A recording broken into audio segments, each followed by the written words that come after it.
is always why it always interests me how they have that reputation of being the financially and fiscally responsible party when.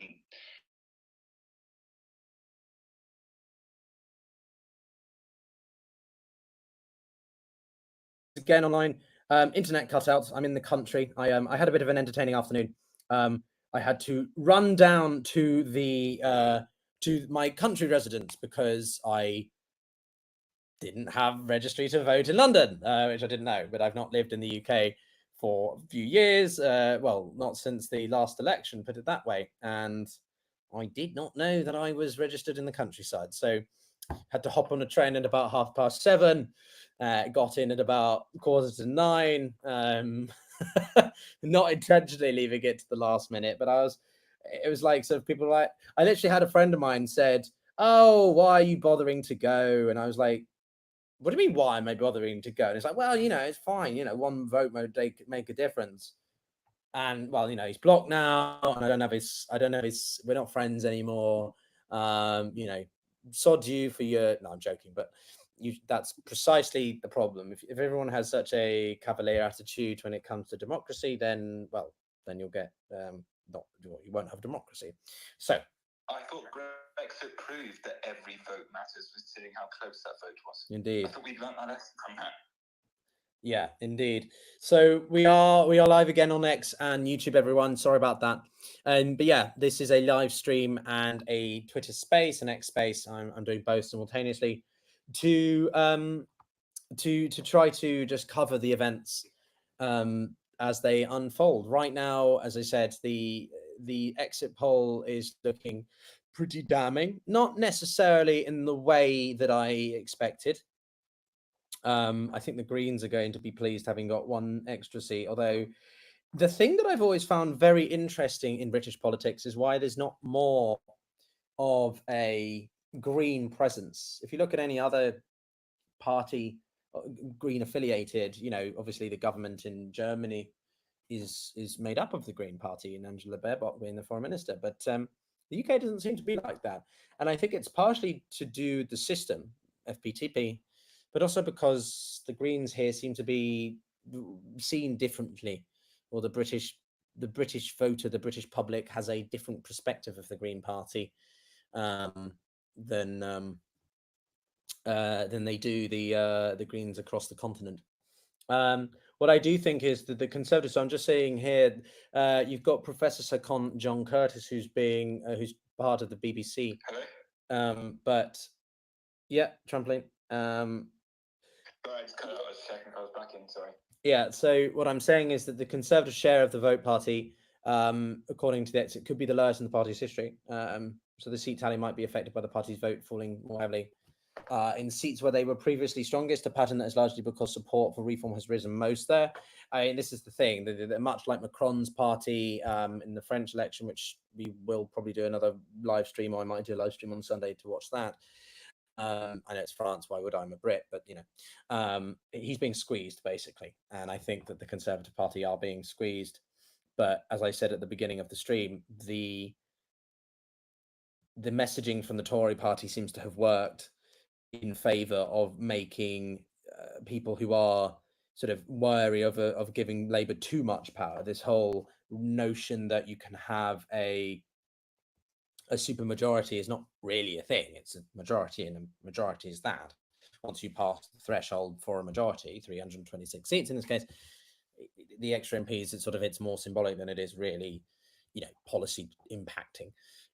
So there's that. But yeah, I think that seems to maybe have dampened the overall damage to the Tories, although it's still an ousting, obviously. A pivot of 170 seats is insane. I need to look at what happened in 97.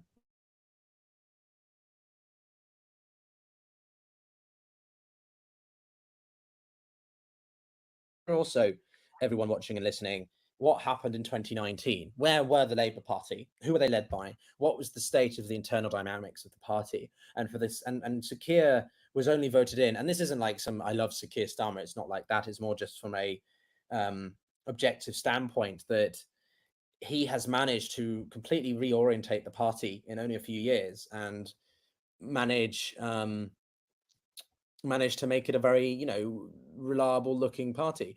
I think people kind of want a boring leader, or they want a boring party, because we've had 4, 5, 7, well, however many years you want to call it.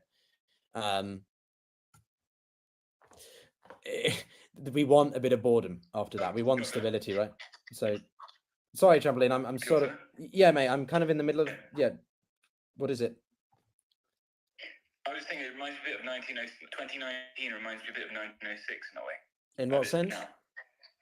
So I don't know if you know anything about the 1906 election, but 1906 election, the Liberals won an absolute landslide, and the previous election they had been nowhere. They had won an extra 250 seats or something, and the Tories had lost 256.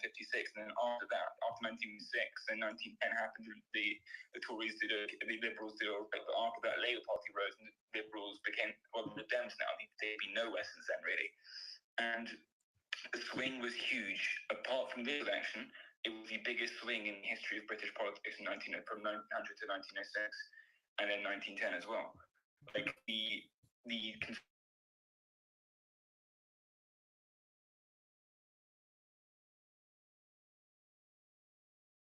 2019 was the Tories Liberal 1906 moment. Yeah, I mean, you're nerdy. You're even more nerdy than I am. I have no idea about the extent of that. But Jacob, Donnie, I see you guys got your hand raised. Go for it. I'm just looking at the market's reaction. Actually, there's been almost no reaction from the markets at all. Yeah, but Jacob, do you want to go ahead? Yeah, I would think I listen to a lot of the, at least for my UK news, the rest is politics. And I know Rory Stewart's big prediction, because I guess the big question is where do the Tories go next in terms of leadership and orientation? Do they move more to the center, or do they move farther right?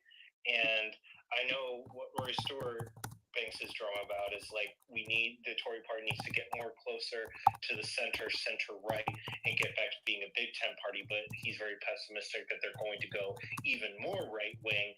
And then I was then reading coverage today that yes, they might be able to recoup a lot of votes they lost to Reform, but they're just going to lose more of the center right voters.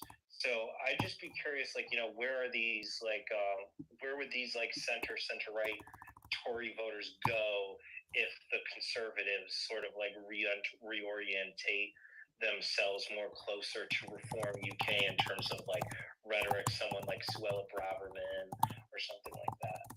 Lib Dem, they'd go Lib Dem. What did you say, Trampoline? I said they would go Lib Dem. Lib Dem have always been the more centrist party. But also, what are the opinions on how will the Tories reorient themselves after this election? Because the consensus seems to be more they're going to drift farther right. I think so, because every single time they've been annihilated, they've actually gone more centrist. You saw this in the 1920s. You saw this in 2010 with David Cameron becoming leader after John Major got wiped out.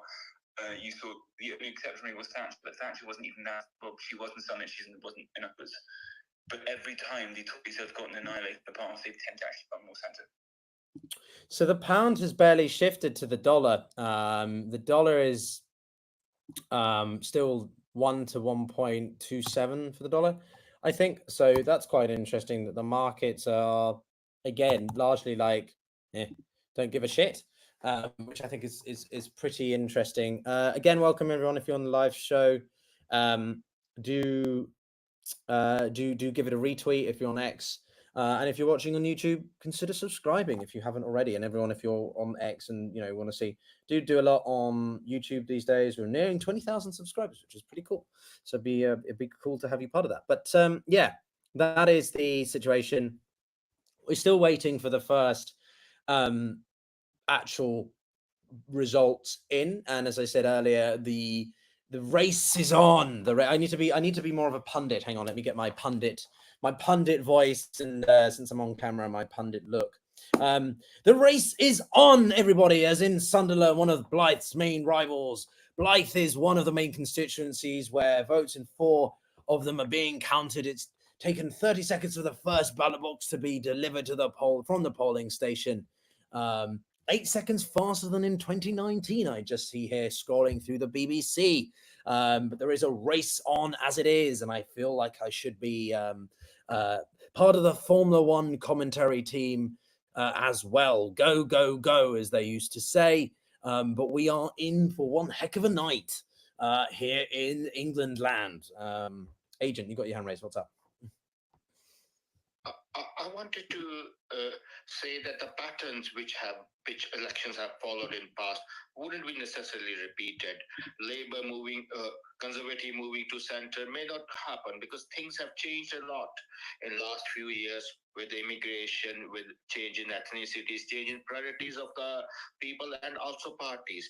You see different faces in Conservative Party than you might have seen 50 years ago. So I think pattern won't change. Pattern will change, and I do believe that Conservative Party will move to the right because I see most of the politics all over the world moving to right, and that probably is better for them as well because at least they will be able to have some staunch followers who will follow them in thick and thin rather than fickle following which they have now. Thank you. Yeah, I think that the the Labour Party are, as I say, they're in a good place now, and it's a right timing, it's right moment for the Conservatives to really, I think, be ousted. Unfortunately, and this brings me to what we mentioned a bit before, was what direction do they go? And unfortunately, the more fringe part of the party, the fringe right, the hard right, have been good at gutting the more what you call the One Nation Tories, the Conservatives in the more centre part of it, like Rory Stewart, as Trampoline mentioned as well, but also David Gork. And this isn't necessarily an endorsement of every single thing that they stand for, but I'm certainly more of a supporter for sort of centre right of the party. I don't think the direction that the Tory party has gone in the past few years has been wise, nor really beneficial to the country, nor just generally, they've not delivered on anything. And the mandate by the Boris Johnson government around Rwanda and the ability to send these migrants to Africa, for some reason, Rishi Sunak decided that that was a good thing to pick up, and that he would make it his sort of a cornerstone of his policy agenda as prime minister. And it's been an absolute dive every single time. I think that the Tory party, or the incumbent, at least, bunch that are currently representing the Tory party, could outdo themselves. They managed to, and I think it's hilarious for one, but also very sad. And that culminated, I think, in Liz Truss, and she cost the UK taxpayer, the UK economy, 30 billion in under a month because she tried to facilitate large tax cuts without any sort of explanation of how you're going to fund those tax cuts, without spending any more, without providing any policy to replace the tax cuts. So that was the culmination. And then we thought, well, maybe Rishi Sunak will be more reasonable with the economy. He'll be more, he's a banker, he's more fiscally responsible, he's more wise with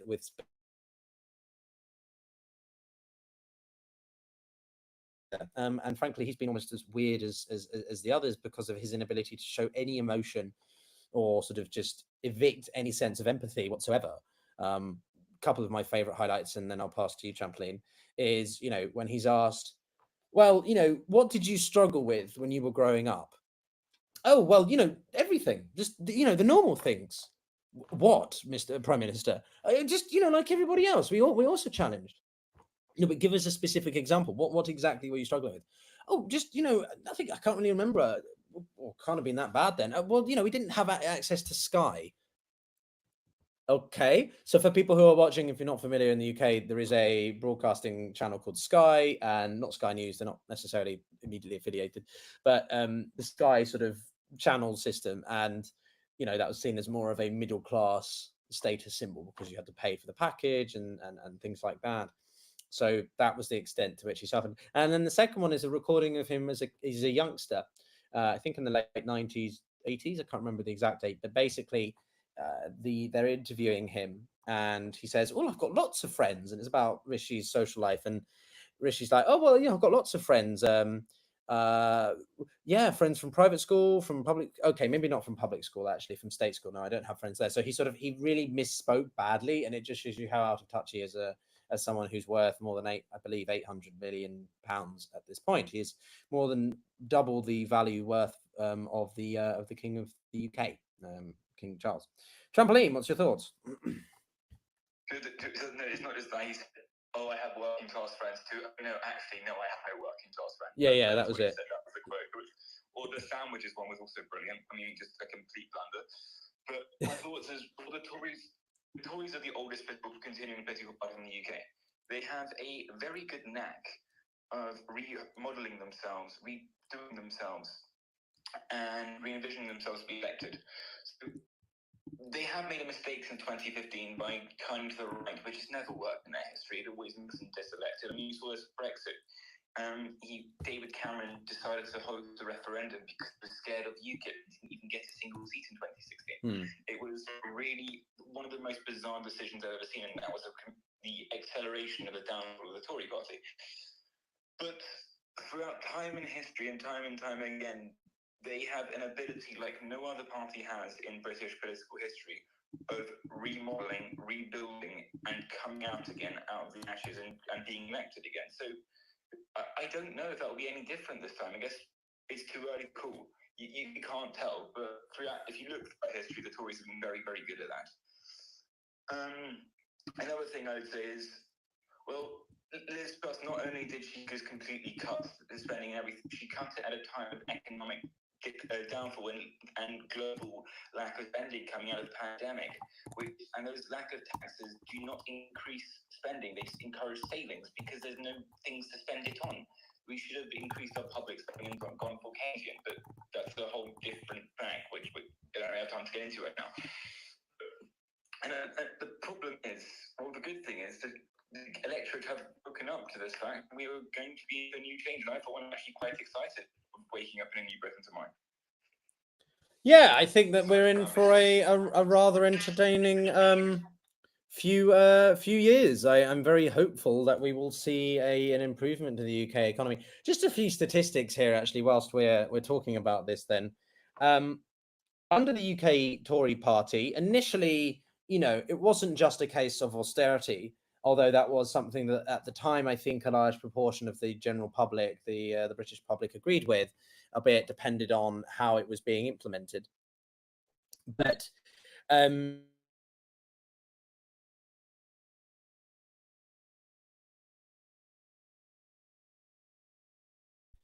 in the post financial crisis era, and then that was exacerbated by the sovereign debt crisis, the euro crisis of 2010, 2012. Now, the UK wasn't as bad because it was not part of the Eurozone, but it was obviously still hit through things like currencies and trade and generally the broader macro outlook.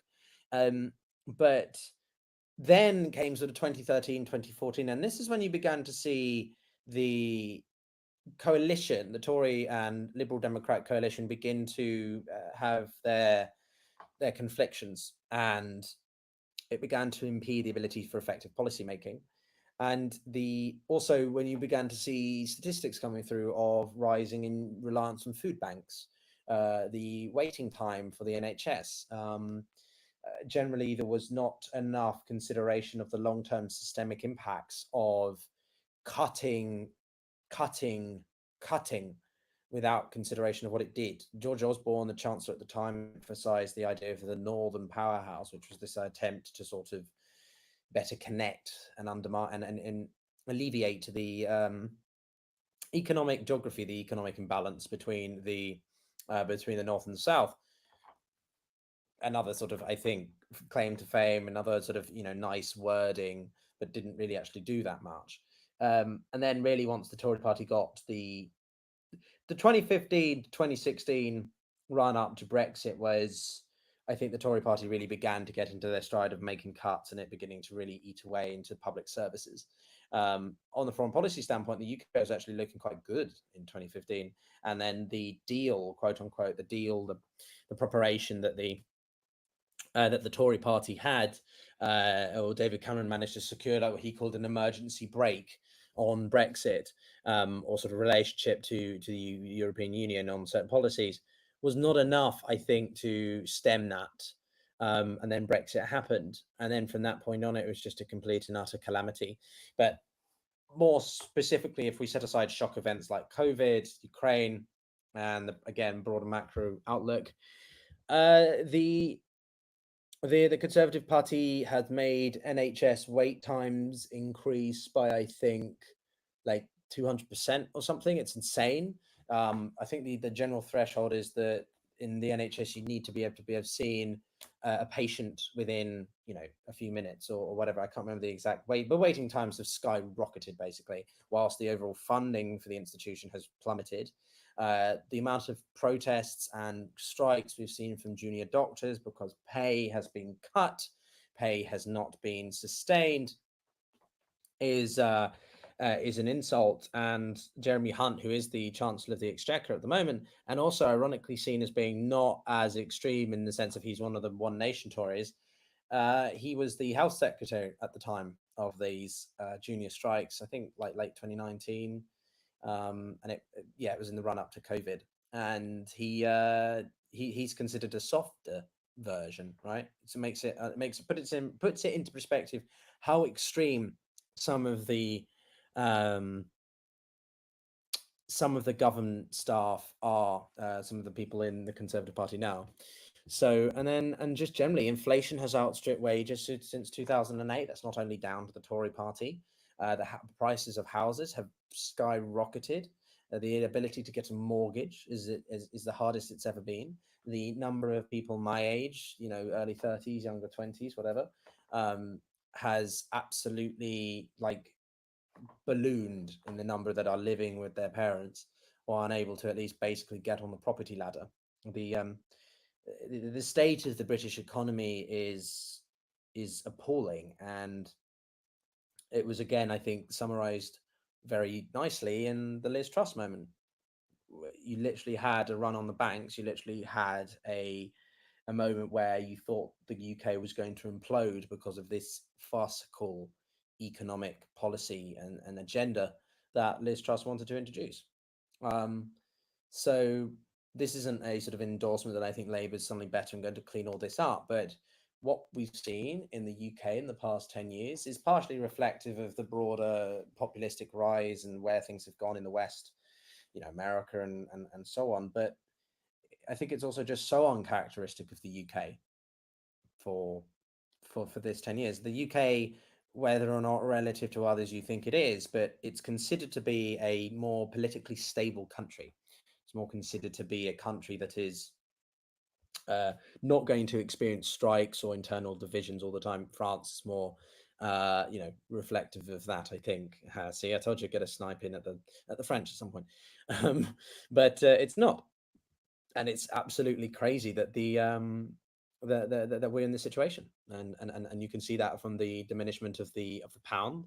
You can see that from the amount of bonds that are being, you know, dismissed, and generally people lack of investment in the UK has been at an all-time low as well. There's a general, apart from London, UK is being left behind, and we're the only advanced economy that is still projected, I think, to contract.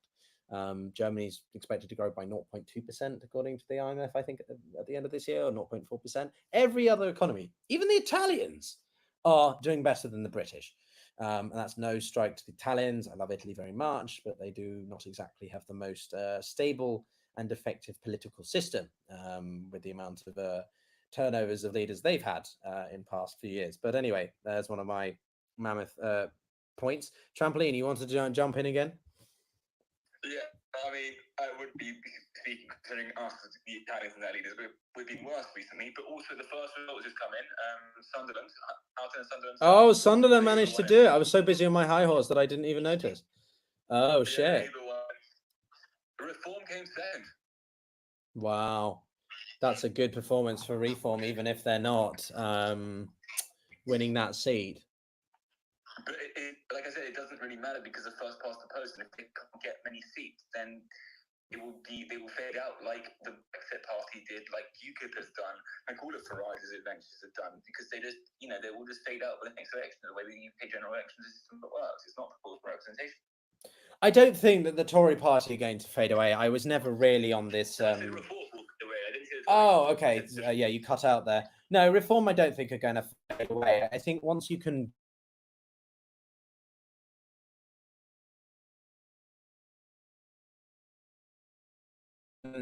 get into Parliament on a basis of, the Greens have not faded away, and they've been, sticking around on the fringes with 1 or 2 seats for so long, right? But Reform have come from being nothing, so to speak. Wow, that's cool. Just to see the results. Parties by seats. Labour won. And it's actually quite cool. The only time that the Reform Party will be higher than the Conservatives, because the BBC's and also I'm looking at the BBC's, I'm looking at Financial Times, I'm looking at various ones, but they've all changed the order. So because Reform came second, they've shifted up the pecking order, so to speak. Even though they're all still on 0, but because they came second, that's the order that they currently sit in. So this might be the only time that the Reform Party do get more seats than the Tories. Say again, mate.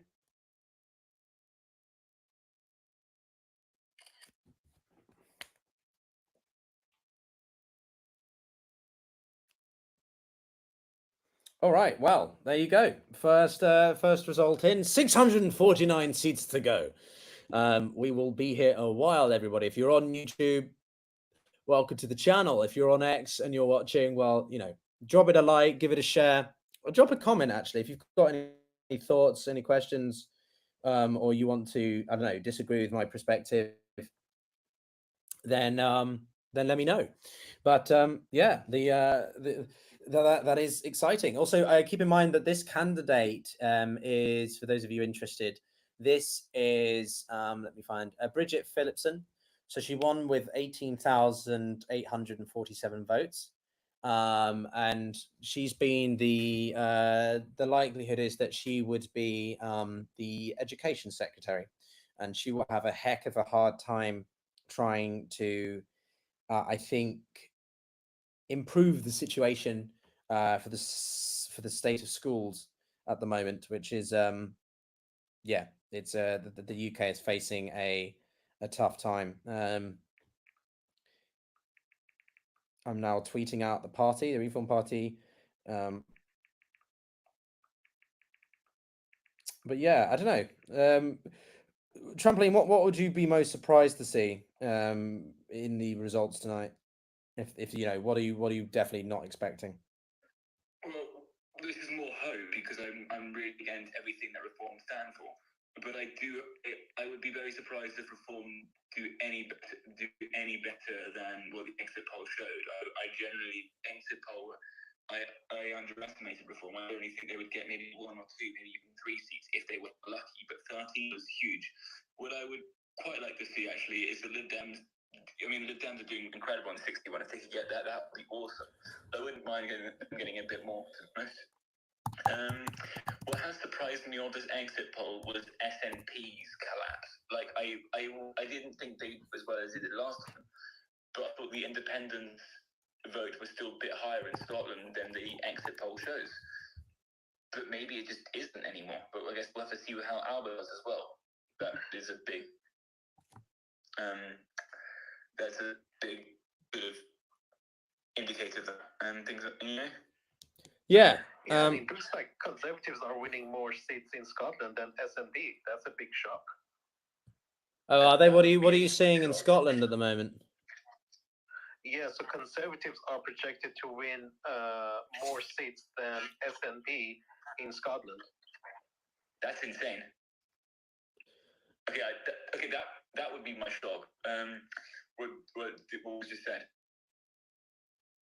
Yeah, I'm just looking back actually at the 2010 election as well, because to your point about the Liberal Democrats, for those of you not too familiar with the UK political system, they are the third largest party, kind of ish, supposed to be, but they were in government with the Tories in the 2010s, and well, they lied or went back on or U-turned on some of their policy commitments, namely for me as well, the rise in university fees.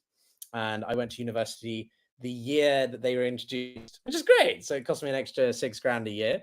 Thanks very much. But yeah, it was quite fun seeing how they then were crushed and collapsed in 2015 in the election then. And they've been trying to find themselves ever since. Brexit sort of gave them a purpose by them becoming very, very pro-EU. We would immediately hold a referendum to go back into the European Union. That never really, I think, covered as much of a standing as they expected. And they've gone through quite a few different leaders, all of whom were struggling to really create an identity for the party. And the current leader, Davey, I don't still feel that they have a clear identity, but he has restored enough of the party. And I think they put on this emphasis of sort of, we might not be looking to go back into the EU, but we do want a closer relationship with the European Union. And we are willing to talk about Brexit, because one of the things that many commentators, including Rory Stewart and Alistair Campbell on their very popular podcast, The Rest is Politics, have said is that neither main party, the Tories nor Labour, have really spoken about Brexit. They've made very, very deliberate efforts to keep it almost out of the picture, which I think was an absolute mistake. Lib Dems have put it very core as part of their manifesto for this election. And I think that might have pulled some younger voters back. But it's going to be, if they're projected to get 60 plus seats or so for the exit poll, then that's going to be a good night for them. And could they continue to build on that? Oh yeah, what's that? Another has just come through. I can't see, but BBC hasn't updated yet, but it says 2 for Labour so far.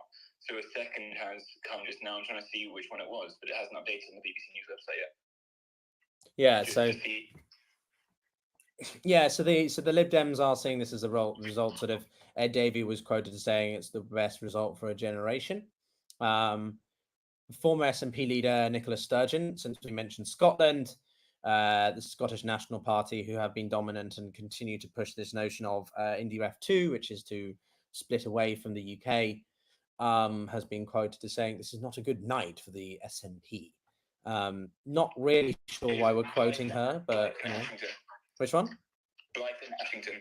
That's what it was. So Sunderland beat Blythe. Well, there you have it, everybody. We are seeing the results come through, and Sunderland have been beaten to the edge. But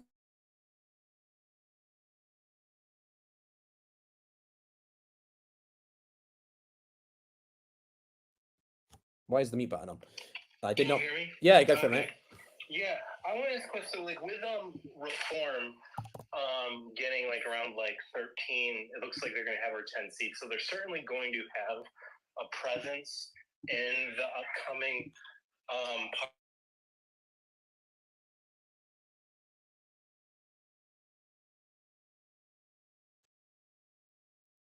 We lost you, Jacob. Sorry, I'm back. So I was just curious what your thoughts are. How will the Reform Party be in the Parliament? Because we never got to see that with UKIP. They only had that one seat from that defector. So how will they just more or less just coalesce and make the party more and more about Nigel Farage, or do you think Farage will kind of let more of these sort of the other Reform UK deputies and sort of make it look like more of a party than a party of the Farage, if you know what I mean? Yeah. Do you think it's going to become more of a party, or do you think they're just going to stick closer to Farage is my main question. Yeah. So the party is not a party. It is a privately owned vehicle for Farage. It's not a traditional party. You have party members, but they don't have a vote on anything like a traditional party. It is a vehicle that Farage has been using to platform himself and give himself greater standing, greater legitimacy to finally be able to enter office or to enter Parliament. He's tried 7 times prior to this, we should keep in mind, and failed. And the only reason he was actually able to get an MEP status in Europe was because of the more fair voting. Farage probably would have been in Parliament much sooner if the system allowed him to be. I think reform is going to be quite interesting. They have more of a clear mandate and a broader basis to actually run on than simply UKIP, which was purely about leaving the European Union, and that was pretty limiting. So I'm quite interested to see what they do push.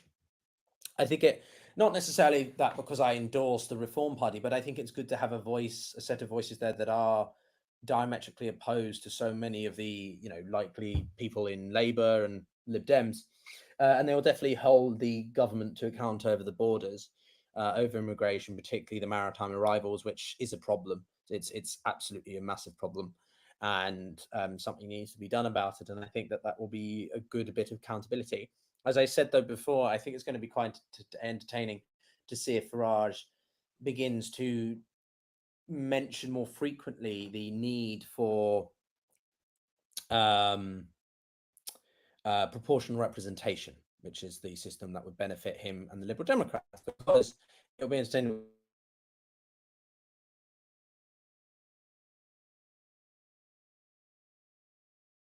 Guided, interesting and fun there. But yeah, so I do think the UK economy will be. I do think Navneet, good to see you.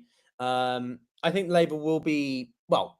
Again, this is coming to you on YouTube. By the way, everyone, if you want to watch or drop comments on YouTube in the live stream, in the chat, then I'll be picking them out. Do you think Labour will be good for the UK economy? I think if anything will be better for the UK economy relative to what the Tories have been doing.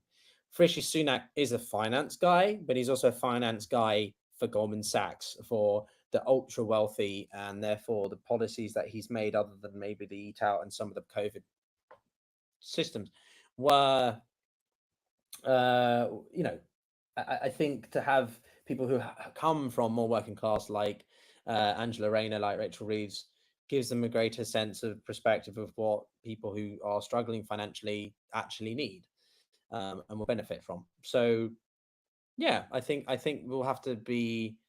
They're not coming in on an easy basis, much like the Tory party when the Labour government left them. There was this famous written letter which basically said, there is no money left. I don't know what the Conservatives would have written in this case, but maybe just a big FU. But I do think that they are facing a difficulty. Whether or not that means they can do something right with the economy, and I think it's going to be better. Yeah, I don't know. I think it's kind of also that effect of sort of, whatever the Labour Party do, as long as it doesn't mean sort of cutting, tax cuts, for example, can't think of where that came from. As long as they don't do anything outlandish, I think that will give confidence in the markets, which in itself will have a multiplier effect or be a placebo, right? So I think that will be beneficial for them, sure. Intel, great to have you with us. You haven't joined the stage yet. What's your thoughts on the situation?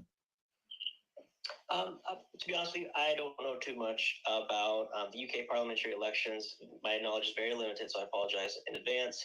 I do have a question, though. If Labour does indeed hold a majority, or they win, however you put it, how will this affect military aid to Israel from the United Kingdom? Yeah, we already touched upon that a little bit. I'm going to premise anything I say with a caveat, right? This is not a space about Israel and Palestine. I know people will feel very strongly about it. And I've done, coverage on it on the channel as well as on X. And I try to be engaging of both sides. So what I say now is not because I think it's the right thing. It's purely what I think might happen. I think that the Conservative, the Labour government are not going to shift too much on their policy with Israel. I don't think that you're going to see a sudden reduction in aid towards Israel. But what I do think you will see is a growing criticism or willingness to criticize the Israeli government, the IDF, Benjamin Netanyahu particularly. I think Sir Keir Starmer is someone who tries too hard to straddle the fence, and therefore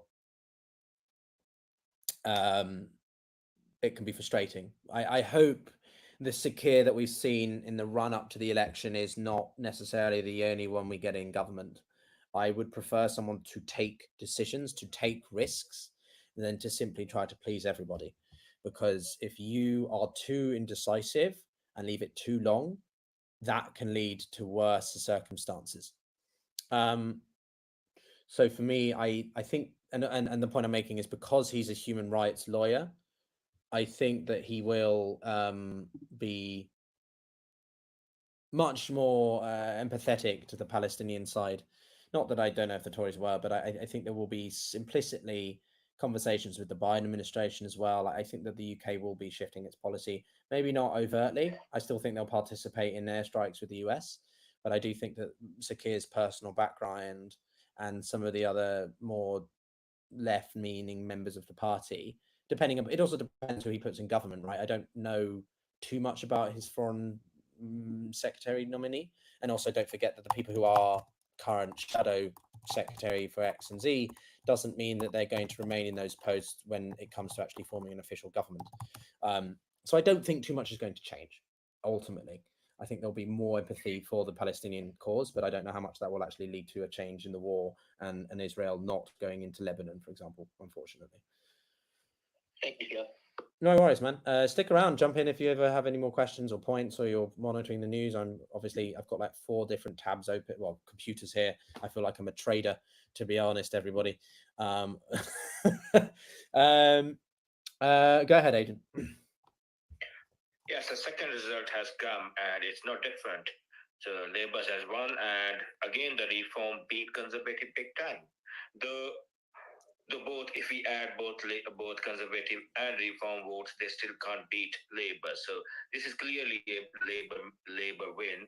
But what is interesting is that Reform beating Conservative significantly by quite a good margin. I wonder if it continues, and that is the trend at the end of the morning, whether Conservative Party members will consider making Farage their boss or shift their base to Reform. That's a big question. Yeah, that's a really good point, and I'm glad you brought it up. Say again?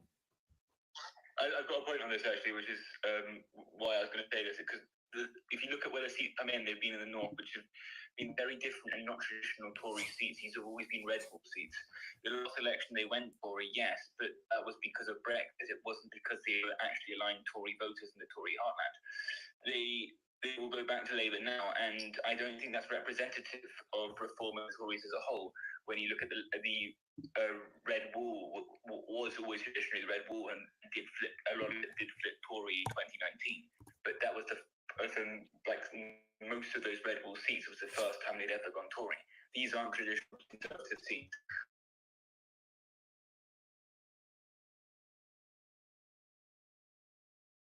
So I do want to jump in on the, I do want to focus a little bit whilst we wait for more polls to come in. It's going to start getting busier, guys.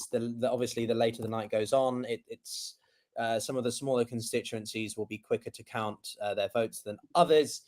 So I think it's good to have a conversation quickly about the post-election Tory party, because at the moment we do have 2 factions, like the Labour Party, like the Democrats, like the Republicans. You obviously have various factions within each overall party, and the Conservatives are no different. The Conservatives have a One Nation Tory, as I said, more centre-right.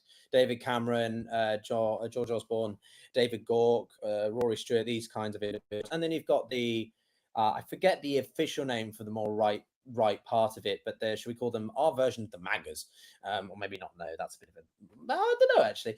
But anyway, the ERG, right? The European Research Group. Although I don't know if that encompasses all of them, but basically, for those of you listening, yeah. But what I'm saying is that Thatcherite. Yeah, Thatcherite, you could say that, but Thatcher was very pro-Europe, and negotiated the tax rebates that was helping to improve the situation for many British constituencies for many years. Something that I don't think a lot of Tories really like to acknowledge, but Thatcher was actually quite a big. She bigged up Europe anyway. But that aside, the Conservative Party have basically 2 positions that they can go now. They can either stay going towards the right, which I'll come to in a minute because I think it's more interesting, or they can try and gravitate more back to the centre. The problem is that the Labour Party are covering the centre in such a way that moderate Tories have been inclined, I think, from polls that I've seen and reactions, to be voting for Labour. Not necessarily because they stand by everything that the Labour Party is, but because under its current formation with Keir Starmer, that is, it's more of a bet for them than traditional conservatism. People like Lord Kenneth Waltz, for example, Kenneth Clark, who is he's known as the father of the House. He's one of the longest standing MPs in history.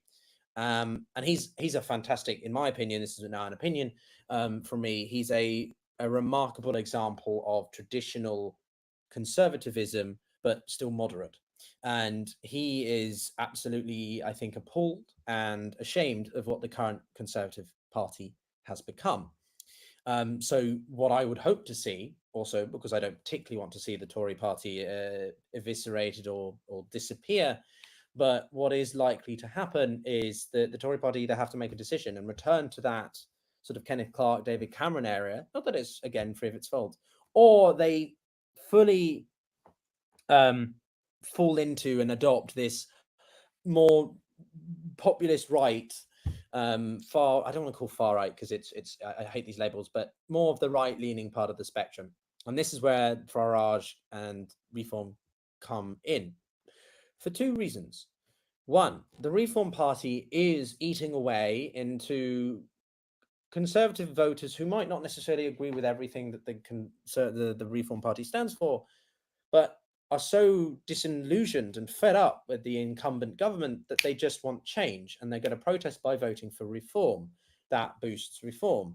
Now, some polls suggested that the Conservatives could be so decimated that they, fall to third and the Liberal Democrats become the official opposition. But it's not necessarily, that doesn't look like that's going to happen. And I was always skeptical that it was going to happen. But there was this idea that maybe sort of reform would eventually absorb the depleted Conservative Party, much like the example that a lot of pundits have used is the Canadian in the 90s. There was a sort of centre-right party that was eventually absorbed by a more right-leaning part of the Canadian political spectrum, another party, and sort of they developed into another main party at that point. Can't remember the exact details, but anyway. Then there's the other option, which is, I think, kind of fascinating, but also it could be possible. But it depends how badly the Tories do form. If they get anything over 100 seats, 120, 130, which is still a decimation, it was pretty fucking bad, but it's still, I don't think it's going to be enough for them to do this scenario, which is basically that Farage jumps ship and he moves and he becomes the head of the Tory party. Farage has said this, maybe a bit tongue-in-cheek, but there was an interview in Politico and a couple of other mainstream media outlets that he suggested, I'm just waiting to be called up. A lot of the heavyweight people in positions of power, Priti Patel, Suella Braverman, Jacob Rees-Mogg, these kinds of entities, though some of them might lose their seats. The point is, a lot of them are very chummy with Nigel Farage. And as I said earlier, the party, the Reform Party is not a traditional party. It is a vehicle. So ultimately, Farage would like to be the head of a conventional party with already a strong standing basis, of which a lot of people, I think, like his characteristics, his personality anyway, and then maybe absorb, Reform into the Tories or something like that. But also because it's the Conservative Party, it's the oldest party in Britain, and it would go down very much with sort of Nigel Farage's image of Britain and all this sort of pub drinking landlord shit that he likes to convey, right? So there is this potential that the Conservatives and the Reform Party sort of merge, or Nigel Farage becomes the leader. It wouldn't happen overnight, and I certainly don't think it would happen before the next, well, it might happen before the next election, it's not clear, but a lot of it will stand, I think, on how badly or not the Conservatives do tonight. And again, these are obviously pretty radical ideas, but in some ways I kind of think that it would make sense. At least if you're a right-leaning member of the Conservative Party, you want your party to cover the right-leaning part of the political spectrum. The Tories have always benefited from this as well, because there is not many right-leaning parties other than the Tories. There is, on the left, you've got the Greens, you've got the Liberal Democrats, you've got the Workers' Party, you've got the Labour Party, the Labour Party, if you incorporate, more of the left-leaning part of the left-leaning faction. So the Tories have sort of dominated the centre-right quite comfortably. And so with Reform now being more on the right and core right bit, the Tories may well have to consider where they want to go. Do they want to try to dominate that sphere and be more populistic right, or do they want to try to return to the centre? and over time etch away at the Labour majority for 2029. Oh my God, I don't want to think about that. I'll be 36. Ugh. Anyway, Trampoline, you got your hand raised. What's up? Yeah, well, we had this discussion earlier, but also for people who weren't maybe here from the beginning, we're talking about the Tories always being very, very electoral reform party, and I think I agree with you. I think if they get under 100 seats, that could happen. I don't really think it's that likely to happen. If they get over 100, I think what will happen is the Tories will leave for a few months with a tail between their legs, sulk for a bit, and then I will think the West will come back in a la 2010 with David Cameron after, Blair landslide 97, or with Heath coming in and Callaghan. I do think the Tories will shift back to centre if they get over 100.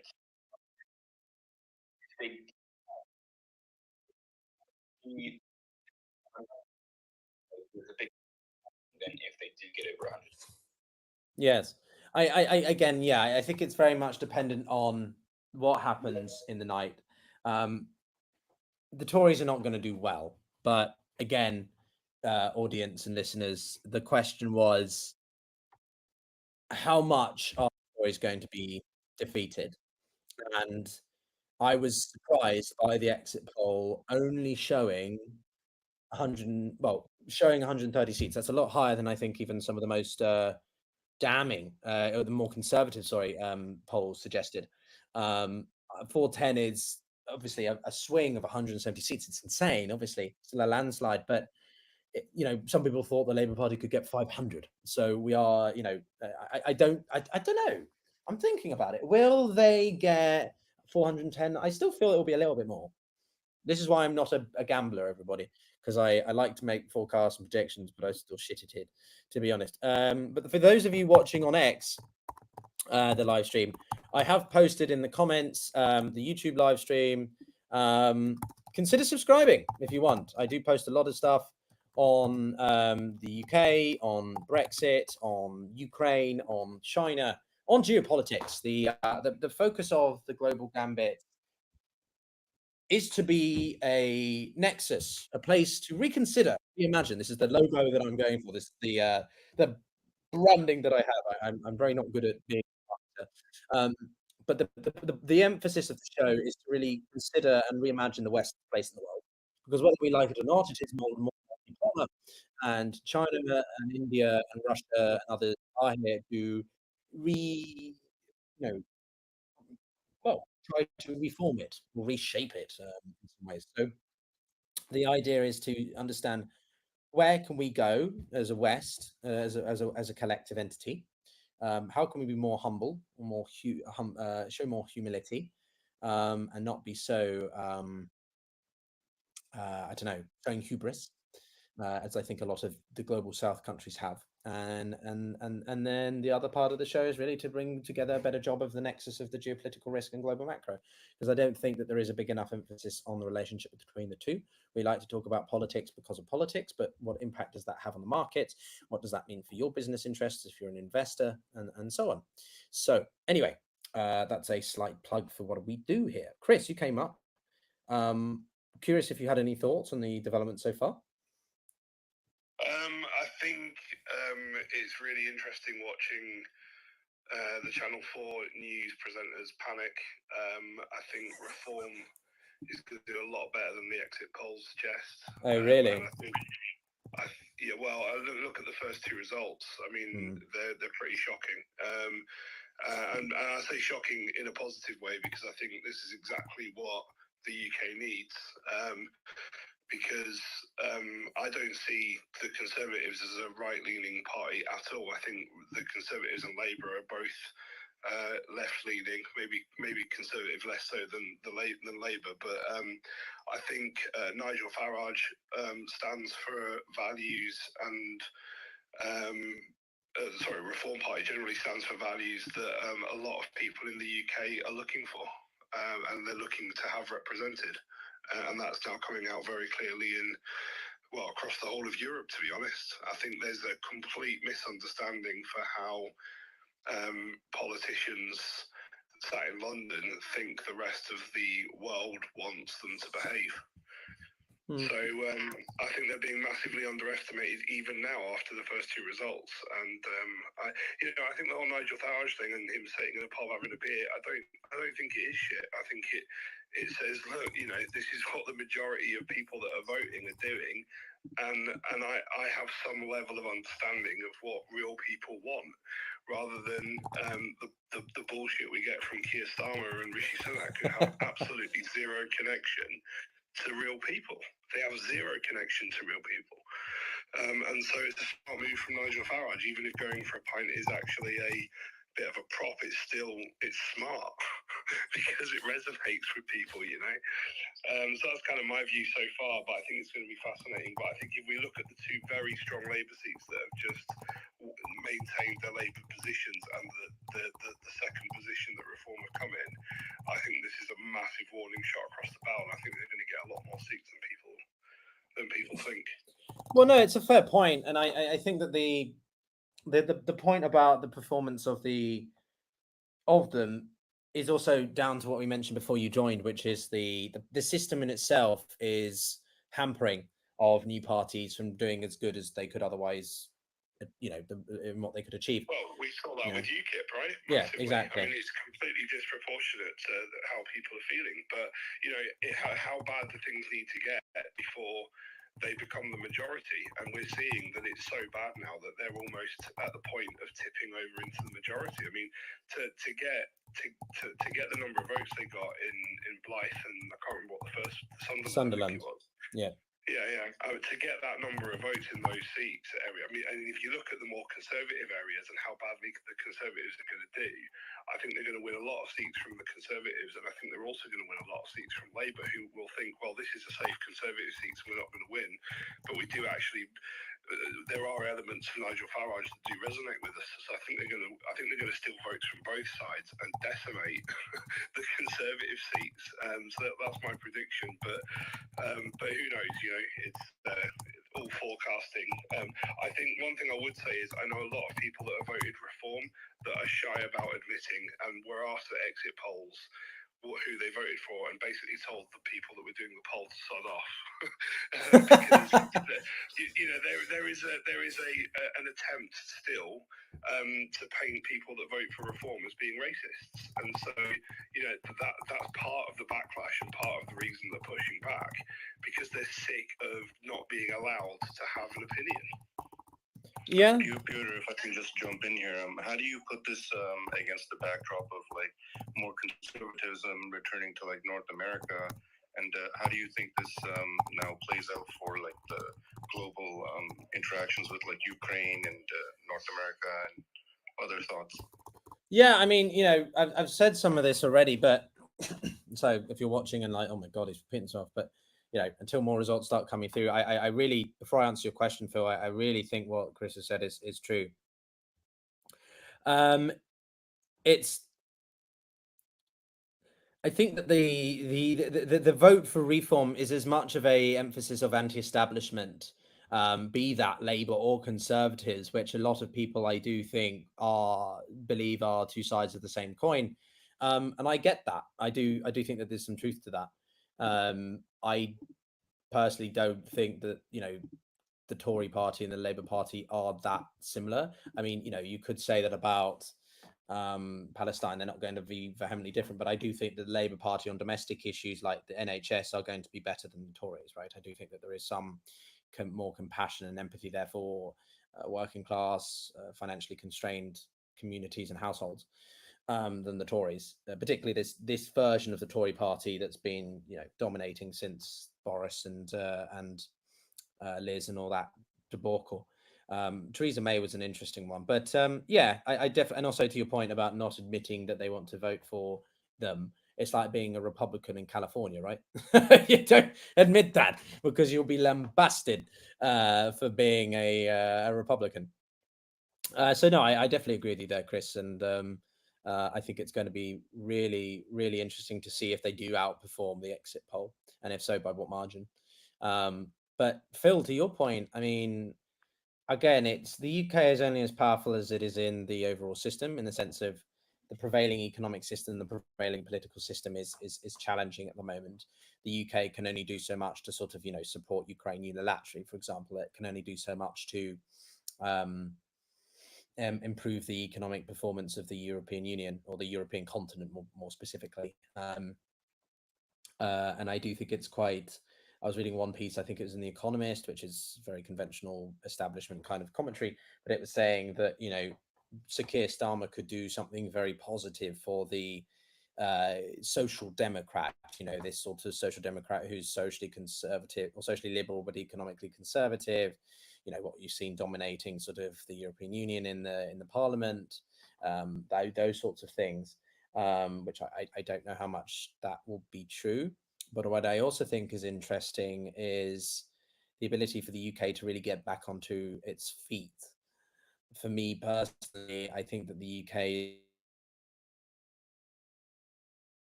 are going to look up for us slowly. I do think, depending upon what happens in the composition of the Parliament, may well direct the narrative of what's being focused on. You know, as to what Chris mentioned about the you know, reform. If they do get a bigger proportion of the seats, then they're going to be hammering away the migration. They're going to be hammering away you know, fairer opportunities for people in the north. They're going to be talking about sovereignty and generally sort of British issues in a way that I don't think you would see being done if they weren't there. The Liberal Democrats and the Labour Party are pretty similar on those sorts of things, and they probably wouldn't hold it as much to account, even though there is an absolute appetite for something to be done, including by myself, for the border.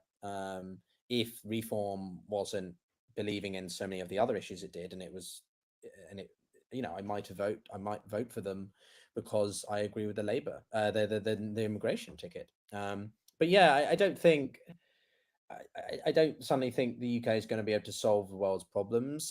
I do think it's going to be in a bit of a tough situation, or so I should sound more British. It's going to be a bit of a sticky wicket because it's going to be stuck in between a continent of Europe, which is suffering from populistic tendencies, but also the US. If Biden doesn't win or doesn't drop out, I don't know what the hell's going on with that guy.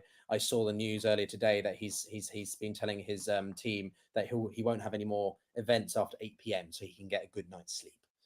They're going to bring in Kamala, right? Because well, I don't know about that, to be honest, mate. I don't know. There's the donations that are backing them. Sunderland Central is being announced right now. Oh, that would be good. It's looking like Labour's gotten 16,000 votes. Reform got 10,000 votes. The others haven't been announced yet. Go ahead, Phil. Oh wow, Green Party 3,000. I thought it was Tories for a second. It was Green Party. So I thought that was the Tories. I was about to say, holy crap, that's insane. The Tories only 5,000, so Reform have gotten double what Tories have, but Labour got it again. So yeah, Labour on 3 seats now. But also, Chris, I'm sorry, you said you consider Tories a left-wing party. What about the Tories is any shape, way, form left-wing? It's just not, which is what you said earlier. And I'm sorry, but what about them is right? What about them is right, in your opinion? Quite a lot. Their stance on immigration, their stance on the economy, their stance on social issues. Pretty much all of their stances are right-wing. What's their stance on illegal immigration? They literally had a policy of sending people to Rwanda. I am sorry. What? And that was asylum seekers, which I think we should be doing more for asylum seekers, if anything, considering we just destabilised a lot of those regions that the asylum seekers are coming from. And their views on social issues are very right by the fact they are underfunded trans rights. They want to curb trans rights. They want to get rid of the Equalities Act and reform it, which they said quite a few times, which I think would be disastrous. Leading Tory figures have said they want to ban abortions, like Jacob Rees-Mogg has said that in the past and said that gay marriage was a mistake. What in any way, shape, or form of Tories is left wing? Well, that's not Tory policy, and I think if you look at the points that you cited, how many planes took off for Rwanda? None. How many trans rights have been curbed? None. I mean, all these things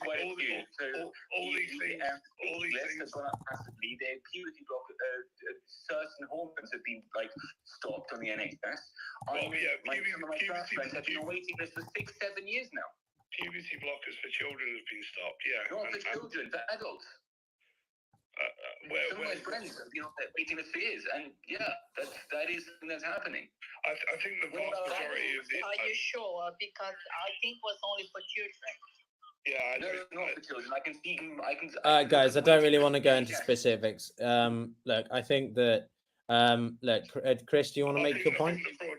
I think the broad point is a lot of the things that are cited there are very much they say the things that they think the people on the right want to hear in order to try and placate them. But when you get the policy,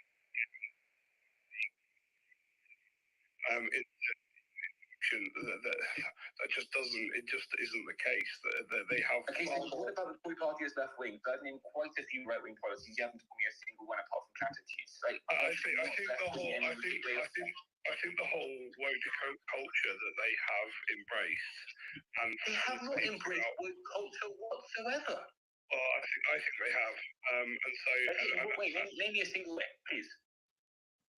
Well, I mean, all of the things that you cited that they have, all of the things that you cited that they have worked against, they haven't worked against, and yet a right-wing party, you would expect them to facilitate these things. So anyway, it's just my view is that when it actually comes to action, I don't see very many right-leaning actions. I see a lot of the same old that have really come from. I'm not paying attention. Sorry. You haven't cited anything. You haven't cited anything convincingly that makes me. Yes, they have. They've been trying Rwanda. They've done Brexit. They have curbed waiting times. They have cut social services for funding for trans rights in general. They have tried to cut down other rights, but they haven't been able to the courts to stop them. But that is not a lack of trying. Well, there you go, guys. We've got a debate happening here on the live stream, as well as across the BBC and everywhere.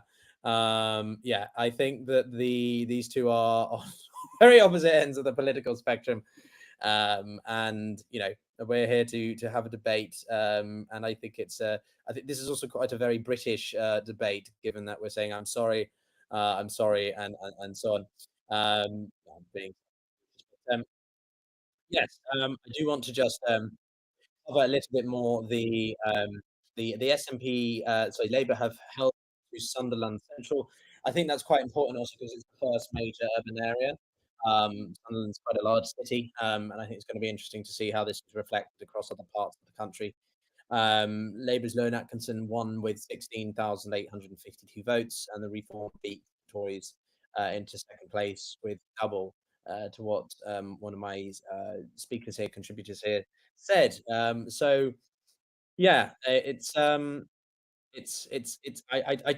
agree with Chris on one point, which is that this could be a much more sneaky success for the Reform Party than the exit poll is illustrating.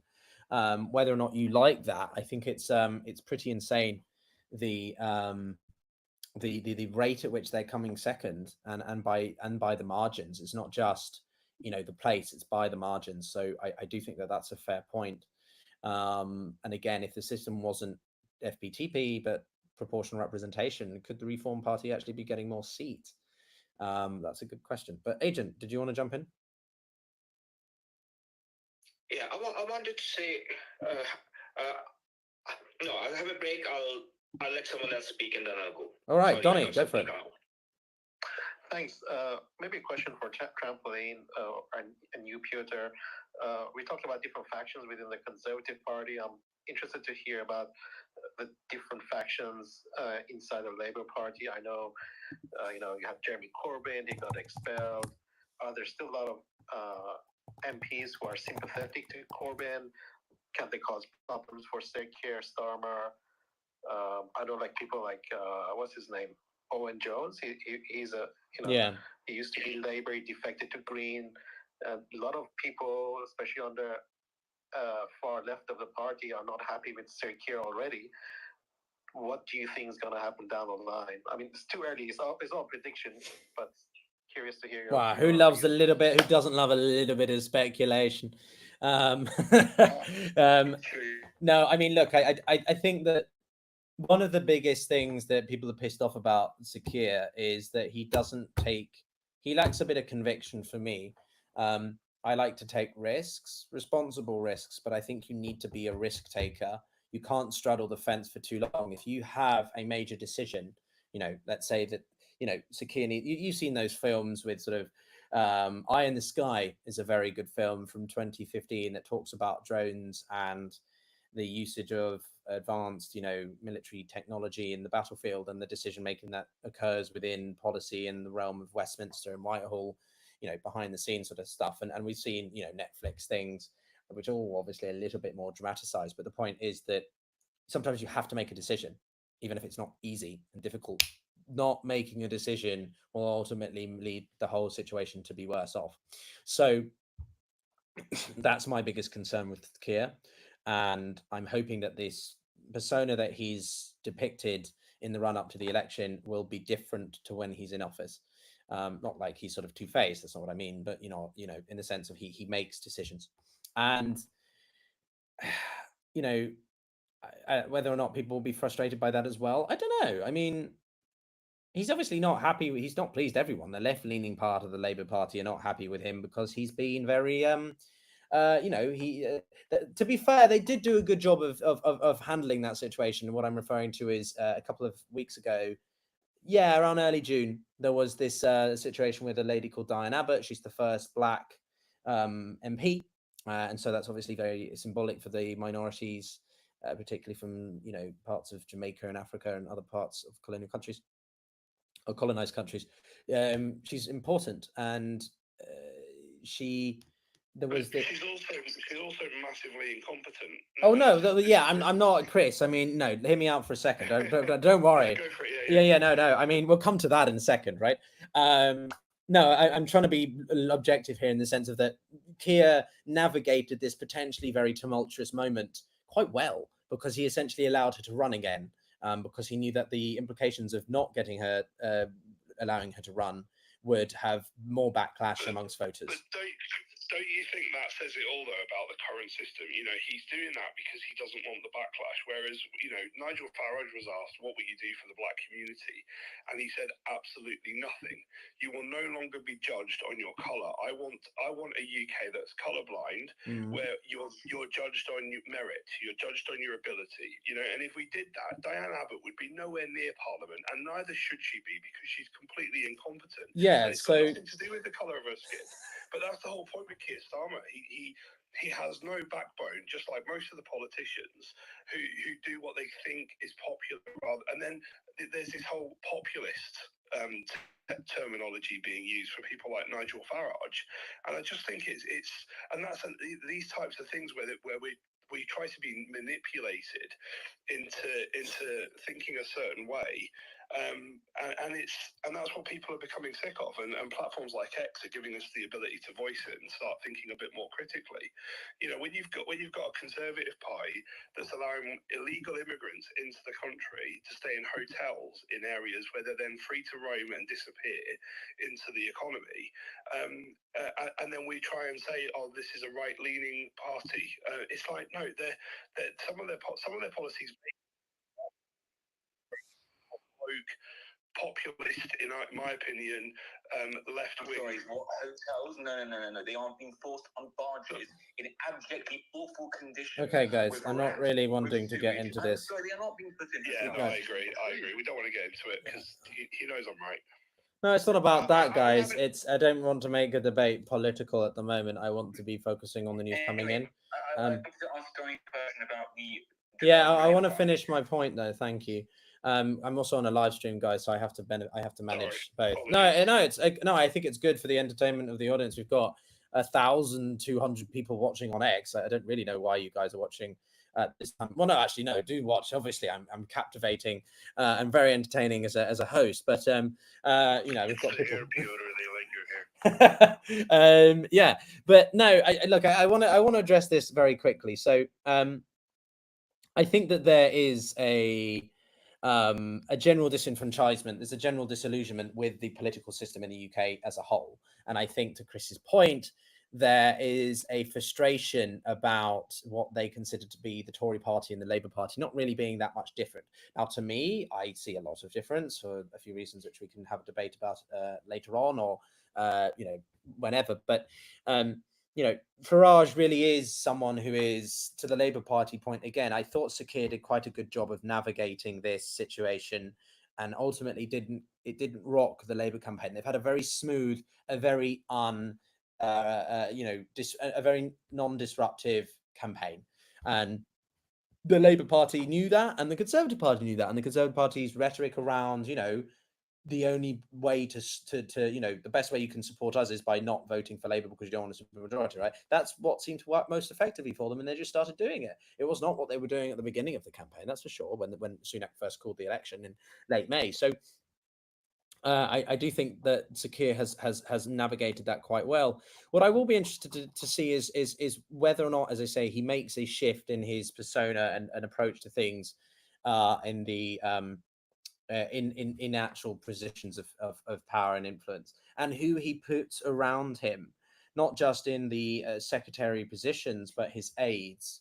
It's a bit like sort of the point that Henry Kissinger would be an aide, would be an advisor to people from across the political spectrum in the United States, really revealing that the differences between the Democrats and the Republicans, at least in those days, was not as big as they like to claim.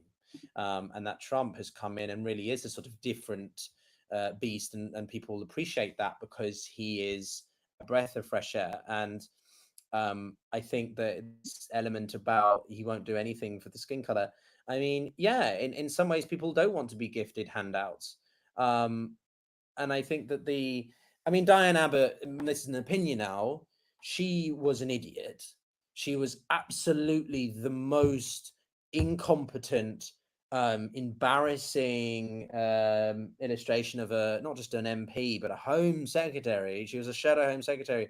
And there's the clip, which I will find and, put somewhere, but she's asked by an interviewer on a radio show, how much would it cost to deploy 20,000 new police on the streets?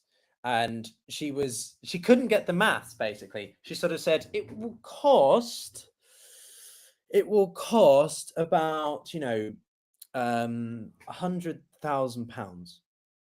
£100,000 for 20,000 policemen. What are you paying them? And she's like, sorry, it will cost, she didn't know the numbers. She couldn't do math.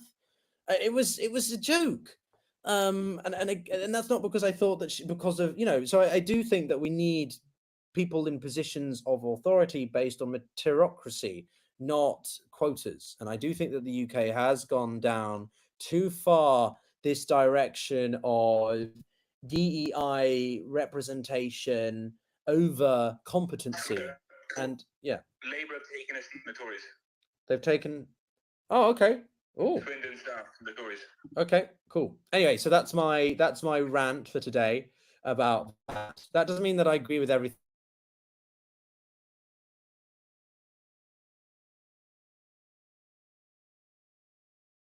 Because he's never really, the day after Brexit happened, the guy flew to Germany to get his citizenship because he never really imagined that Brexit would happen.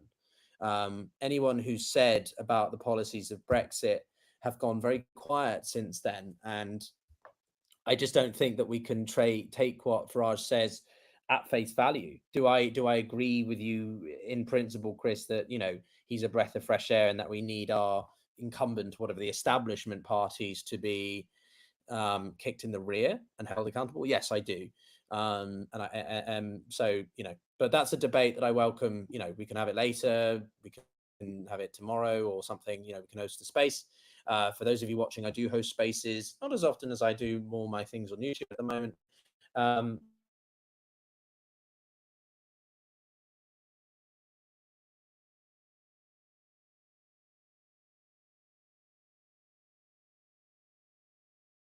Content, what's more fun than that? Agent, do you want to jump in? Yeah, I wanted to comment on the Keir Starmer dodging the bullet in dealing with Diane Abbott. I think he did very well. He managed the situation so well, and this didn't affect the Labour chances. So there's no point being straight or telling people what is what. His job was to lead the Labour Party to maximum seats in and to government, which he done. It could have affected Labour position if he had done badly. Now, getting 400 some seats will help him. It will help him dodge all the problems Conservative face, where 2, 3, 5, 10 people would band together and pull the government to one side or other, or threaten to bring it down. When he has such a majority, it will give him strength to do what he wants to do, and it will reduce the leverage of fringe elements on any side. Thank you. Yeah, no, that's a fair point. Trampoline, you want to jump in? Yeah, I mean, just the question about Labour was earlier. I just wanted to just answer that, go back to that. Labour is very broad church, from hey Alexa, play TV and things can only get better. British people get that reference. From Blairites to the more further left, and the trade unionists. And the Parliamentary Labour Party often does have arguments with its members, because the Parliamentary Labour Party tends to be more to the right than the membership is. And you can see this really with the trade unions. All trade unions are members of the Labour Party, and the relationship between the trade unions and the Labour Party historically has always gotten a lot worse when Labour is in government, because they have to do a lot of things that the trade unions don't like and that they don't want them to do, but is better for the general economy of the country. So that is interesting. And every time the Labour has been elected and actually been in power, they've always been run by the centre.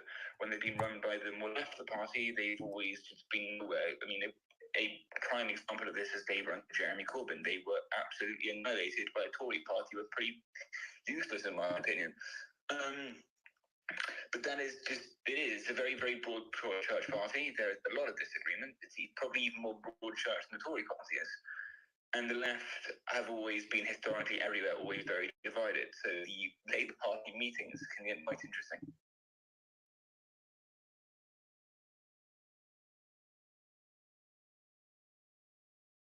With Swindon, that was what I was expecting, with the more traditional Tory seats. Tories are in second, Labour first, and Reform have got half the amount that the Tories got. But what was also quite interesting is the percentage swing in Swindon. Let me get it up again, I just lost it. Swindon South, it was Swindon South. Where is it? Where are you? There we go. Here we go. So the percentage swing was actually pretty stark. The Tories lost 24% down from what they were last year. Last general election 2019. They lost 24.7% of the vote. And the Labour gained 8.2%. It was a 6.6% swing. Right. The Tories really did badly. Right, I think that's yeah.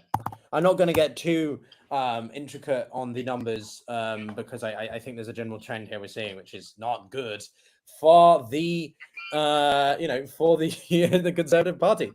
But yeah, I sort of the podcast is about, right? Why?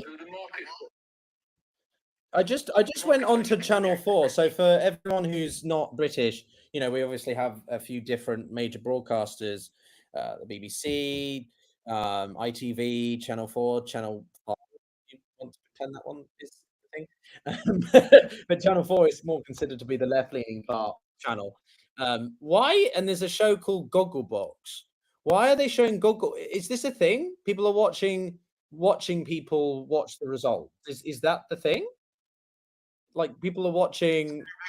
Is this happening, people? Like, basically where you watch people react to watching TV, and so what we've got right now are people watching results come in by people who are watching them being watched by the watchers. Like, this is a weird. This is weird. I'm going back to the Financial Times. That's insane. Anyway, what's up, Trampoline? You've got more news for us? I just wanted to check that. Jesus Christ, it is Gogglebox. What is going on? Yeah, so we've got some comments here. So Chris, you're not the only one. A lot of people are commenting on the live stream chat on YouTube that Reform is reform needs to bring the one comment here from Gaetano is like reform needs to bring Conservatives back to common sense. Interesting. And Declan says, I'm guessing this is in reference, Declan, if you're still watching, if it wasn't the thing it is now. So that's about reform, I'm guessing. So that, the reform could really be a dark horse here, guys. They could come out not necessarily with so many more seats, but definitely, a much more of a position to perform and build upon in the next election, depending upon what happens. That's why I don't think Nigel Farage will switch to Conservatives. I think, if anything, Conservatives will switch to Reform, because I think there's just too much damage being done now. I think Conservatives, potentially the party's dead. I think it could be that extreme. But do you not think that the Conservatives are such an established entity that they can't be destroyed? Do you not think? Okay. No. All right. But because for me, though, as I pointed out there, you are aware of the unique structure of the Reform Party, right? It's not a conventional party; it's a private-owned business, essentially. At the moment, yeah, but I think that the structure will change. I think that Farage owns 53%, doesn't he, or something like that, of the party at the moment. But that can change, right? It can, but he has to relinquish that control. He has to. Well, put it this way: if Reform comes second tonight, then why would Farage jump ship to the Conservatives? There is no way Reform are coming second. They're coming fourth. Okay, well, we shall see. But at the moment, as it stands, they are strongly second. Strongly. No, Conservative Party has infrastructure all over the country. They have clubs, they have people who go there. So it's not going to disappear. It's going to be weaker, but they're going to reorganize, reinvent, change the leadership. So I think it will stay put. Yeah, but that's what Reform is, right? So that they just might change the name and then move that infrastructure over to Reform. That's kind of what I'm saying. It'll in effect be Conservative, but just with policies that are more aligned to what a big swathe of public new themes came in. They just form coalitions and Labour won all last week. One at a time, guys. If Trampoline's going to jump in with updates, then I think Labour just won Rishi Sunak's seat. Let me check. I know it wasn't. Sorry, that was wrong. Swindon South. It was Washington Gateshead South. Sorry. Yeah, so this is the phrase I was forgetting. So to your point, Chris, the Reform vote share is insane. I mean, Farage has said the two results in the northeast of England in which his party is going to win many seats. Yeah. Sorry, that's what I meant. That's what I meant when I said second. So apologies if you meant fourth in terms of number of seats. Yes, I agree. That it is looking that way. But in terms of the number of people actually voting, then if you've got the second biggest number of votes, I mean the strength to build on top of that, you've still got the hangover of the negatives for the Conservatives. You can't do too much wrong in opposition, and Labour are going to make so many mistakes and make things so much worse, because a lot of the things that all these people are looking to get away from, Labour are going to continue to do more of. And so, this is Farage's entire strategy. Is he knows Labour's going to win this time, but 2029, he's building a base for a 2029 landslide. And if things carry on the way they are, then I'm pretty sure he'll get it. And so why would he switch to the Conservatives? I'm willing to bet at anything you want that Reform won't even come second here, and there is no way they would even be in opposition in 2029. It's just not happening. It will be Labour and the Conservatives again, maybe even Lib Dem, but Reform will be nowhere near that. Well, we'll have to see. They're both forecasts. Neither of us know, right? Yeah, but just the way the post system works, Lib Dems are going to probably get 50, 60 seats this year. They're going to be in the news all the time, and the UK has always been a more country. It has always been very centrist, and it's seen time and time again, election after election after election. And this is not a one-time thing. This is a trend for the last 100, 150 years. Reform might get a lot of protest votes now, and they might get a few votes here and there, but they are in no way they'll be the official opposition in 2029. It's just not happening. I disagree. So I'm seeing here that the incumbent PM Rishi Sunak is likely to, will potentially announce his resignation tomorrow in light of the Labour landslide, which would obviously, I mean, most people think that he never really wanted to be in the position in the first place. Let's be honest. Well, did you see the Andrew Bridgeton interview? No, I didn't. What happened? Well, he basically said that Rishi Sunak's spoken to the generals and said that he does not want to be a wartime PM. He said that there's going to be a breakout of war in Russia. This is what Andrew Bridgeton said. You can look up the interview, and this is why a lot of the political establishments in various places are basically throwing out elections now because there's bad times coming. And I think it's before the November elections in the US. Rishi Sunak doesn't want to be a wartime PM, and so he basically wants to throw the towel and he wants to lose the election. Chris, he's through the election now because he legally had to hold one.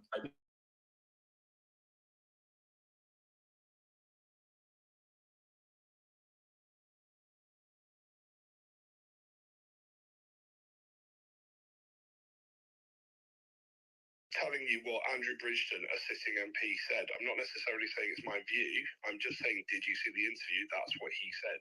Yeah, I think, look, there's a lot of debate, and I think there will remain a lot of debate as to what on earth was Rishi Sunak thinking when he called this election for now. I think it's insane. And to be honest with you, no, it wasn't hubris, mate. I think he's had enough. Why would you call it in May for we haven't had a July election since 1945 on July 5th when the Conservatives, were beaten by Labour. So I don't. No one understands. I think the main reason is simply he just got bored. He's had enough. He's not a political guy. He's a finance guy, and he wants to move to California land and do his tech shit and be out there. I mean, maybe it was a bit of hubris. Yeah, fair enough, actually. But I don't think it's hubris. No, it's insane. I think the idea was that the Tories were hoping to hold out for a better economic political climate, and then they could benefit from running on the high on that and sort of saying, hey, look, guys, we've improved the economy. We are the more responsible party. It just didn't work out like that, and he was just like, screw it. And I think you could tell that from the amount of Tory inner circles who didn't know, and suddenly they're like, what the hell, we're having an election, what are you doing, man? So yeah, I don't think so. Most people, I think it's an absolute disaster, and we're seeing that play out now with both Reform and Labour. So yeah, I remember when he called it. He had to call it by the end of this year. By the end of this year, he really had to call it. But I was surprised that he didn't hold out until the end of the year when he would have had to have by then do it, and they did it this early. It did surprise me at the start, and I wondered why. And one of the reasons is maybe he basically thought the economy might have been getting better. The other reason, like you said, he just had enough. I love seeing all the comments. To call it and then announce potential conscription. That was it. Doesn't say I want to lose an election any more than he could have done. So yeah, I mean, you should watch that interview with Andrew Bridgeton. It's fascinating. Yeah, I'll give it I'll check it out. Yeah, I hadn't seen it. Yeah. Could it also be the case where he actually didn't want to lose his prime ministership, and he wanted to go out as the prime minister of the country and as the leader of the Conservative Party? I mean, he was on a sticky wicket for a very long time, so who knows? There would have been voices of reasoning within the Conservative Party to get him off because of all of the abysmal things that he's done. Yeah, no, for sure. I just want to know if the Labours win, who's going to be the next prime minister? Keir. So, is this guy going to engage the international foreign policies for England, or he's just going to watch? I want to know if the Labours win, is that going to change UK foreign policy, or it's going to be the same? Largely going to be the same. It's not really going to change. What you will see is, I think, a softening of rhetoric around Palestine, because, as I said before, Keir is a human rights lawyer, and I think he emphasizes with the humanitarian human rights crisis that is, outplaying in the country at the moment in Israel and Palestine. So yeah. And he wants to maintain the Muslim vote in the UK, which is becoming an increasingly big voice, right? Yeah. 90 constituencies out of the 650 are constituencies where the Muslim vote essentially can make or break the politics for any political party in the UK. But Piotr, you say that on the LBC show, Starmer was quite overtly categorical about the fact that he supports Israel's stance to essentially defend herself, and also he believes that what Israel had done after October 7th was in fact the right to take in the self-defense. So I actually don't think there's going to be a much shift in foreign policy, especially on the stance of Gaza and Israel. I think Ukraine and Russia, I think both Labour. So what about their policy against Yemen and the Houthis was targeting the ship supply? The ship supply. We'll do whatever the US tells us to do at the end.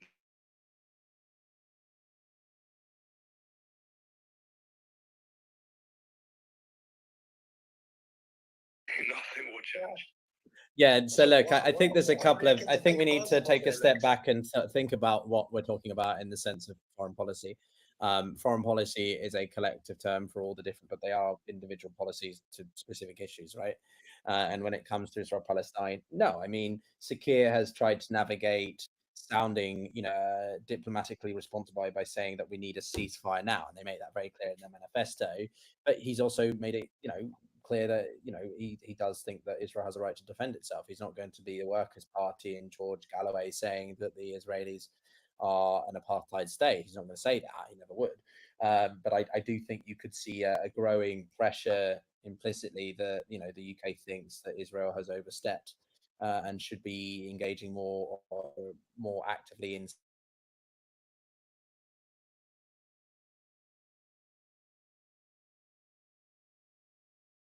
a threat to Middle East peace. It is a terrorist entity, Hamas. It is a terrorist Well, that's your opinion, but I don't know if that's the opinion of the government. We don't, they haven't applied terrorist. They haven't made it a terrorist entity in UK law. So, if that changes, then it will be. To be honest with you, that's very odd and strange. Well, it's not a unilateral decision. It has to go to commissions and reviews. It's not up to just the Tory government to make a unilateral decision. That's not how it works. So again, I'm not just. So basically, No, I don't know. I mean, the UK has been the US's lackey ever since Suez Canal crisis in '56, but I think that do they consider Houthis also terrorists or not? I have no idea, mate. You want to go and ask the Conservative and Labour Party government? I have no idea. I'm not going to go into the specifics of that now, mate. This isn't a space about Israel Palestine as much as I know we need to talk about it.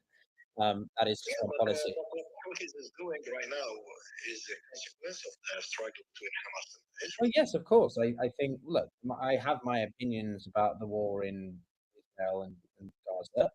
I think any attempt by the Israelis to go into Lebanon to defeat Hezbollah is insane.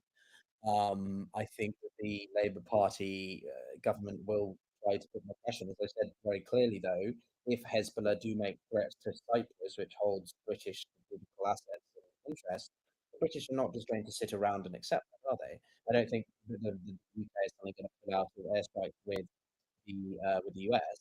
But as I say, it also depends who's running the US. If we've got a Donald Trump at the helm, that's going to be a very different kind of fish to Biden, who is much more likely to get on Keir Starmer. So what's your opinion about the election right now in the US? Who do you think is going to win? Let me think. Are we covering the US? No, I'll rub the US out and cover the UK. I think let's focus on UK for now. What do you think about someone like a Galloway losing? Does that essentially indicate that the British public do not actually want to vote on the politics of other nations in this country? No, I don't. I think that the Labour. I think that George Galloway is seen by many as a fringe individual. He's seen by many, I think, as a bit of a joke. That's not necessarily my opinion, but I don't think a lot of people take him too seriously. People on the left-leaning part of the political spectrum obviously stand with him very firmly. And I don't necessarily disagree with everything he says. I don't necessarily. George Galloway getting elected was a very special circumstance, which will not happen again.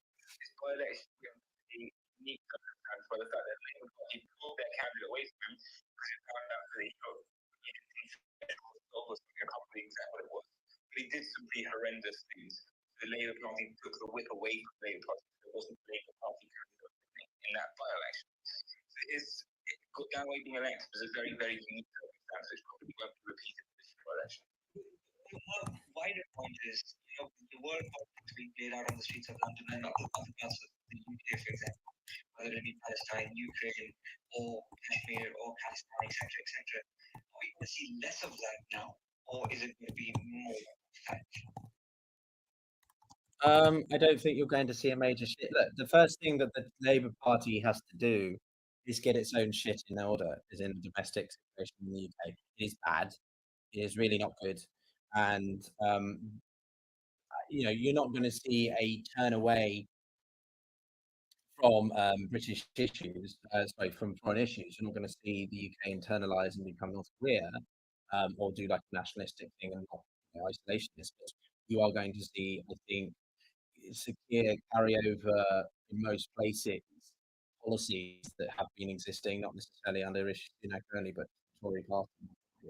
And they're going to be focusing on, number one, the economy, number two, social issues, number three, restoring relationships with the Europeans, not necessarily by rejoining Europe, but by improving the relationship on a bilateral sense. Market, do you reckon? No, I don't. I genuinely don't think so. I think that the likely Chancellor Rachel Reeves, they did an interview with her on Rest of Politics, and she's pretty left in certain policies. And I think that she's going to want to. They don't want to join the single market. They don't want to join the customs union. They want to ensure that the relationship with the EU is good for trade in a very broad sense. They want to entertain this idea of under 30-year-olds, I think it is, youth, being able to work or make it easier for them to travel and work or study across the European Union. So there are a few initiatives, but you're not going to see a return to the this isn't 2017, 18 anymore. A lot of the candidates or members of those parties have since left or no longer in positions of influence. I just don't think that's going to happen. I think they want to focus on anything improving the relationship over Ireland as well, removing the terrible situation and build on the Windsor framework, which was one of the policies Rishi Sunak actually achieved. So I think I think the focus is going to be things closer to home. I don't think the UK is going to suddenly make a transformational change in its position to Ukraine, Palestine, and Israel. It's just not, it doesn't serve any benefit for them at the moment. So yeah, I don't know if that makes sense. Oh, hey Yehuda, yeah, go for it, mate. How's it going? Yeah, I have a little secret that you don't know about me. You're an English citizen. Before Israel, Palestine, before Ukraine, no one wanted to be around me because all I was doing was always Jeremy Corbyn, it was always, David Cameron. And I was so happy when Keir became the leader. Obviously, we all know that Corbyn won the election twice. Well, he won the argument. Obviously, the election is ancillary, apparently. And I thought to myself, Labour is going down the tubes. And then when he came in, I thought, you know what, this is great. And obviously, the Tories have turned into a total gong show, clown show for the last, just a nightmare for them. But the thing is great. It's against jingoism, whereas sometimes America are going down a different path. I think the UK turned it around, and I'm really happy. So that's awesome. And I'd love to. I actually been so busy working with kids in camp that I didn't want to tune in, but there was key writings, obviously, intent. I wanted to know what our friend Mr. Adam Great, what's his name, George Galloway, Gorgeous George. I want to know who the guy running against Keir, what he got, as Mr. Pink Floyd there went on and told Piers Morgan he's only here to comfort some Feinstein guy, and then a handful of other candidates. Wow, this is great. So I would love to just listen if you could do a rundown. Are there any results in? I know it's a landslide, but Yeah, we've just got a new result in actually. Yeah, so I'll do a quick summary of where we stand at the moment. So, and can you highlight some of the key seats and what Mr. Right Win Arguments for Non-Elections has done? well, I mean, I think Did you win a seat? Is what I'm asking. who? No, I, Hasn't been announced yet.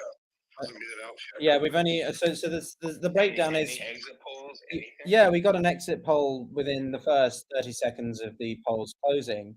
The polls, as it stands, the exit poll shows need 326 seats for a majority. Labour have prediction of 410, Conservatives 134, Liberal Democrats 61, Reform 13, and then the SNP 10, and the Greens 2. Plaid Cymru, which is the Welsh Party, is 4. And so far we have 6 seats in, so we are 1% almost of the way there. 6%, 6 seats in, and that one of them is a flip from the Conservatives to Labour. Labour is expected to win. This is a swing of about 170, which is a landslide. But what is the main, I think, and I've tweeted this out actually, so if you guys want to retweet it or check it out. But basically, it's the Reform Party. The Reform Party is this unique entity which is, privately owned and Farage's personal vehicle. They are coming second in almost all of the seats so far, and with huge vote shares. They might not be winning the seats, but their vote shares are so significant. And we've just seen now. That's shocking. No, it is. Labour have retained Washington and gated South, where Reform beat the Tories into second place. We were expecting Tories to lose about 28 points, Labour to gain about 5, and Reform to gain 17. In practice, those are down 21. They were up 5, Reform are up 15. And Reform have come second in a heavily pro-Leave Labour seat. So what we're thinking is this is the beginning of a new, really established, party that can take on not just Labour and the Tories, but just generally be there as sort of third entity. The Liberal Democrats have usually been the third largest party and sort of, share that airtime. But, with the charisma and energy that Nigel Farage brings, I think it's pretty insane how they're doing so far. Obviously, the Labour Party are going to pull pressure on that.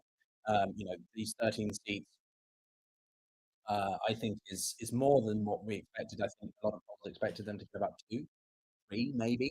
But 13 is a lot, and the Labour Party is saying no, it's not going to be that high either. We don't believe it. But that's party politics coming out there. So I think that's one of my main takeaways so far is just how well the Reform are doing. What's up? Well, here's the thing. What you said about Farage. Now, here's the thing. Farage is one of these, divisive and uniting figures, and about the party's success. When a party rests on the shoulders of one person, and that person's, I just don't think I think he's a flash in the pan, to be honest. He always has been. Can I? The message resonates. His message resonates. I get it. You could say the same. You could say the same thing about the Le Pen's and the French party, whatever that is. No, you can't. No, because the electoral system is so different in France.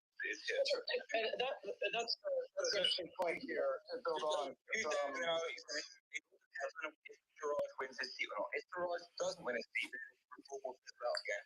Because Farage has been every time he wins his seat, it's been 8 times. Yeah, and I guess my point is Le Pen coming about this. Okay, so I'm going to 100 times. My team is. I was going to finish, Tram. Le Pen comes from. I was just going to wanted to jump in real quick. So I was granting that, but I just wanted to finish. Le Pen and others come from a very long tradition of their particular brand or father before, but they have campaigns across the country.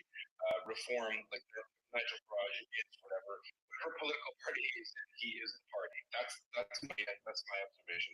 Yeah, he is. It's never the thing. And one of the discussions we were having is what happens depending upon the results, could Farage jump ship and join the Tory party and mould it in his image, or try to merge it with Reform, or could Reform absorb the Tory party if they are decimated? Which it's very much dependent upon the results tonight, and it wouldn't be exactly a quick thing in the long thing anyway. And these are some of the radical scenarios that pundits have been mentioning in the past. I mean, the Tories were pretty wiped out in 97. They came back. I mean, I don't know. Either way, Farage going into the Tories and revitalizing it, the Tories. No, I don't think they're going to fall apart. And personally, I wouldn't want them to, not because I love everything about the Tory party, because they are a legacy party, and I think that they are best placed to be I think they're best placed to be a centre right. I know Chris is going to disagree with this a bit, but I personally think that the Tory party are a centre right party that are good at holding traditional conservative values whilst making maybe certain policies towards social progression in certain areas. But, I don't know. It depends. I think there's a place for a more, shall we say, right party, just a right party, like the Republicans, in France, where they've been squeezed by the national rally and the bonds and symbol. And we probably will have a live stream Sunday briefly with the French election now too. I did a video on that earlier on in the week if people want to check it out. But Trampoline, you had a point.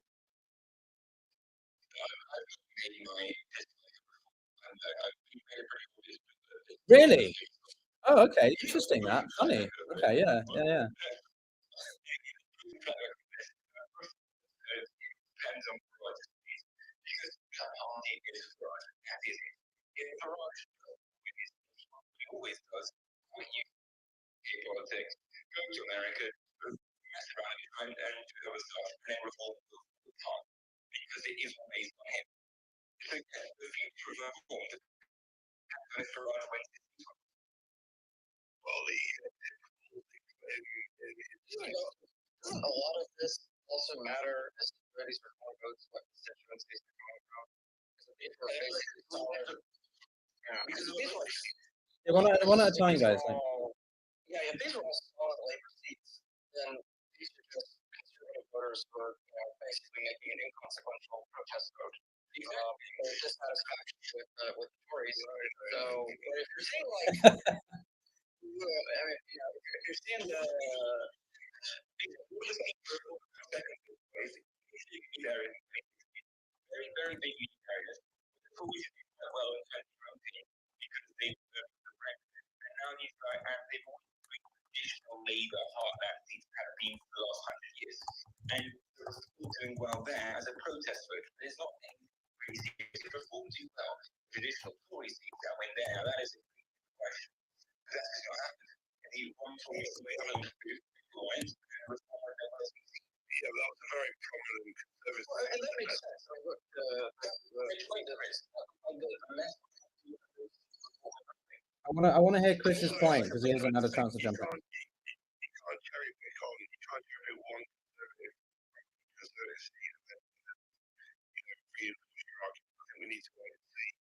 I think in terms of Nigel Farage, the exit poll in his constituency is 89% likely that he would win it. So that was the exit poll that was done today.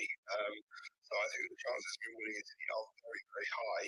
I mean, I am inclined to agree with you if he didn't win it and they don't get the seats that the exit poll 30 suggests minimum, then I think it potentially could settle out. But I don't think that's going to happen. So far we have vote share so far 47% is Labour, 24% is Reform. The Tories that the image just went is about 15%, if I saw that correctly. Yeah. Exactly. And that's the point. So what that means is when you do the post-mortem writing and you go through the delta between this election and the last, you're obviously going to find that there numerically count to 100, I hope. But we're going to find that obviously conservative voters and many running voted for Labour to push that Labour candidate into the seat. However, I suspect to find a large number of those conservative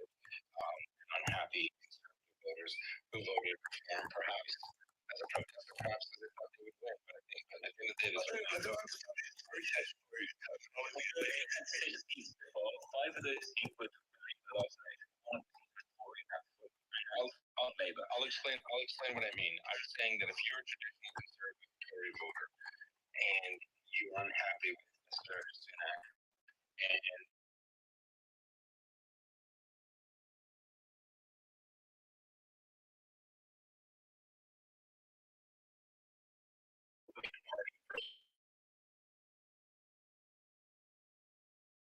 that doesn't make it a protest, but that makes it democracy, right? And this is the thing, it's important. It's almost like disregards reformers, or they're just protest mode. And it's like, no, they have policies that are really important. Well, no, I'm not, because you may not have been doing that, but that is what you see all the time. Is this a protest vote? And the reality is, no, it's democracy. Whether you agree with democracy or not, is democracy, and therefore people are looking at policies and what they stand for. That aligns with what Labour or Conservatives are. And a lot of people are on the left. A lot of people are on the left can't accept that they are so detached from a big percentage of the population. And it's hilarious to watch them read about reform. And it's because they have policies that actually do make sense. They are. Let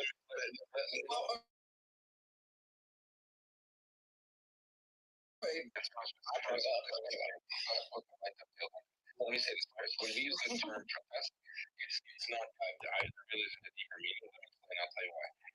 If you're a sophisticated conservative voter and you're not going to vote for the conservatives, you ought to probably know, yes, since you have eyeballs and ears in which to hear, that the move is shifting to the left. So you might say, you know what, I will vote for Farage. I don't anticipate my candidate to win, but that's fine. I want those numbers to show that in the next election he will win. That is democracy.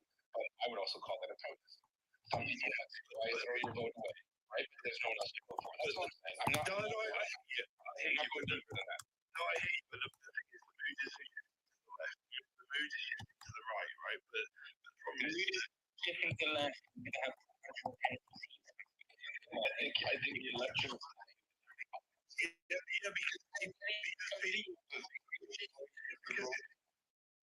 One at a time, guys. In the UK,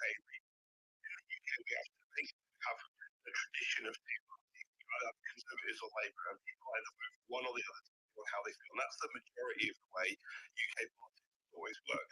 So the Conservatives are decimated so badly through COVID and recent policy decisions that people are going, I just need change. And the problem is a lot of people get their decisions from mainstream media, like the BBC, who are massively biased towards like Carol, that are massively biased towards Labour. They will do everything they can to destroy the reputation of Nigel Farage and anyone more right-leaning than the left-leaning parties, which is Conservatives and Labour, in my opinion. And so that's what the election. But the actual general state across the whole of Europe is to the right, and people are like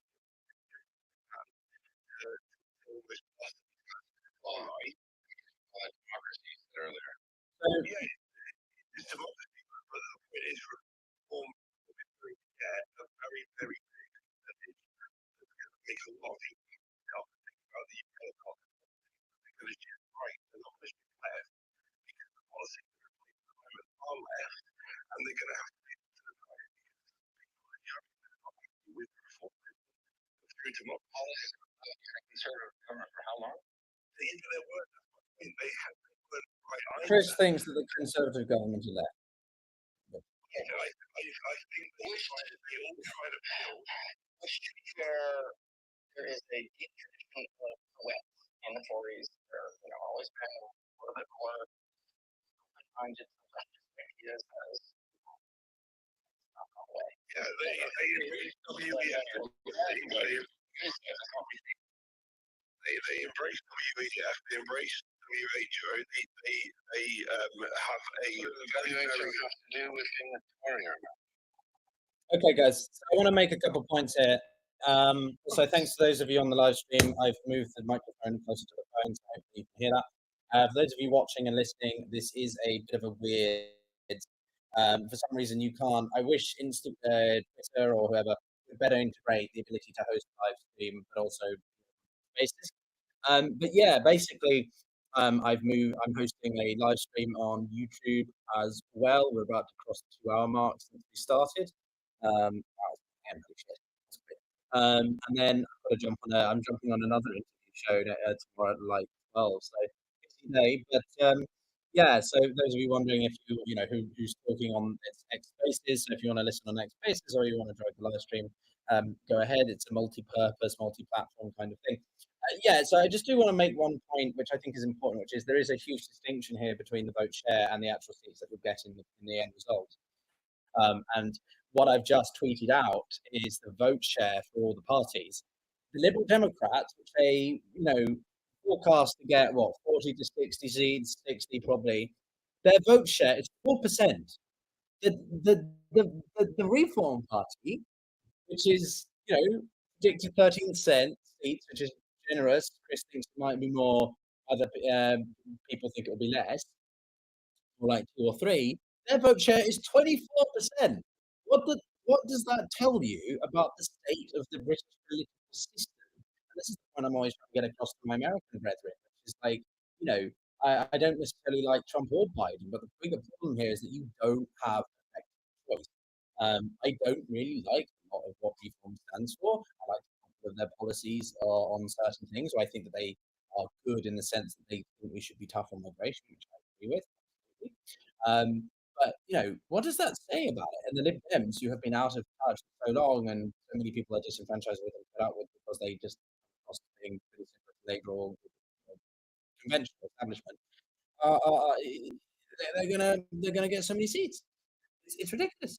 So is it fair to say the Lib Dem voters voted Labour and a bunch of Conservative voters voted Labour and a bunch of Conservative voters voted Reform? I don't think that's.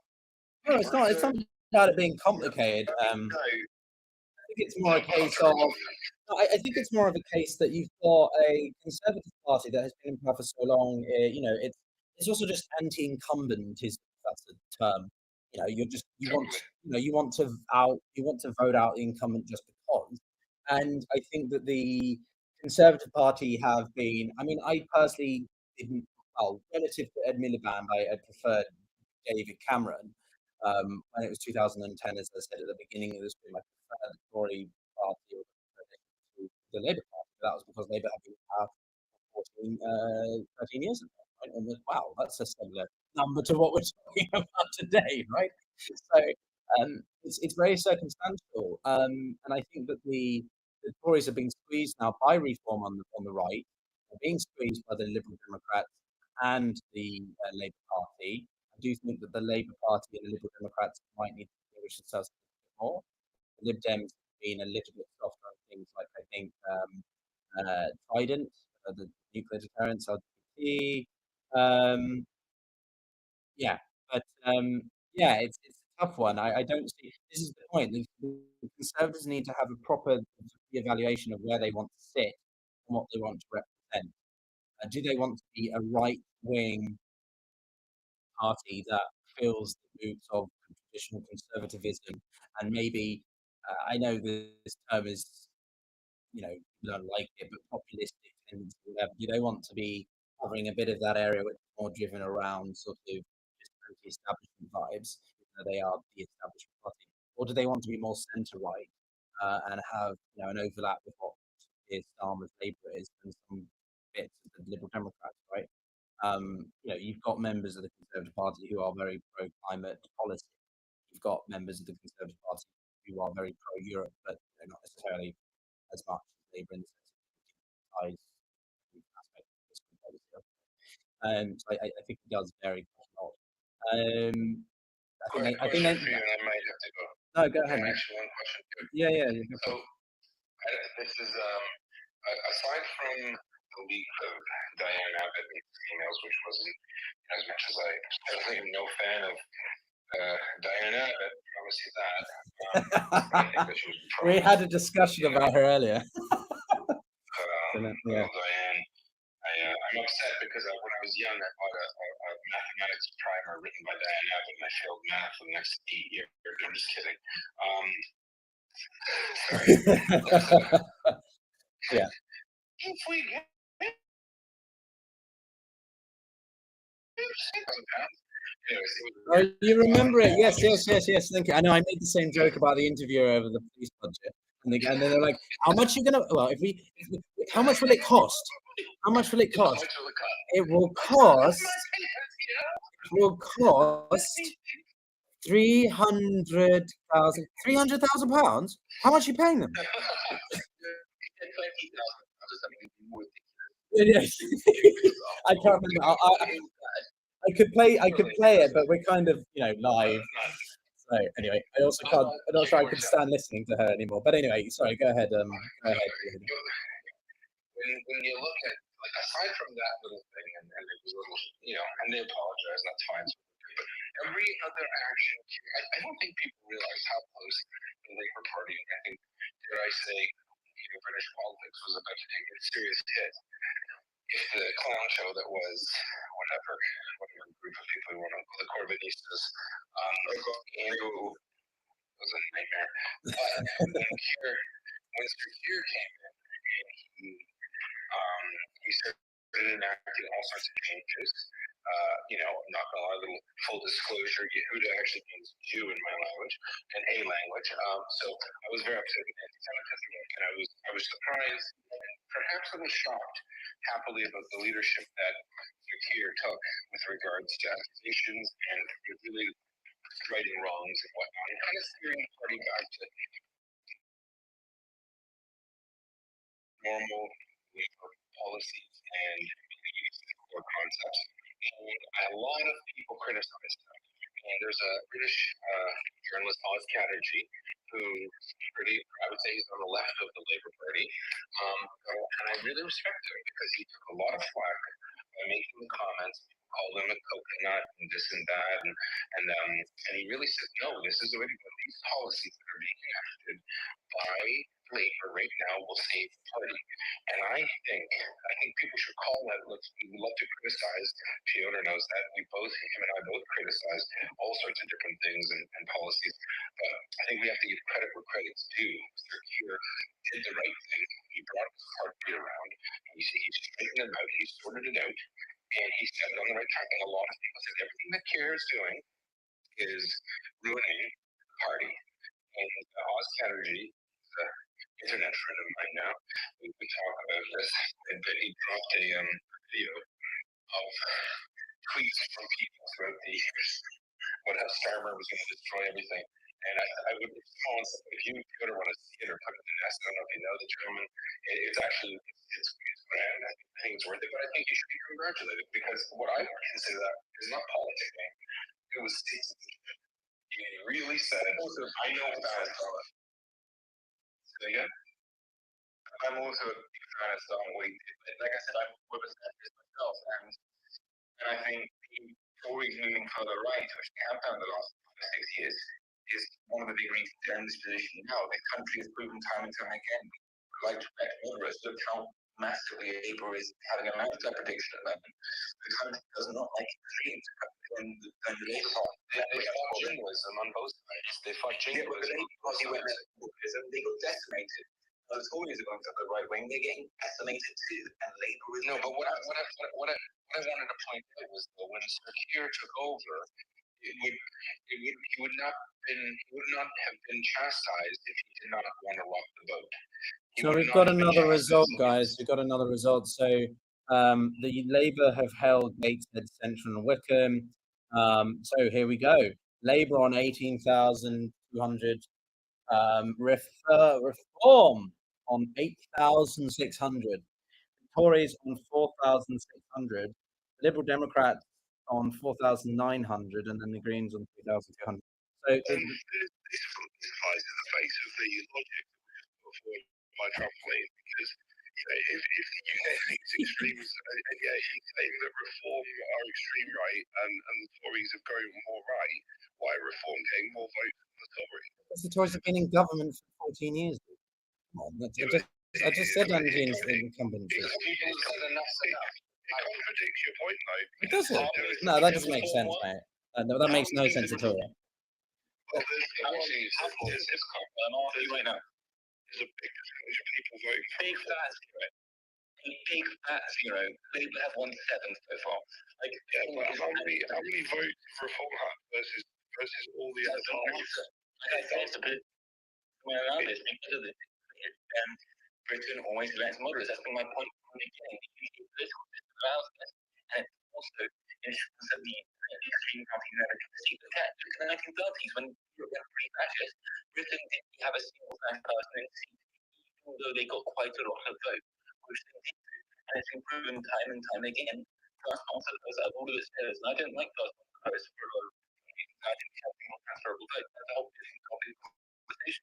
What first past the post does pretty well is it stops the more extreme getting in, and it ensures that Britain has more centrist governments, and it has done that time and time again. And that has been my point from the very beginning. Yeah, and I just want to appeal to the whole point of the question when I started, and I would derail it myself included, because is it not time for those to just because I'm happy? Is it not time for those pundits and across it everywhere to say, hey, Sir Keir Starmer, you did the right thing. Certain Labour leaders or thought leaders saying you were going too hard and you're doing this. You did it just about right, because that in Oh, we lost you. Yehuda, we lost you, buddy. All right. That would work. Can you hear me? Yeah, go ahead. Yeah, you're good. Yeah, I said his policies, his statesmanship, his leadership, and in conjunction with the Tories' musical chairs prime minister policy that I'm not sure why they thought that was a good idea, has led to the biggest landslides in British history. And I think he should be congratulated for that. Would you congratulate him? Would you say? Because I'll be honest, I liked what he was doing with Starmer better not go too hard because he might lose support. And no, the exact opposite happened. He showed leadership when leadership needed to be shown. Look at the result. I think it's great. Yeah, I mean, look, I have my personal opinions. I know who I voted for, obviously, but actually, I'll answer that with a question for you. A few people have jumped on and asked me, what does this mean for the party and the UK's approach to Israel Palestine? In my opinion, I don't think we're going to see a major shift. I do think we'll see is a slightly more sympathetic, maybe narrative and policy change, at least narrative from the government, because Keir is a human rights lawyer, and I think that is something that will influence the perspective when it comes to Palestine and the Israeli, operation, and the potential for entering. What do you think? Fair enough. That's a great question, and I agree with you on all your points, and I'll add to them and say this. Some of us have experience in that world, Peter.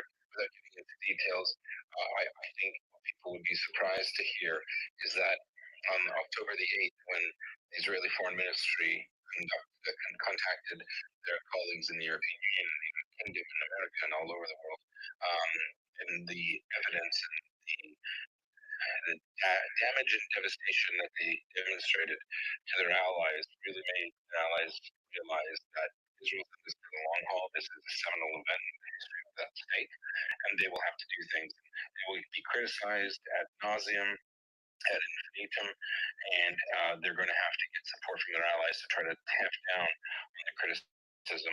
I think a lot of the criticism now is lip service from the West, and I think that the United Kingdom has shown a very strong leadership role, whether it's at the ICJ or in general, to say Israel needs to defeat a terror group that puts the IRA to shame, and they're going to continue to support them. Now, here's the thing: when it comes to votes in the United Kingdom, when people, especially like xenophobic types who say things like, "Oh, the Muslim vote this and that," listen, the majority is so big that this next incoming government will be able to conduct itself. They can criticize whom they need to criticize. Israel's not perfect. I don't see any shift in anything. I think you're right. Platitudes may be exchanged or increased in certain contexts, but at the end of the day, all the reasonable people are at the table, and that would obviously include the Corbynistas. But yeah, you're right. No change. change. No one wants war. No one wants destruction. Neither do the Israelis. Right now, I don't think a war will kick off in Lebanon. And I'll tell you why. The devastation in Lebanon will be in Hezbollah's presence in Lebanon. It will also be very bad for Israel internationally. And it will be also bad for northern Israel. I don't think it will be as bad as Hezbollah says. I think Israel has capabilities and unique characteristics that will conclude what Hezbollah thinks they have in store. But the biggest victim will be the Lebanese civilian, right? And Hezbollah losing prominence, perhaps igniting a sectarian civil war again, is not what Iran wants. It's not in the best interest. So I think the United Kingdom and the United States are working fiercely, and the European Union behind the scenes to mitigate any possible war. The Israelis, yes, they have 3 divisions. One is ready to go in the north. And someone said in the space earlier to me, well, if they have that, they're for sure going to war. That's exactly not true. Just because they're having a demonstration, that's the tax verb I would use, putting those forces there.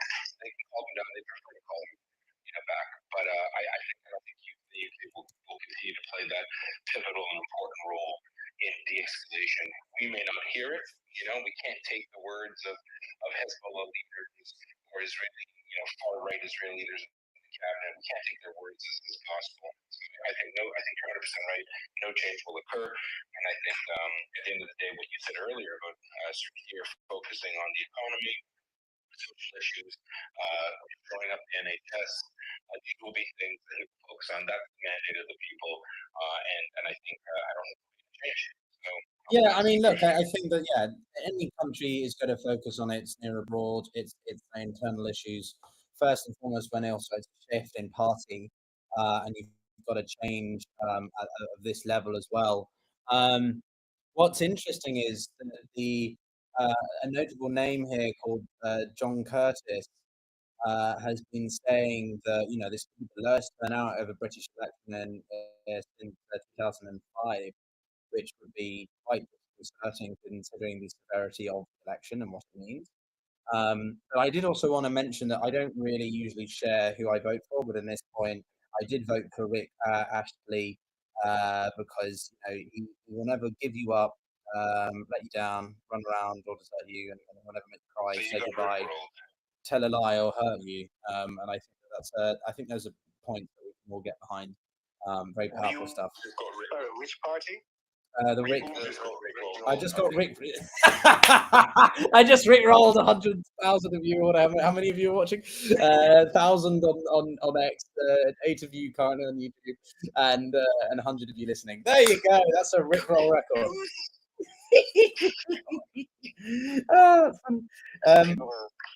Okay. Well, anyway. Furiously googling who is this MP? Like, where's Peter? Yeah. Why is the turnout so low? I don't know. I'm trying to find a quantity for the turnout. Actually, I've seen 51% being talked about. 51. Let me see. 51% election. 51 would be a low turnout. Let me see. Which might be explaining,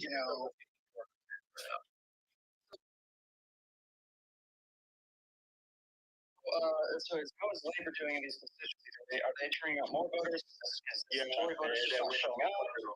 The turnout.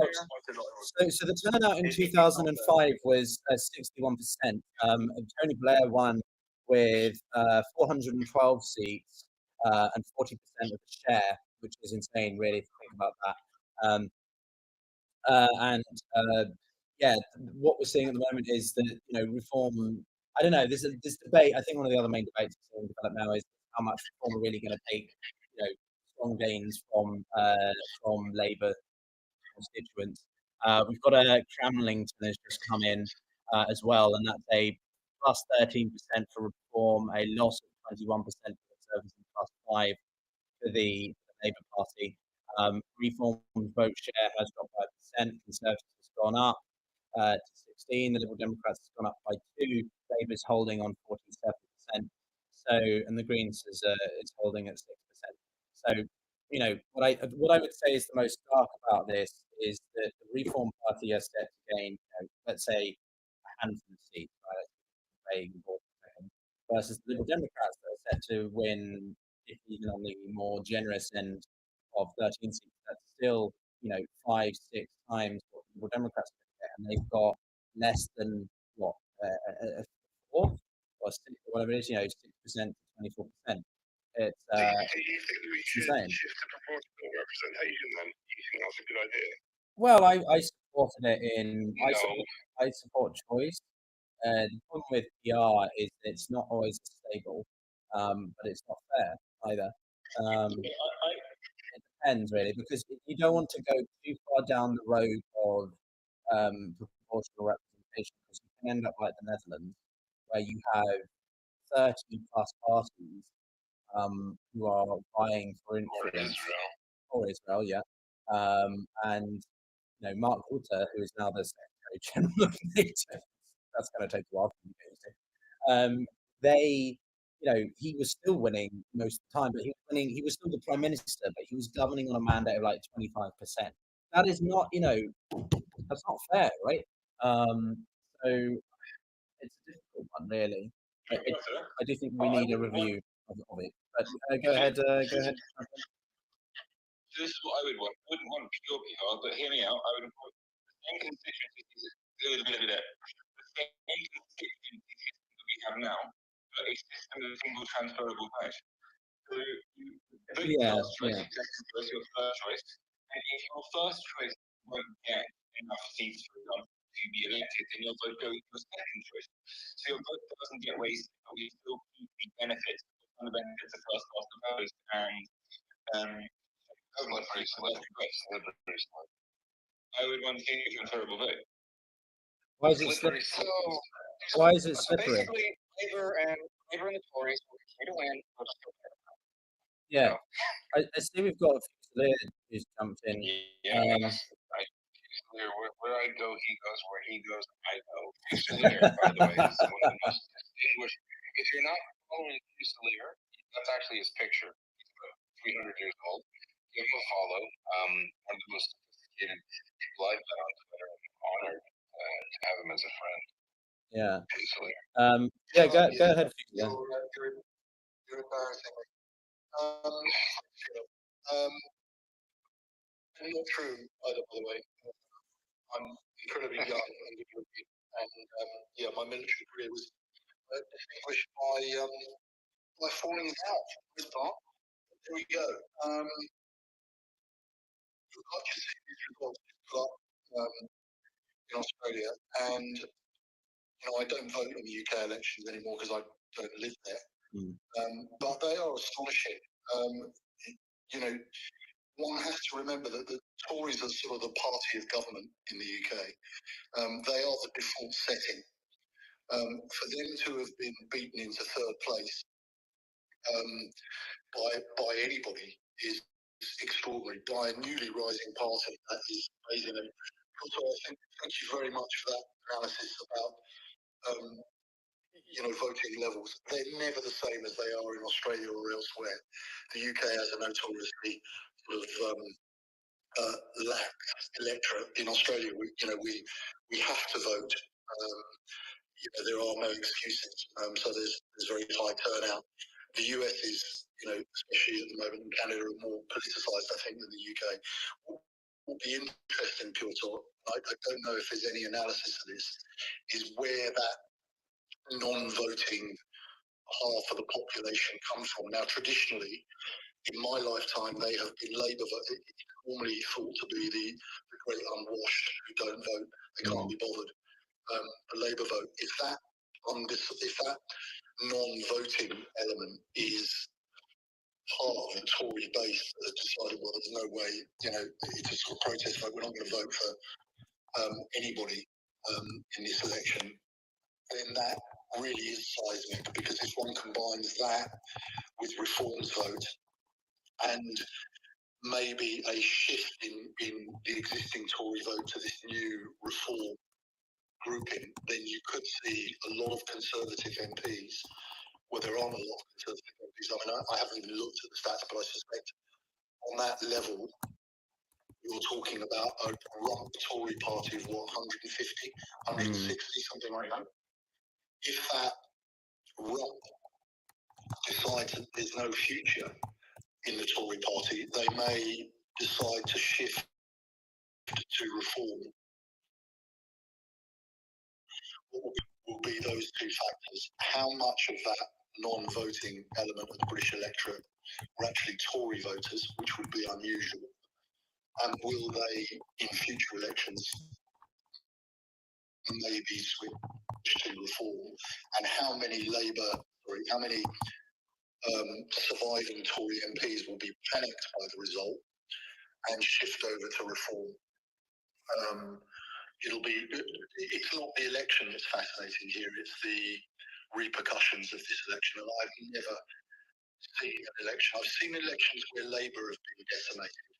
I've never seen an election where the Tories have been smashed. If these stats are correct, then this is the traditional party of British government being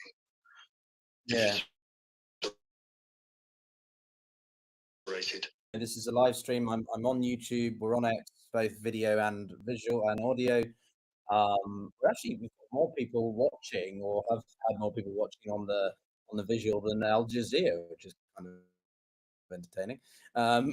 But yeah, Is it really? Is it really? well, I knew that would trigger you. But what I was going to say is, it's a bit slow at the moment. It trickles through in the first 2 hours, and then from about 12:15 to 1, you really begin to start seeing the results coming in. Oh no, 1 to 1:30. I've put the graph above in the net if you're interested. But sort of, what time is it now in the UK? it's coming out to 1:30. I've been streaming since 11, so about 2.5 hours. We've had the space open, and as you can see, if you look on the graph, basically you're going to get most declarations coming in around 3, 4. So in the next hour and a half, we should have a really beginning to develop a clear idea of, as I've said, how clear the Labour majority will be, lost to the Tories, but also the upset reform. I don't know how many of us really expected reform to do as well as they did or could do. I think that there's a lot of queries around, Farage's points over Ukraine, which definitely did alienate some people who wanted to vote for them, and then also some of the people who have defected to the Tories at the last minute. I mean, you've had some people conspiracy-esque, I think, personally, that they were plants and they always intended to defect to the Tories. I mean, I think the Tories are trying to keep their house from burning down. I don't think they have the political capital to spare putting plants in other parties. But anyway, so if you guys are interested in, sort of time frame, we're talking about probably another 2 hours and a half. I will probably go until about 4, and then I will probably go to bed because I've got a couple of events on this tomorrow. But yeah, I'm here. I wanted to sort of see it through until we've got a clear idea of, once we start seeing significant amounts of results coming through, what this will mean for the political landscape in the UK. But yeah, it's pretty fascinating what's happening so far. I'll do a quick rundown again for people who've joined, and if you are listening in. Oh, okay, which one? Well, you're going to be going ape shit at about 2:33 when you start doing it every 20 seconds. Oh, this is it. Look, this is it. But thanks, Trampoline. No, it's useful. You're like the person actually monitoring the polls, whilst I just am sort of hot air windbagging about crap. But no, I was going to do a quick recap. So we have a landslide projection of about 410 seats. This is very similar to the 2005 election, where Labour under the Tory government, Tony Blair, sorry. Oh, well, there you go, Tory Blair. Misspeak, did I perhaps? Tony Blair won about 412 seats. The turnout is apparently mirroring that at about 60%, which is very low.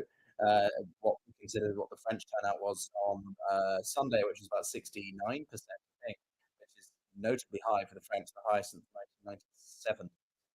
So we've got a role reversal here, but generally speaking, it looks like maybe not an evisceration, but certainly a decimation of the Tory party. I think my initial reaction to the exit poll was, oh, that's not as high for Labour and not as low for the Tories. The Liberal Democrats are on third with 61, 50, 60, that sort of range. Polls are, exit poll is where you interview people who immediately come out of the poll. It's the exit poll bit, and that usually, I think in this case, about 20,000 country. So they are quite accurate, but they might not be 100% like every single seat correct. But the main story, I think, other than obviously the Labour Party victory, is the reform. They are destined to potentially win anywhere within 3 to 13 seats, making claims, against one another. But what I think we're also talking about here throughout the conversation is the political system in itself. And do we want singular transfer voting? Do we want proportional representation? Do we want FPTP, first past the post still? These kinds of conversations. And and the main point of this is because reform, as it stands, has a quarter of the vote, and they're destined to get less than seats in some estimation. It's just Liberal Democrats, which are destined to get 50 to 60, are on about 5% the vote share. So anyway, that's a bit of a synopsis. Who was at our meetings today? Do you want to jump in?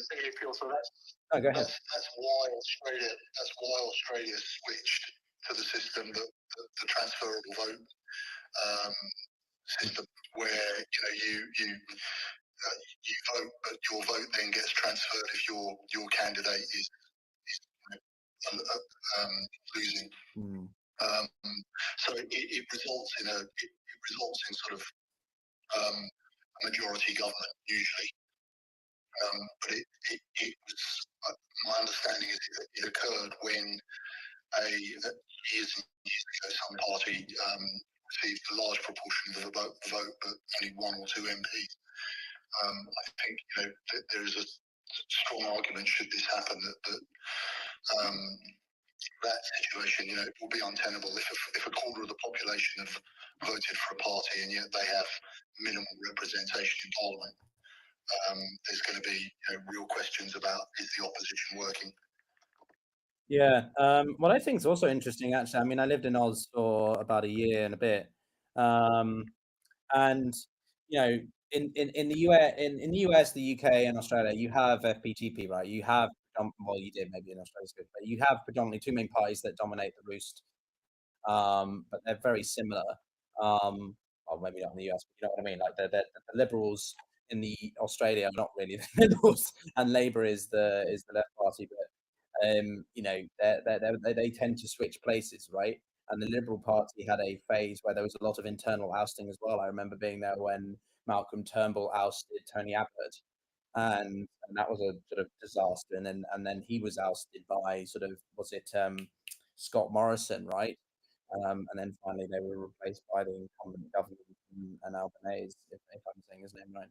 So it's interesting how a lot of the Anglosphere seems to have this dominance of the FPTP as to whether or not it supports it. And there's another piece of analysis here that I just retweeted from Politics UK, which is that George Galloway's Workers' Party, so very left of the wing, very pro-Palestine, very anti, projected to get no seats at all. And what I think is quite interesting is that Galloway is sort of like a Farage of the left. He's very, well, I don't know if you call him charismatic, but he's a character, and he has very strong opinions about things, and is seen as a bit of a pariah, or the establishment, the centre, wants to make him out to be a pariah. And Farage seems to be able to conduct himself in a way that appeals to people in a way that George Galloway doesn't. So I think that's quite interesting. But anyway, that's more of an observation than details. But yeah, let's see what's going on right now. Trampoline, you haven't chimed up with any news. I'm concerned. No new season came back in, but was it was boundary changes in some of the areas of the north and how that will affect things? There are lots of boundary changes in a lot of different constituencies across the country. Cramlington was interesting. I'm just looking at it now because, well, Labour gained 4.7%, 19. Tories lost 21%, and Reform lost 20%. And the Brexit Party is my. Oh, the Liberal Democrats have got a seat. They have. I was about to come to that. Oh shit! In Harrogate, Mingsborough, and they gained that from the Tories. Wow. And they absolutely smashed it. So Tom Gordon got 23,000 votes, the Tories got 15,000 votes, and Reform on a lowly 5,000. Okay, that's the first sort of not to Reform's second place running. Yeah. The Greens are expected to do. Don't tell Chris. Don't tell Chris. It's the first non-traditional lead up north, where I said the Reform would do quite well, but they weren't there because people. That was always my prediction. Listen, I really need Piotr. All I have, if I ask you any favor ever, it's this.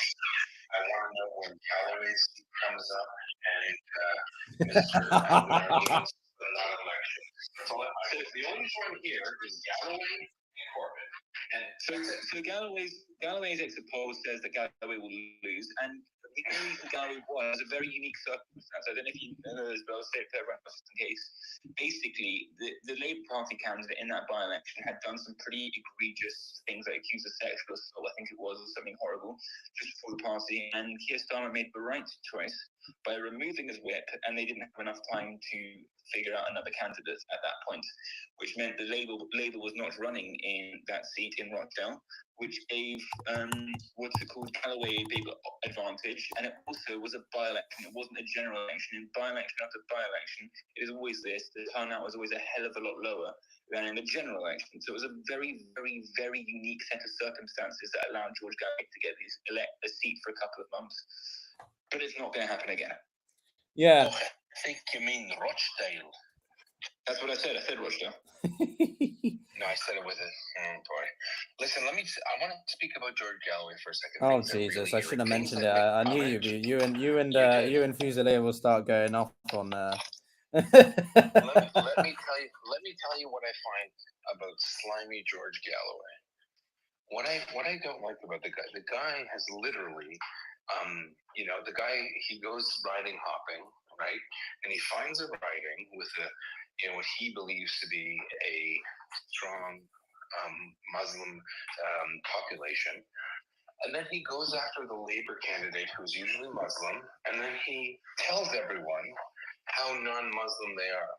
Oh, you should vote for me, a respect party, because I don't drink, and he doesn't say he's Muslim, if he is. It doesn't matter what he is, but the funny thing is that he craps all over local candidates just because he wants to be in Parliament. He brags about seven-term parliamentarian, and it's like the guy abuses the system, which is allowed because those are the rules. But I just think it's wild that he builds this persona, never wants to come out. He always tries to attack what he calls, what I would, people would call secular Muslims, and goes into communities that he has no connection to. It's one thing to parachute a parliamentarian, an MP, or a candidate once or twice or thrice, but to do it, this is the man's career. He snipes at. He looks at ridings, and I wouldn't be surprised if he heard there was a word on the street that the Labour candidate was this, that, and the other, and that's where I'm going. Anyways, I just wanted to point. George Galloway, I actually take a completely opposite view. You'll be surprised, Peter. I think George Galloway is one of the biggest bonuses to my political viewpoint you can have, because I think he exposes such a rancid UK-hating, pro-Russia, pro-Hamas perspective, that it sort of gets it out in the open. I've always said, the National Front were a fantastic advertisement for leftist politics in the UK because they were so abominable. And George Galloway is the abominable snowman of British politics. He exemplifies everything that most people dislike. The other thing I'd like to make is there is a tendency in British politics, and I see it in American politics as an outsider, to denigrate the voting public, to denigrate the electorate. Oh, they're a bit thick, they fall for tricks. And I'm not convinced of that. My experience, for what it's worth, is that the electorate's often quite smart, and it actually sees parties and individuals for who they actually are. And I think, at a general election, you're right, Peter, when the bulk of those who are going to vote, they see these people for who they are. The problem is, the fundamental problem for our democracies is we don't have a great choice. And I'm now going to do something I very rarely do, which is reference the American election. Oh boy. It's not the electorate's vote who parties put up for us to vote for, and therein lies the problem. Certainly in the US, one would think that you could find two candidates who are not senile, criminal, or mental. And the same is true in Australia, where we seem to manage to find, the bottom feeders in our society to put up to vote for. But I think that the voting public are quite much smarter and much more savvy than we give them credit for. And I think George Galloway is an absolute bonus to my political viewpoint, as he exemplifies everything I detest. So, just to your point, Yehuda, and I thank you for that, Fusilier. I don't know. I've never really had much thoughts about George, to be honest with you. He wears very odd hats. Well, he likes his trilbies, I suppose. No, but Channel 4 was saying that Corbyn is very close to losing a seat. They are left leaning, so they might be more inclined to want to sort of be like, we support him. But... BBC is saying Liz Truss might lose her seat. Oh, okay. Now I'm just going to be opinionated and say, fuck yes. Sorry, that bin needs to do one after what she cost the UK economy. £30 billion in 30 days. How on earth can you have put someone like that in place? And if you listen to anything, I was watching a video of her, an interview on another YouTube channel. She just seems to do the rounds now. Like, I'm half expecting that I could get her on my show, for fuck's sake. I wouldn't ever, because I would literally want to sort of pull a, well, no, I won't say that. Tories just got to see. I'll wow. Tories just got to see. Wow. Which one? I'm checking. 1 sec. Incredible, everybody. The Conservative Party have got a seat. Anyway, so no, Liz Truss, she just does the rounds now where she's promoting her book and just making the most laughable sort of comments. They got collecting the annual money. They got Malden, Mark Funfer. Okay. You know who Mark Funfer, right? Yeah. Well, that's the other thing, actually, on that, for a second. Is, which of the heavyweight Tory incumbents are going to potentially lose their seats, right? Are we going to see Sunak disappear? Are we going to see Penny Mordaunt lose her seat? Are we going to see Jeremy Hunt, James Cleverly, the current Home Secretary? Who else? Senior staff, Liz Truss, former MP, PM. So it was I think Suella Braverman is quite safe, actually, because she's more reflective of this, populist, right? Won another seat, and it was a Tory hole, and it was taking the Tories. Yeah, it was Stroud. Yeah, I see that. So now we've got Labour on 10 votes, Conservatives on 1, but have lost 3, 1 to the Liberal Democrats and 2 to Labour. And Reform have yet to actually get a seat, but again, it's we're only into the early parts of the night. Still, I would say we're entering, probably we were in the first phase, which was really vote counting and summary, and now we're beginning to enter the second phase, which is a flurry of information coming through. As I said, between what is it now, 1:45 and 4 o'clock, you will begin. I think you'll see the main batch of results come in. You will still see obviously a lot more coming in after 4, but I think at that point we're going to see just how far ahead Labour are, how many seats the Tories have lost, what kind of impact have Reform had, if any, in that regard. So a few a couple of that, I'd say in a good 45 minutes we'll probably be in the thick of it. But yeah, Hunt and Chaps are projected to lose, so you know. What's that? Hunt and Chaps are projected to lose. Oh, Chaps is projected to lose. Interesting. I didn't. Labour's another seat. Labour just got another seat, and it was a Tory hold, a Tory take. Sorry, let me check which one it was.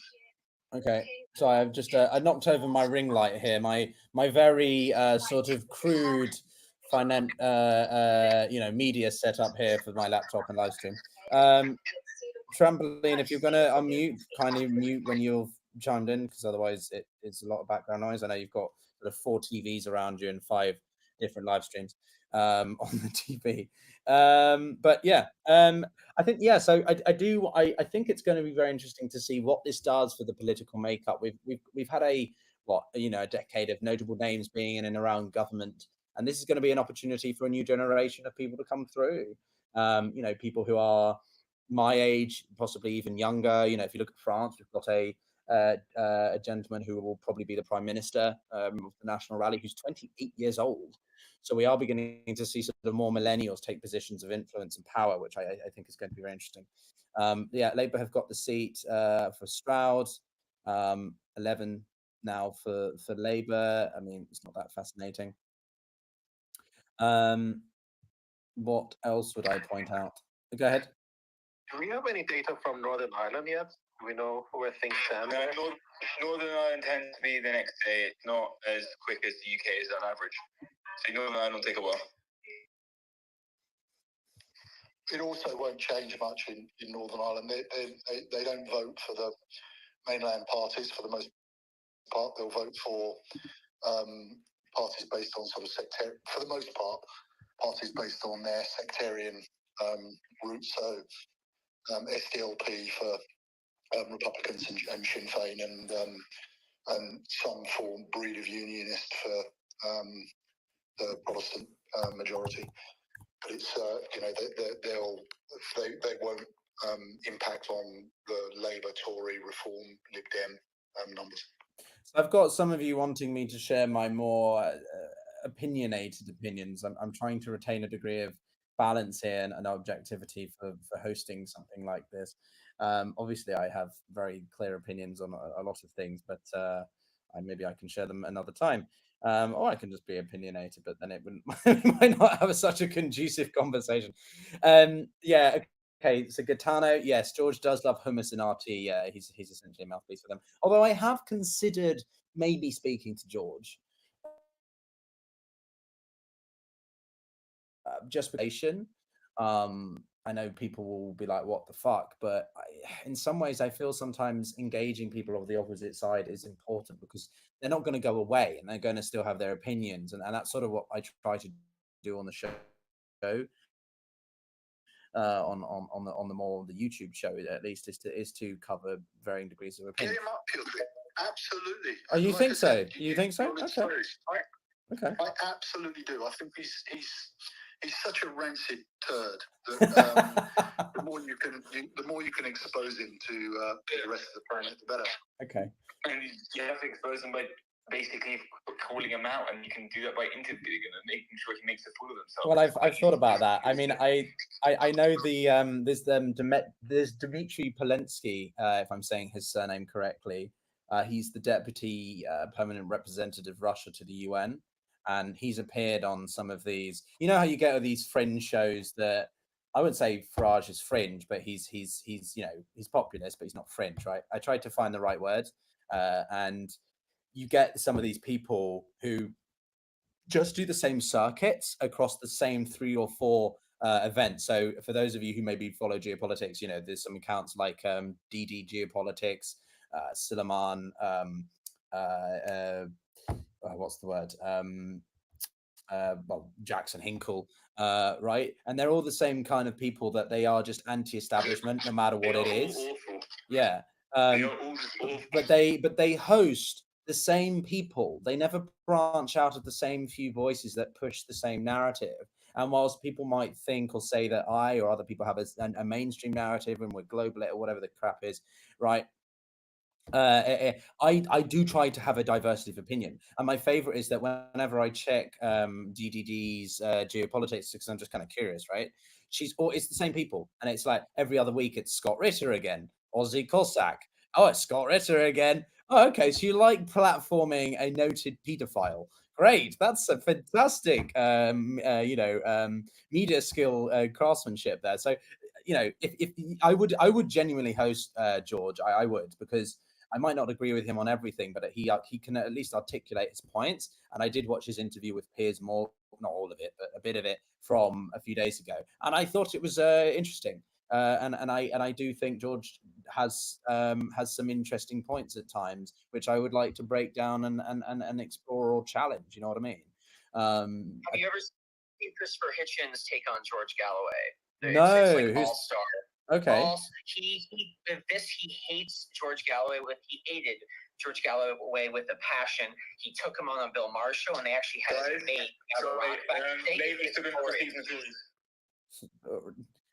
Labour gained Darlington Tories now. Okay. I think trampoline, unless it's a really major one like Corbyn, Galloway, Farage, any incumbent Tory member, don't worry about it too much. You know, as I said, we're going to start getting seats every few minutes now, every few seconds. I'll do the cabinet members. Yeah. That would be better, I think. You know. Okay, sorry. That's all right. Hitchens absolutely demolished Galloway. He wrote several amazing articles about him, about his implication in the Iraqi oil for food scandal. I mean, he has absolutely eviscerated George Galloway. So anyone who likes George Galloway, just send the Hitchens clips and the articles, because that guy is just a showman and a farce. It's amazing. Whatever happens. So, Brian, when in 2003, I don't know if you recall this, but before the 2003 invasion of Iraq, there was a sort of long build up to it with weapons inspectors, you know, traveling to Iraq and all that sort of thing. My brigade at the time included our sort of sister regiment. We're always brigaded. My regiment's always brigaded with a Scottish regiment called the Black Watch, a Highland regiment, which is drawn from Galloway's, the area that Galloway comes from. And there were interestingly, a number of his relatives in the Black Watch. And the two regiments know each other extremely well. And I'm not even going to begin to repeat what the Sergeant Major of one of the Black Watch companies, who was actually related to Galloway, said about him when George Galloway went to personally visit Saddam Hussein. I don't know if you recall that, Piotr, but there's some famous pictures of Galloway. He's an apologist for Hussein and Assad. It's amazing. Yeah, and this was literally while his own family, in his own family regiment, were about to cross the border and attack the guy. I mean, he's a despicable human being, but as Piotr says, it's people like that you actually want to get on. You know, let's be absolutely frank. You know, he's almost a Yehuda level speaker. You know, as an advocate for his disgusting doctrine and ideals, he's superb. You know, unlike Suleiman, he's not a congenital idiot. No, yeah, thank you for making that point. So no, I want to. I want to. The government. This is a big one. The government deputy, the chief whip of the party, is very important to us. Oh, okay. Well, yeah. I mean, that's okay. Cool. Thanks for that, mate. No. Just to your point, Fusilier, I think it's so. You articulated it in a way that I struggle to sometimes. But for me, there are two types of, shall we say, contrarian or anti-establishment voices. Right. I don't agree with every single thing that the government does. I don't like everything the World Bank stands for. People see the word World Bank and they just think that I represent all of its things, and it's like, not really. That's called inflation and general sweeping right? Or sweeping generalization. I personally think there's a difference between someone like George Galloway, who is articulate. He does know history, even if it's reframed in a way that pushes a certain perspective, versus someone like Suleiman or George, who have no substantiated, whatever word, knowledge at all. You know, I can engage with people of a varied view if they are able to argue with me based on the history, the depth of it, right? Not just someone who says you're a globalist, still shut up. That doesn't really enrich the conversation, and it doesn't take it anywhere. Anytime I've been on a space with Ukraine, Russia, and Jackson has come in, none of what he says is of actual substance. It's just a deliberate of information, or a personal quip at you, so that you start going off the actual subject matter and start fighting at him. And it works. It's a very simple tactic for people who aren't familiar with it or aren't familiar with him. and they get distracted, and ultimately it derails the entire conversation. Not because they can actually win it through better fact and division of argument, but simply because if they can't win, they don't want anyone to quote unquote win. You know what I mean? George, whilst he might sort of try to disagree with you, I don't think he will do it in that regard.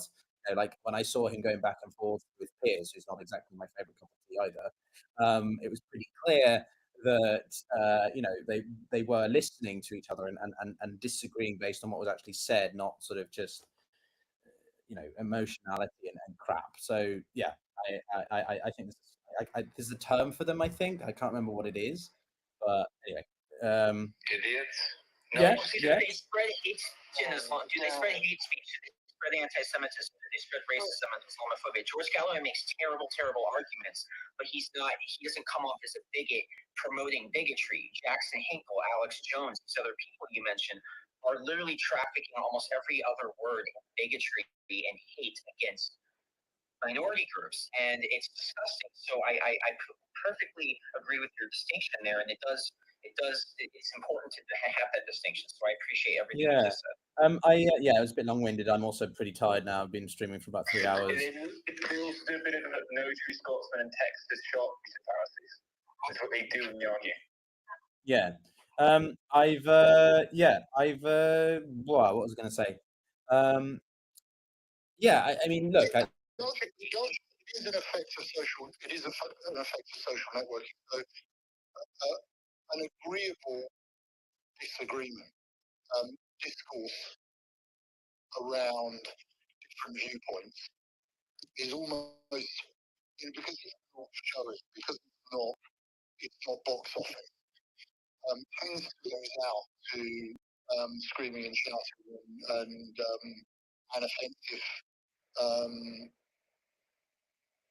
structuring an argument offensively. I mean, there's me speaking, but I've got the excuse of having been a soldier, so my lexicon tends to be quite limited. But how are those crayons, sir? You can talk as a Highlander. Oh, we've got our first recount. We've got our first recount in Basil and Don. And yeah, I was about to say that. It was where John Barron was an MP. Anyway, sorry, go ahead, Fusion. I remember having a really strong argument with an actress called Vanessa Redgrave, who is a very strong proponent of Palestine. And we're talking in the 80s.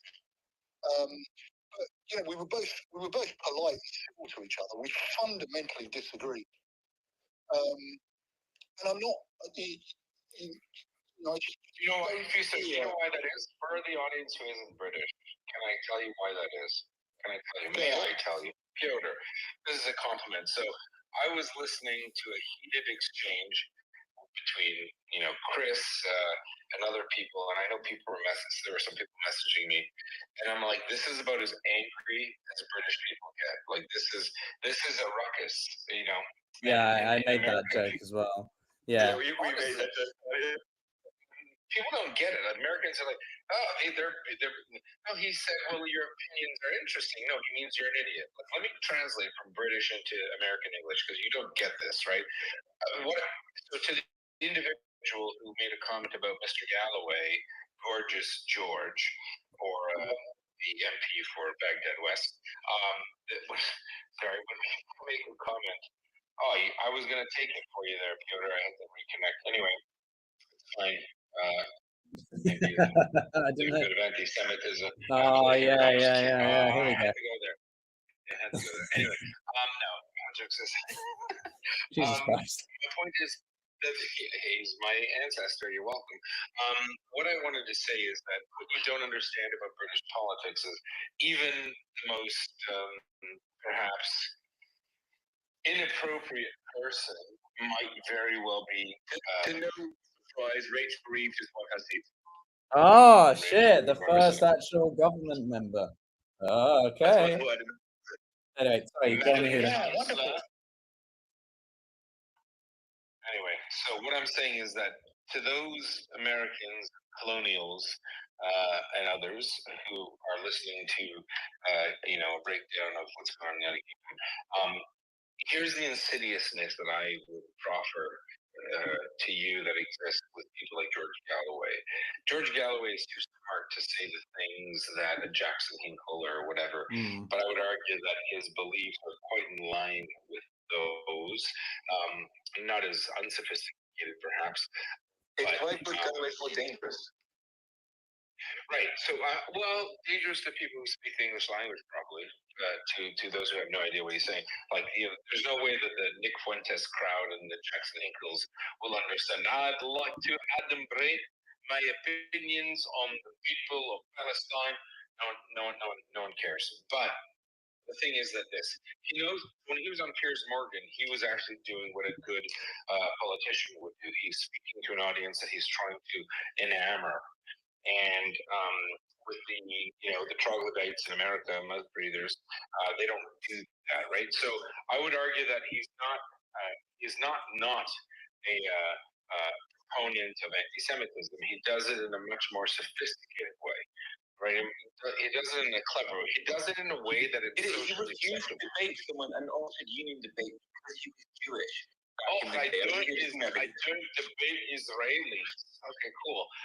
Yeah, now I don't debate you, but anyway. Yeah, what I'm saying is that he has pernicious views and holds them, but he communicates his position in a far more palatable way. At the end of the day, it's very simple. This is a man who wants to speak out of both sides of his mouth at the same time. Okay, and I think if he actually had a following, it would be problematic. The fact that he does not have a real following, he's more of a curiosity, a peculiarity. Anyway, so but I would love to highlight. There are a lot of British people listening on all your spaces there, Piotr. I'd love to call out his consistent attacks on Muslims, British Muslims that he doesn't like, with whom he runs against, and his overall riding hopping. We can talk about it, but I want to move off it now because it's too much on one person who I'm not that interested in. The guy's projected to lose his bloody seat, like in Rochdale, for fuck's sake. So that's let's forget about that, right? I wanna come back into. I love that he's irrelevant. That's the important thing. He is irrelevant, and Well, he is irrelevant, but he's not irrelevant enough that he is ignored by the mainstream. Like he's still look at what's been happening. You guys have been talking about it for 10 minutes. Them detaining another season of Tories, which is pretty big. Piotr, this is me keeping one of these down. The fact that he was interviewed on Channel 4, Sky, everyone, when he was facing a Muslim candidate, and he told everyone, this guy drinks. I do not drink. Yeah, I get it, buddy. I wouldn't give a fuck right now. Okay, let's go to UK and US in a changing world. In Tunbridge Wells, which has been held since 2005 by Keir, who has served in the cabinet under David Cameron, Theresa May, and Boris Johnson. So it's been lost. Thank you very much, Piotr, actually. Very great to see you here. Very great to see Yehuda here, Brian and others. A very big... What happened to it, Kathleen? Has it been lost or has it been held? It's been lost. Greg did stand down this election. The Liberal Democrats are claiming victory in Tunbridge Wells, which is only about 45 minutes from where I'm broadcasting with you now. It lost to the Liberal in 1906 and then it's Tory. Wow, that's insane. I do want to go to US, UK because it's been waiting a while, guys. So yeah, UK. The 1906 election I was telling you about earlier. Yeah, UK, US. Go ahead. Thank you very much, Piotr. Good to see you here. Good to see Yehuda, Brian, and others. Very insightful comments. So, a momentous night for the UK, actually. After 14 years of Tory party in power, this night tomorrow is going to be the end for them. Rishi Sunak has already written his resignation later. So, Piotr, personally, I have hope in a new government in the UK. Labour has got a majority, a landslide majority of maybe 420 seats. So I think immigration was one of the biggest topics here. NHS, poverty, living conditions, Brexit, Green Agenda, war in Gaza, SNP. independent, especially in Scotland, I think, and also something that was really disastrous for the Tories. Piotr, I think it was the scandals, the different scandals done and executed by the Tory government in the last 14 years and definitely in the last 4 years.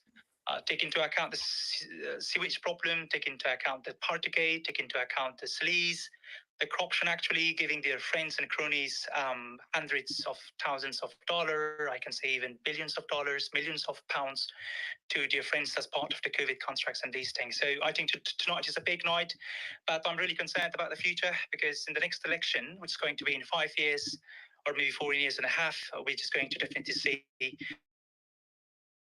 a coalition between that the Reform Party is going to be the main opposition to Labour, actually giving the rise of populism in Germany, in France, in Italy, in different places.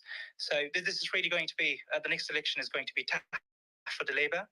And I think that the honeymoon with the Labour Party, of the public with the Labour Party, is going to be short because Labour Party has got lots of things to deliver, and the people, it's going to be a big test for them, and the people will check if they can deliver for the people or not. So this is my prediction about the next election, and let's hope for the best. Piotr, thank you. Yeah, I don't really think it's worth talking about the next election. We've barely begun this one. I don't think we can make accurate predictions about reform and conservative collusion, mainly because we don't know what's going to happen to either of those parties depending upon the extent of the results tonight. If the Tories are decimated or eviscerated even, which I don't think they're going to be at this point, they're going to lose a fuck ton of seats, but does that mean that they're suddenly going to get into bed with the Reform Party? I don't know. If the Reform Party were to do quite well in terms of seats as well as the vote share, which, as I tweeted out earlier, is a quarter of the vote share is going to Reform, which is insane. You may well see that, but a lot of shit happens in 5 years, and I would find it unlikely that the Labour Party would be a one-term party.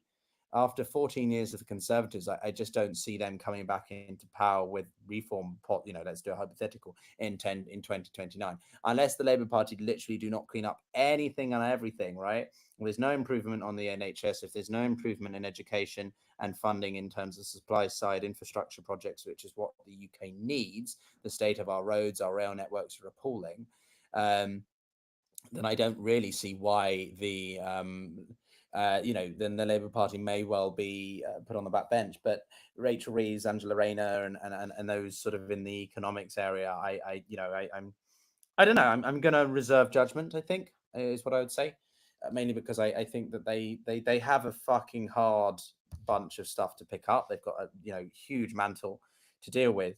But I do think the British public are not the French. And I'm going to make another stab at the French tonight by just saying that, I'm joking, but, we have a tendency to be a little bit more patient with a new government, particularly if it's a change of party, not just a change of members of the party.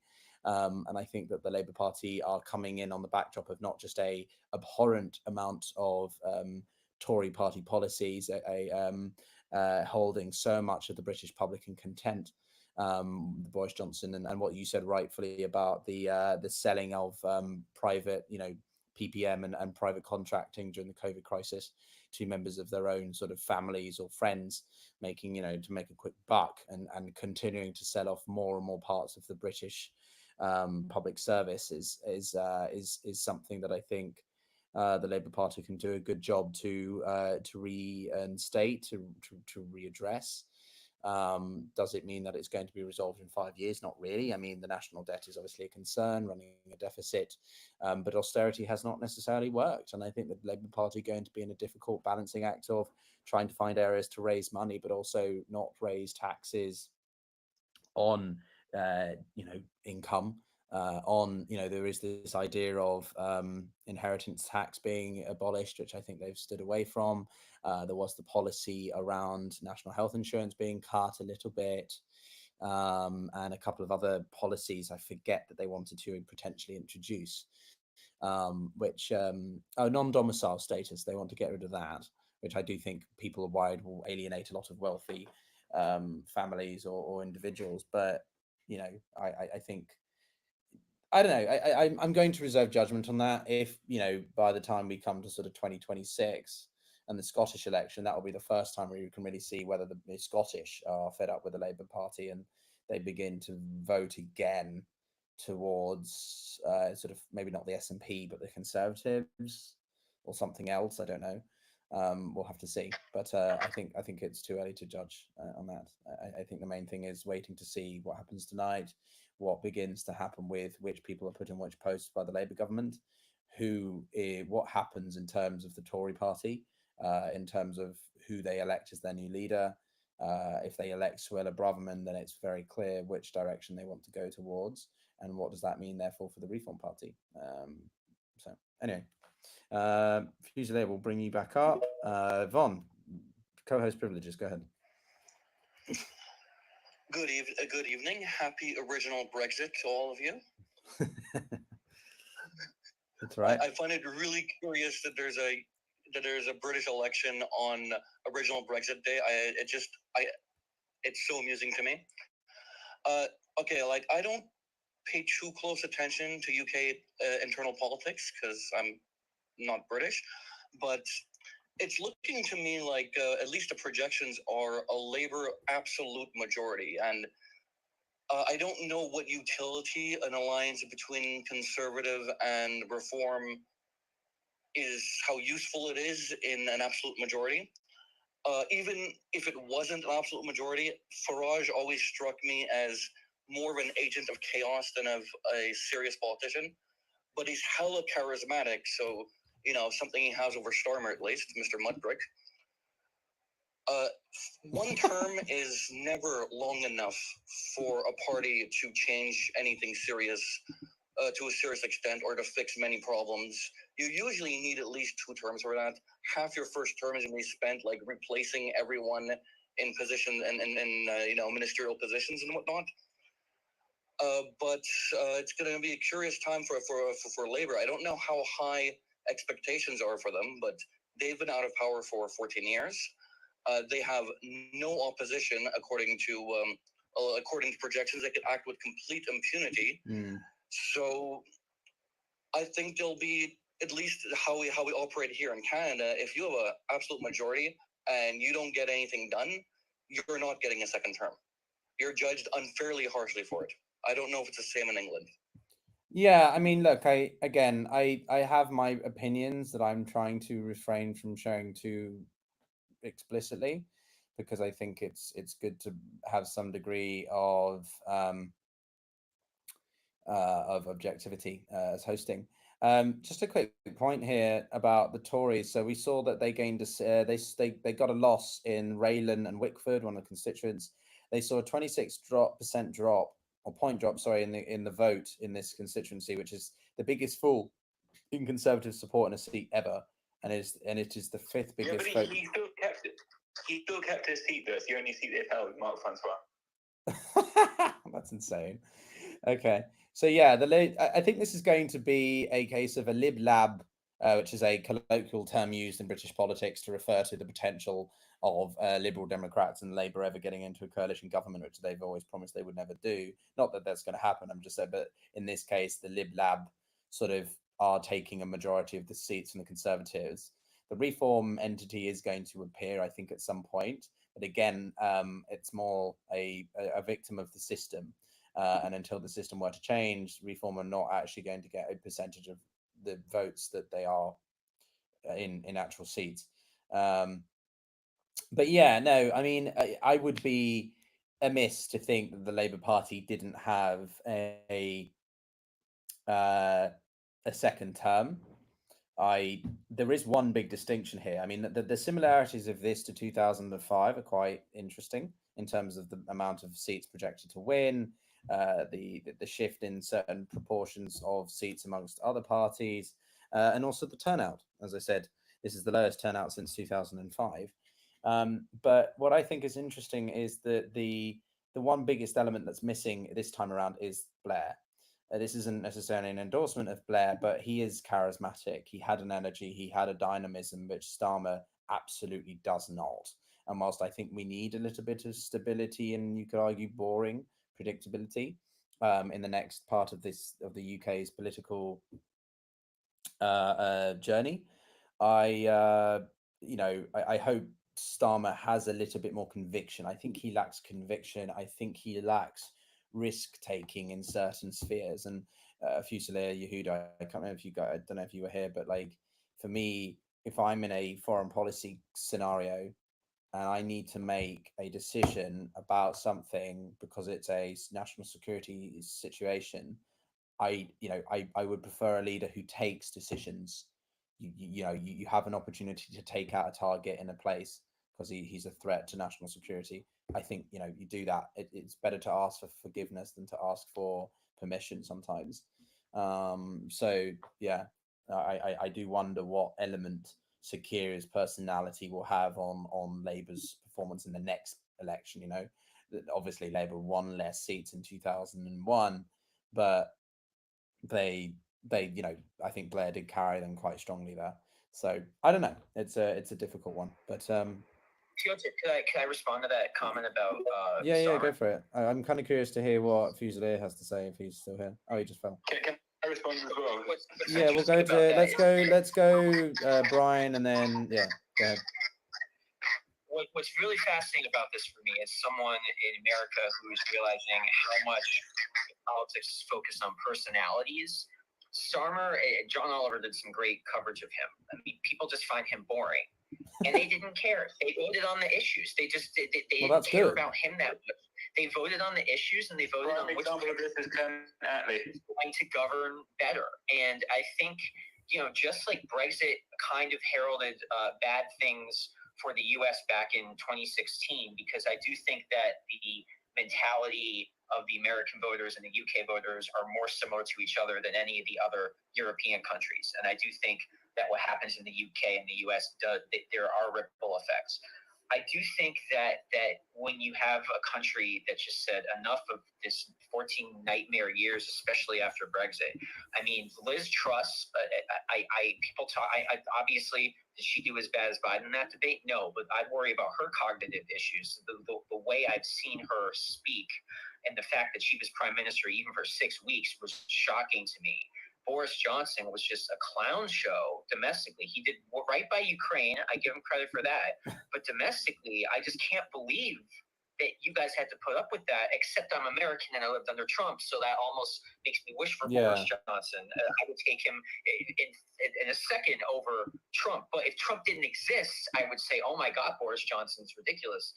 And so what I am heartened and I'm happy for you guys is that your voters didn't put that much stock in someone's boring or their personalities.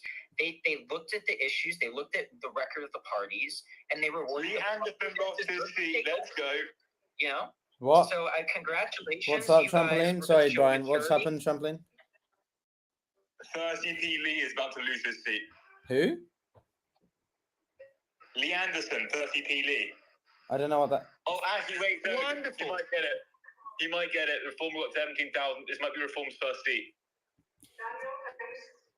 This might be Reform's first seat. I'm impressed with. Yeah, Brian, can you hold on a second, please, mate? I'm trying to listen to the results. This might be Reform's first seat. Let's see how.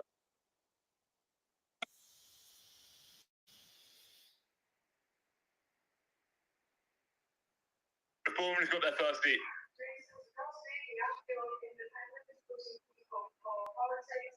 Yeah, Reform have got their first seat now. Shit. Sorry, I misheard at the first. But so is that confirmed or not? I'm a bit confused. Is that confirmed? Right. It's confirmed. What's confirmed? What's confirmed, Trump? Lee Anderson with Reform won his seat. Oh. Does it gain from Conservatives?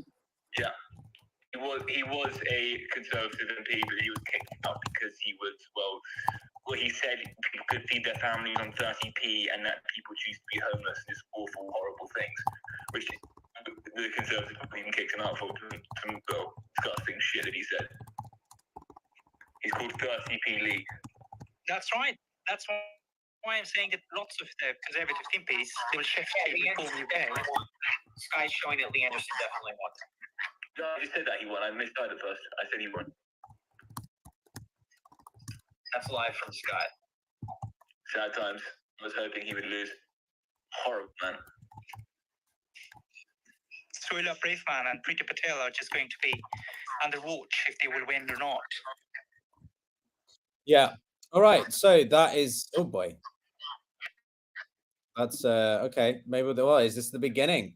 Is this the beginning of the run? Oh, he's talking. Wow, it's a 34% swing from Conservative to Reform.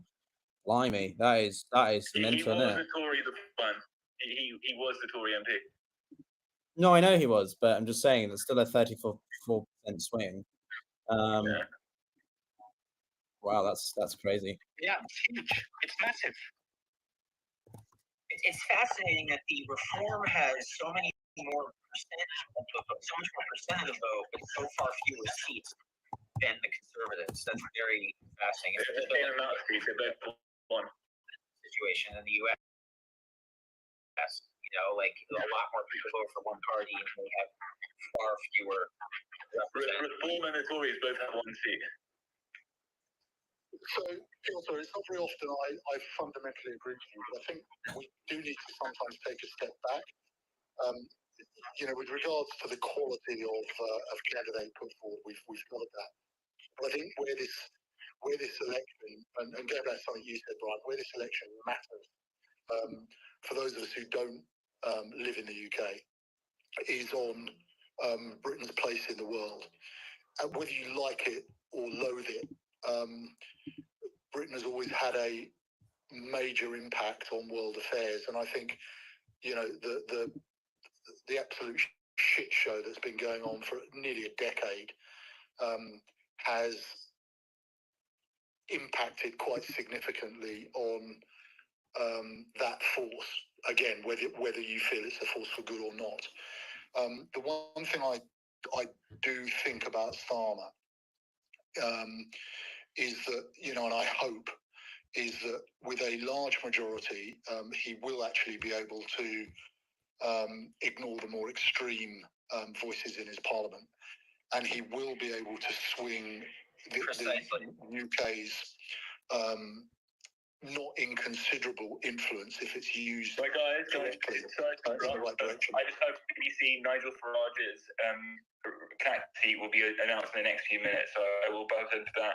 But they just said it's looking way too close to the call, and we have no idea how. Oh, please let him not win. That'd be fucking hilarious. Yeah, I really hope that he doesn't win. That'd be fucking brilliant. As soon as he gets announced, I will buzz in. No, I think he is going to win, mate. To be honest, that's not going to happen. I think he is going to win. Let's be honest. Great point, because Starmer's going to have a very governable majority. I mean, you look at the chaos in the House of Representatives with the Republicans barely having a majority and their inability to govern. They have so many more seats than they need. They can do whatever they want and ignore their extremes. And I'm happy for the UK. You guys are going to have a governable, stable majority. They're going to be able to get a lot done. They're going to prioritize the priorities of the people, the traditional labor issues, healthcare and education, and supporting people that need help. And at the same time, they're centrist in the sense that they're going to focus on growing the economy. They're not Jeremy Corbyn. They're not anti-Semitic. You know, you guys are in for better days, and you deserve it. You went through nonsense. They're not narcissists, Brian. But the main thing is, I mean, Starmer, you know, the last thing I think you could describe him as is a narcissist, moral narcissist or otherwise. And I think that's important when you're taking, you know, decisions that will affect, you know, international affairs in you know, in the way that a British Prime Minister can. So I hear you, Piotr. He's not the most charismatic of leaders, and I think, you know, there is an argument that what we require at the moment are leaders. But he, you know, in another way, I think, you know, his advantages to some extent outweigh his disadvantages. Yeah, I mean, I would say two things to that. So, Brian, 1 second, please, mate. I would say, yeah, you know, look, I want to announce something which is absolutely huge. Like Labour won Cannock Chase, and that was a 40%, like 39% swing. So the change in 2019, the Tories lost 39.1% of the vote they had. That is massive. And Keir Starmer was there just before the election campaigning, so that works. Yeah. So what I think we'll see, I think with Reform is quite a regional thing. I think it's going to be quite dominant in certain parts of the country more than others. Not necessarily just because it's a Conservative constituency or something like that. But to your point, Fusilier, I mean, firstly, I think we agree on more things than you would know. I think it's just I'm a bit softer on the Israel-Palestinian thing, not because I think I'm ignorant of it, but just because I'm worried about how far Israel should go in Lebanon, and the whole thing gets out of hand. But I think we can have a conversation about that in the future. I know your position, and I respect you and John's perspectives on it. I just differ on certain, I guess, approaches, I think. But to your point about the UK political system, I think it's, yeah, I do wonder what this means really for the Labour Party. Because Blair was he carried it so much, right? And it was his personality. We got the whole term Blairite and the New Labour thing. And in this case, it's sort of Starmer is just a reincarnation of Blair, but a less dynamic one. So how much will that personality, that specific individual carry and be an influence? Because for me, at the end of the day, one thing I often ask people in my interviews is sort of about the individual as much as the overall political situation, particularly if it's an autocratic one, right? Because Putin's entire foreign policy is just what the hell he thinks about the world, which is obviously terrifying. But I do think it's interesting in this case because at the end of the day, you're voting for the party, not the person. That's how parliamentary democracies work, and that's always different to the US, which is about the president itself. But in this case, it is still important, and we've got the slimy ball of Sunak, who looks at a camera and sort of smiles but shows no emotion whatsoever. I'm sure did you see that recording of him when he first took office, and he was like, "And I will do my best to do the will of the British people." And then he just stands and stares at the camera for like 10 seconds with no emotion. It's so punchable. His face is so It's so scary. Who was that? Sorry, I didn't hear that. Who was that? That was Rishi Sunak. It was just when he first came into office, yeah. So anyway, so I agree with you a lot. Yeah, go ahead. This is a quick update. Labour on 34, Conservatives on 2, Lib Dems on 2, Reform on 1. Cool. Yeah. All right. Yeah, I think the thing that worried me about Sunak, and people never talk about it, is his connection to a large Indian IT firm called Infosys. His wife is the daughter of the founder of that company. Now, I'm not going to dox myself, but I own an IT consulting company, and I know Infosys. They're currently under investigation in the United States, a very serious investigation for their conduct. Interestingly, it's not corruption. It's actually very, very flawed business processes, and they have a war chest of over $12 billion a year, and they use that. And Sunak absolutely benefited from the largesse of Infosys. And Infosys won a large number of contracts in UK and in the UK government as a consequence. So, I think there are some serious questions to be asked in the UK about, in Australia to a lesser extent, in the US, the funding of our political system lies at the root cause of many of the problems that we have. And until, we either publicly fund our politics, as long as we allow our parties to be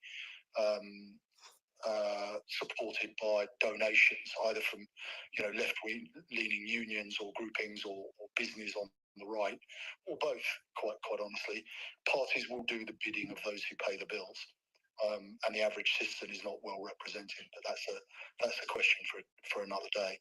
But definitely, Rishi Sunak's links to Infosys have not been exposed to the extent that I would have hoped.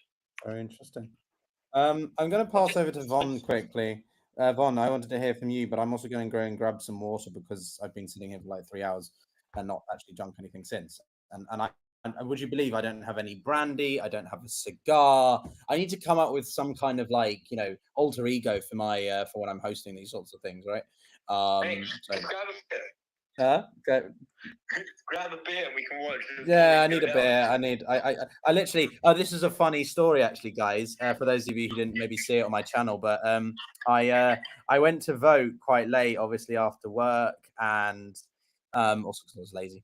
But I went to vote in Marylebone in London at my parish church. I'm not registered there. I'm registered in the country. So I had to jump on a train at 7:30. Luckily, I don't live too far away. There's a high-speed connection to the southeast. So I had to jump on the train and get here. And I voted at 9:01. Voted at the last hour in my country residence. So I'm currently sitting in a very sort of well, there's not much stuff here because my mother's away and I wasn't expecting to be here. So I don't even have any. I don't think I have beer, is what I'm saying. So we'll have to find out. But that's what I did to exercise my right to democracy, people. I hope you did too if you're sitting in the audience and you're from the UK. But yeah, go ahead, man. I want to hear what you think. It definitely sounds like you need a beer after all that arduous work to, fulfill your civic duty for love of king and country. I mean, you need and deserve a beer, my friend. One question I didn't ask you guys quickly is which Tory MP do you reckon is the most likely to have a Portillo moment? Come again? A Portillo moment. Do you know what that means? So it's a very famous moment in British politics. It was Michael Portillo, who was in one of the most safest Tory seats there are, and he was a cabinet minister, and then he lost the seat at the election. So now an existing incumbent cabinet minister loses their seat. It's called the Portillo moment, and that's from 1997. Oh, that's interesting. We have a tradition here in French Canada where whenever a Liberal loses a seat, we take a shot. Yeah, so I just wanted to comment on a few things. What Brian was saying got me thinking a bit. How much of this is people looking at the platforms and the issues, and how much of it is a protest vote? Less about Labour and more about being fed up with the Tories because it's been 14 years. We do that a lot here. We inherited our system and our politics from you guys. So I have to assume there's some similarity in how we approach these. And also, I think outside observers don't quite understand how the Westminster system works. You're not voting for the leader. You're not even technically voting for the party. You're voting in your riding for your representative. And whoever has the most ridings, their leader becomes a prime minister. Is typically how it works. Yeah, in the constituencies. Yeah, I mean, you do vote for a party though because you vote for the local MP who's a member of a certain party. So but you're not directly voting for a party. Are you asking how many? Not directly voting for the minister. All I'm saying is this is why you'll see a reform projected to have a higher share of the vote, but fewer seats. It's called vote splitting. It happens in especially tight ridings, and this is why you'll hear rhetoric about how voting for Party X is actually throwing your vote away and voting for Party Y instead. Yes, because of the way the constituencies work. Yeah. Are you asking how many voters actually read the party manifestos? Probably not very many. No, I'm asking how many, how much of this is actually, we want Labour, and how much of it is protest vote, we're tired of the Tories. It's a bit of both. It's a bit of both. So yes, the Tories have been absolutely decimated this election for the last 14 years of fuck up after fuck up they've done. Excuse my French. Because they really messed up, and I can go on and on about this. But also, I think Labour under Keir Starmer does actually give a bit of hope, because I said this sometimes to new joiners who haven't been here before. But Britain has traditionally been quite a moderate country. It's always been, more of a centrist sort of party, the way if you look at countless elections, and fast past the post does help us. So it is both people actually like Labour under Keir Starmer. Breaking news. Jeremy Corbyn has won the Islington North. Oh, he's running as an independent now, isn't he? Yes, independent. Yes. I'm also pleased to. I've also got my own breaking news, everybody, which is that I didn't find any beer, but I do. If you look on the live stream or if you look on my on the video feed of me on X, I do have some rosé champagne. So celebrating prematurely something. I'm not entirely sure what, but anyway. Proven. So, Did you... but in all seriousness, a very quick question. Someone chime in when Mo loses a seat, because I want to celebrate that. Someone bring Keir some whiskey. Someone over. Oh, it's a screw top. It's a screw. Really good. It's a. So which side? You gotta do better. Yeah, I'm not. Fucking hell. George Calloway has lost his seat. is about to be announced. George Calloway has lost his seat. Oh, has he lost his seat? Yay! All right. We'll stick with Corbyn, but Calloway. So that's His signal hasn't been announced yet. I'm just looking at the player. I was listening to Islington North on the BBC and they hadn't been announced yet. Wait, seeing Islington North has been announced. Oh, it hasn't been announced? No, it hasn't. It's also on Financial Times. Oh, God. The Financial Times and the BBC both hasn't been announced yet. Yeah, I can't say anything about Corbyn or Galloway. BBC is saying that Russia is about to be announced. I'm just listening to the reports right now. Okay. They're pulling up.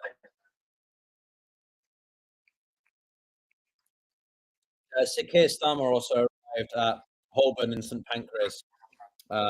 He has a wife. I didn't know he had a wife. Yeah, he has a Jewish wife, a Jewish.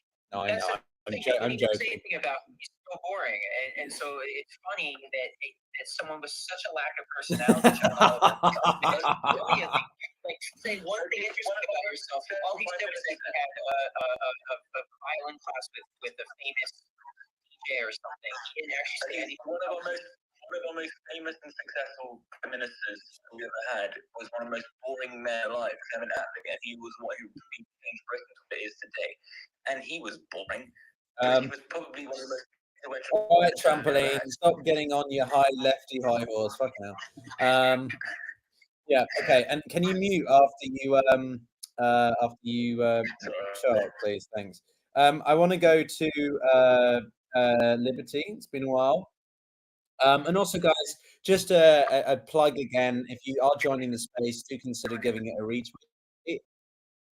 If you do enjoy my, I don't know, rather erratic but hopefully entertaining hosting, then do consider following me or subscribing to the YouTube, which I am live streaming as well.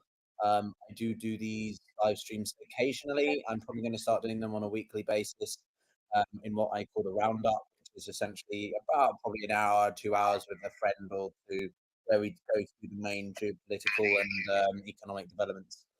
Geoeconomic developments of the week.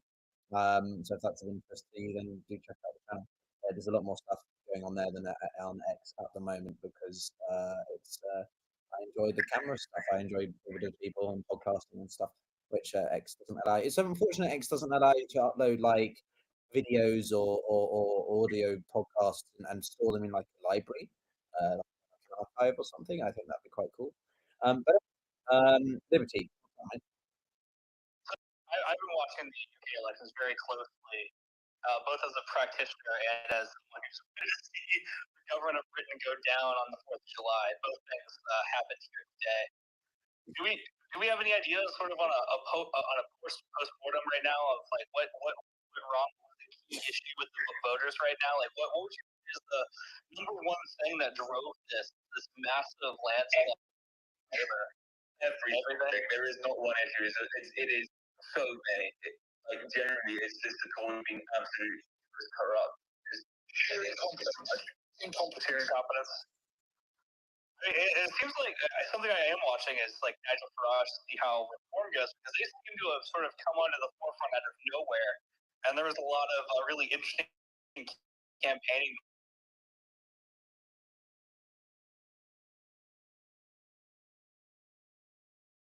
Up and up whether or not he came. You can say what you want about George Galloway has lost his seat. He came out of the woodwork with Guys, breaking George Galloway lost it. Yeah. We lost it a long time ago, but now we lost. Yeah. Okay. Hardy. Yeah, that's not bad. He lost it a long time ago. Yeah. I have to be honest, actually, those of you who are celebrating the 4th of July and you've made the wise decision of returning home to Britain to join us in the important decision making here, I do appreciate it. But yeah, okay, George Galloway is out. Yeah, yeah, so To give an answer actually for our American friend, I think the biggest reason is the immigration, because the Tories did promise Brexit, they promised lots of things for the UK, that the UK will economically do better. But after Brexit, actually, they couldn't do anything about migration, because the net migration in the UK is currently 650,000 people. So I think it was a promise of Brexit that people didn't believe this time, the Tories. And just look at the opinion polls about people what they think about Brexit now in the UK. They're completely regretting change in public opinion. If it was held now, it would be close to remain, but wait. Let me see here. In their manifesto, I'm looking at it right now again. Labour didn't really talk about immigration until Labour winning this by a landslide. I wouldn't say that immigration is that big of an issue to the average voter. It just isn't. Because if it was, the reform would be doing a lot better than they are. Okay, what big policy in the referendum is Labour wanting to go about here, or is this just? This is part of the problem. No one really understands what the Labour Party, or more specifically, Keir Starmer stands for. It's not entirely clear what they want. He was definitely against Corbyn. I think it's probably fair to say that he's brought Labour back. Yeah, but that's not a policy platform, isn't it? It's like sort of saying. But it is a policy in No, some way. no, it really isn't a policy. It's saying that the Russian relationship is that's not much of a way to build an alliance, is it? Not really. No, the Labour Party do not have a clear. Well, no, they clear mandate in the sense that they want to take. But I don't think. But it's more general philosophy of actually funding the NHS, not cutting services, not cutting benefits, not doing austerity, not doing tax cuts for the ultra wealthy. Isn't that enough of a policy shift? I think that's what. Yes, but you also the biggest problem with the Labour Party historically has often been that the Labour Party spends stuff, and then the Tory Party have to come in and fix it or rein in the overart spending. In this case, obviously, the Tory Party did do that because of COVID, but the Tory Party has been traditionally seen as the more fiscally responsible, quote unquote, party. I don't think this is going to be the case. The problem is you need to make sure that you make these commitments, but you follow through with them with tangible policy suggestions, in the sense of, okay, we want to cut tax here. Okay, well, how are you going to fund that? We want to invest more in the, in police, in the NHS to ensure that, response times of the National Health Service go back up to the basic levels that they should be at and haven't been since really 2017. That's sort of what but how are you going to implement these policies? Where are you going to get work? Workers' Party Britain has lost its legislative immunity. So Labour became the first SNPC and it was a huge swing. He lost 20% of the vote compared to 2019, and Labour gained 26%. So that's big. The first SPC gone to Labour.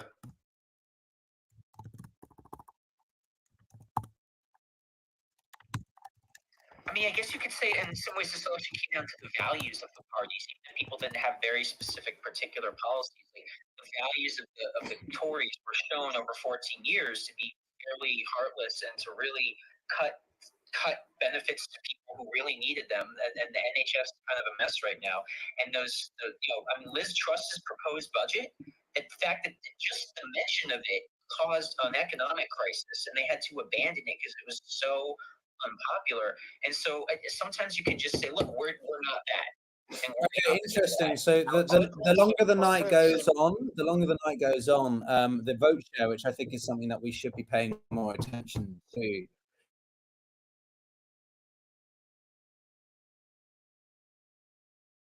5%. So when we first saw it come to light, it was about 24%. So as I said, beginning. yeah, but at the beginning, the vote share was, oh, we've got our first result in Scotland, one for Labour. But yeah, the oh crap, yeah, what happened to trampoline? Yeah, but basically, the more that the more that the night goes on, the percentages will change. Nick resigning from his seat or just the prime ministership? No, I think he's resigning as prime minister. Let me so something just happened. Yeah, so I don't know. We'll have to see. Sorry, something got glitchy. Let me see. I think we need somebody found up a moment ago and said that immigration is a major issue. Yeah. I think look, there are multiple issues, and I think first and foremost is the issue of gender, which we always do for a government, quite frankly.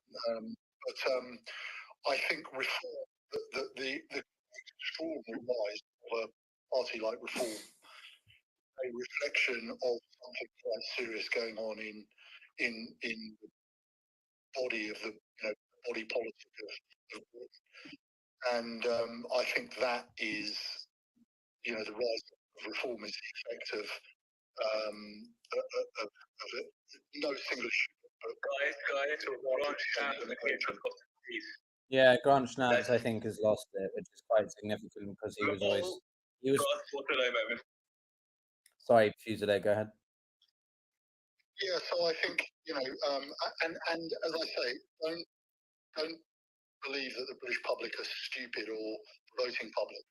They will have known that a vote for reform, even if they felt immigration was a major issue, due to the British system, was a vote that was not going to have an impact. So the fact that 16% of voters have chosen a party which at its core is anti-immigration is a major issue, and if the issue is ignored, it will just become more and more significant. So I'm not making a comment about immigration. I'm making a comment about immigration as an issue.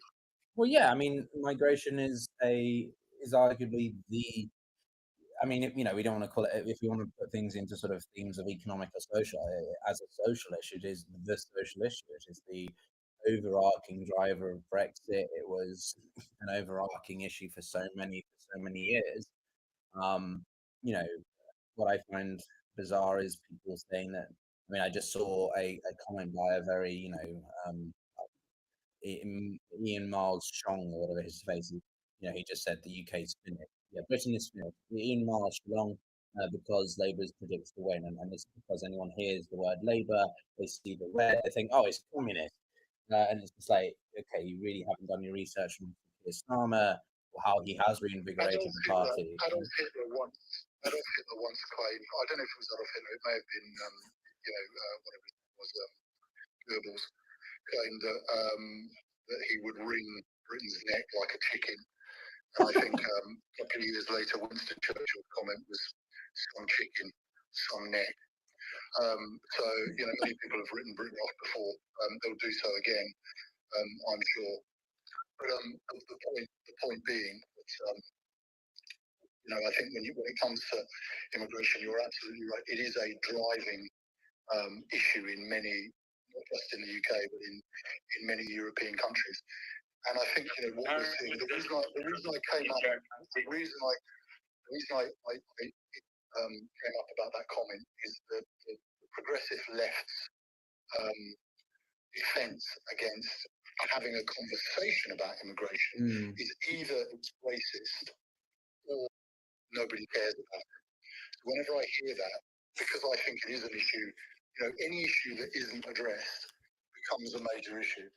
And immigration has been ignored or avoided for decades because of a successful policy on the left progressive side to label any intent to have a conversation about it. And I say that as a child of immigrants, to have a conversation about it as either racist or irrelevant because of Yeah, no, for sure. I'm an economist. What's that? May I just speak about taxation pretty well? Why I think it's important. I don't really want to go too much down this rabbit hole because it's yeah. Can we just focus on the if there is, because we're also in the next the next hour the hot time, right? So far, update 59 Labour, 3 Conservative, 1 for Reform. Okay, so we're at 10. We're 10% of the way there, guys. We've just done 65 seats. Yes, there you go. Intel, did you have your hand raised? I can't remember. Briefly, guys got 61 for Labour. I was going to kind of delve into the rail side and how that may have played a role in today's blowout for the Labour Party, because they made that a pretty big part of their party platform. Crap. Meanwhile, I've spilled my champagne. Oh, what are you doing, guys? You're making me distracted with my champagne. Oh, I spilled my rosé. That's the least manly thing I've ever said. Angela Rayner has held his seat. Oh shit, that is a big. Well, okay, that's a big one. Yeah, okay, thank you for that. What I am beginning to see is also, because you can tell we're getting to the hectic part of the night, because Keir has arrived, Nigel is hanging out in Clacton. We've got Rishi Sunak doing fuck all in Richmond. Excuse me, in Richmond. Yeah, okay. Yeah, we're beginning to see. There's going to be a recount, I think, in Hunt's seat. That's according to the BBC. Yeah.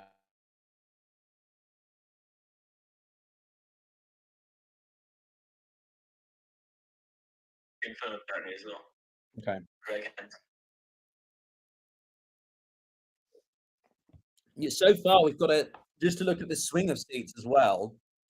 So we've had a 26% gain for Labour, 27% loss for Conservative. The Labour Democrats have won 2, and the other, which I guess represents all sorts of like Workers' Party of Callaway and others. I wish they would. Okay, you can see all parties. I love the BBC. Okay, so the others include Workers' Party, British Trade Unionists and Socialists, the Yorkshire Party. They've won 0.1. They've won a total of 1,700 votes. The Workers' Party won 26,000 votes. That's a share change of plus 0.9%. We have the monster raving loony party. Oh, that's a shame, guys. If you don't know the MRLP, it is a fantastic party running for many years. The UK Independence Party is still running, apparently. I don't understand.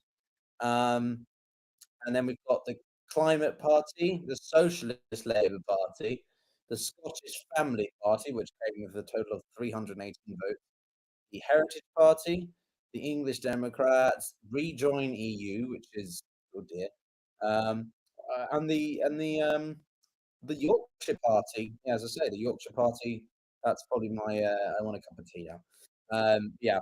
So far we have. I'm looking forward to Count Binface. Yes, exactly. I was going to ask you. Do you know about Count Binface? Everybody, a little bit of context here. Classic British kind of humour, but basically, there is a dude who, for many years, has been basically running. Who has been running in elections with a bin on his head. Just why not? And I don't think I really do wish he would win a seat at some point. But, alas, the British electorate is a little bit too sensible for that. But yeah. It's not just that he always runs against the prime minister seat. So when the vote comes out, all of the candidates have to stand next to each other. And Count Binface, the guy with on his head, is standing next to the prime minister in every single photo. If you haven't looked it up, guys, I recommend googling it. It's pretty British. I'm going to do a quick summary here of some of the main highlights, I think.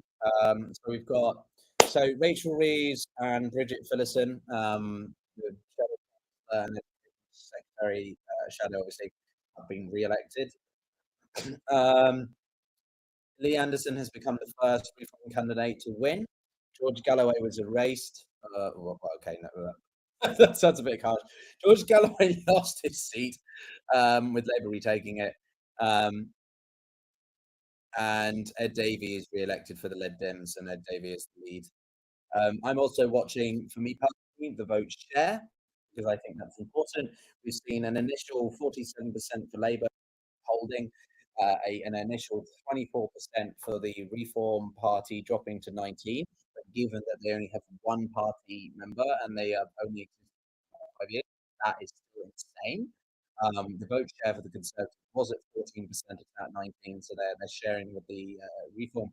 The Liberal Democrats, which are scheduled or forecast to win about 50, 60 sort of seat range, are on 7%, right? So again, it shows you the political system of the UK having a disproportionate effect on the results and skewing the entire thing.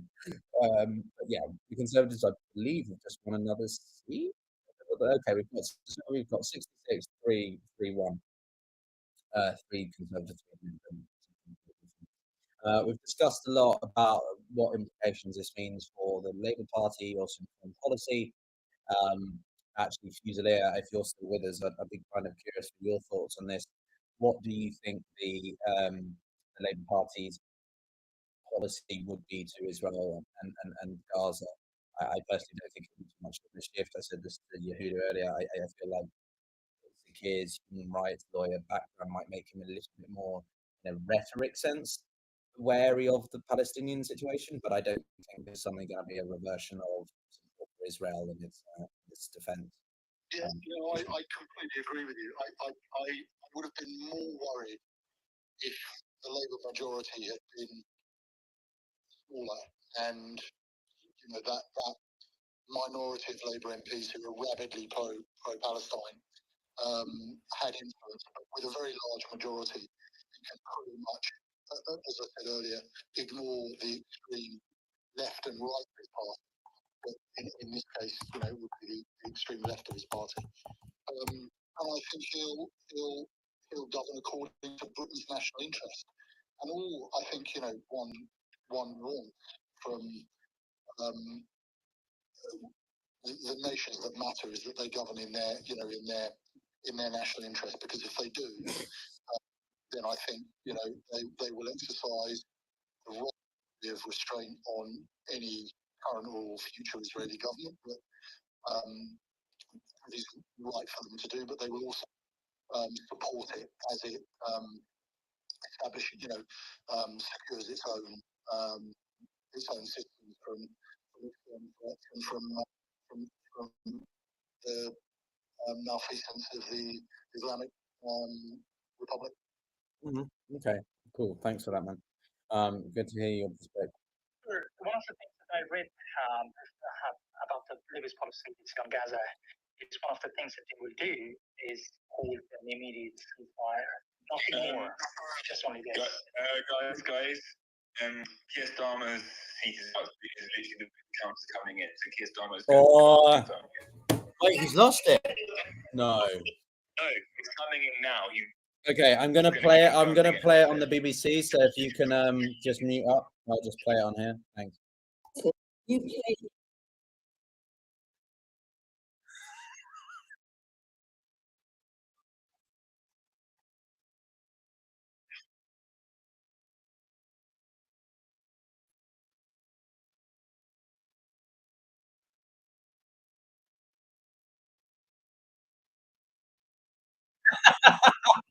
There's a dude dressed as Elmo from the Pete's.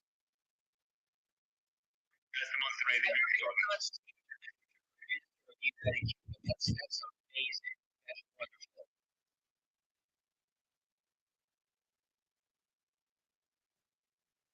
He's won 20,000, 18,884.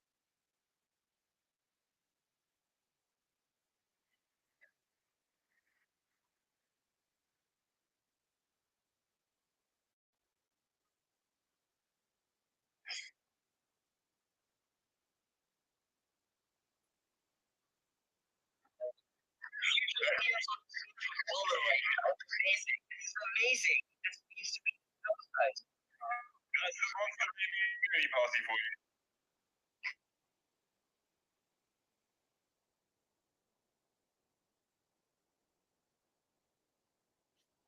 Okay, so yeah, I mean, that would have been quite funny if he didn't get through. But yeah, so Keir is in Parliament. I have to be honest, looking at the way these glasses that he started wearing the past few years, he looks like any middle school headmaster, like you can imagine, right? So that kind of dark grim. He's making some comments I'd like to listen quickly.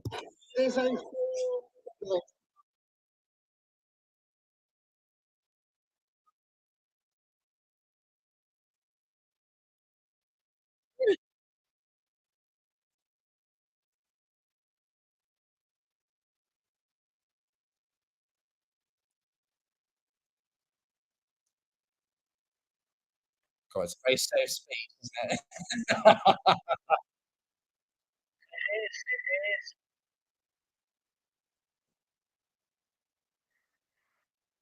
That was only 51%. It's worse than that. It's 54, according to the BBC. And yet Starmer's district, there was only 51%. Yeah.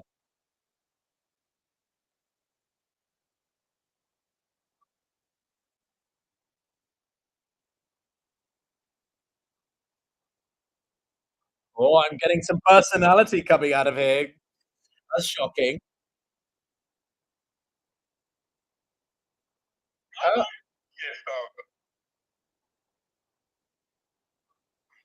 Oh, Labour have won Folkestone, which is a constituency just next to me.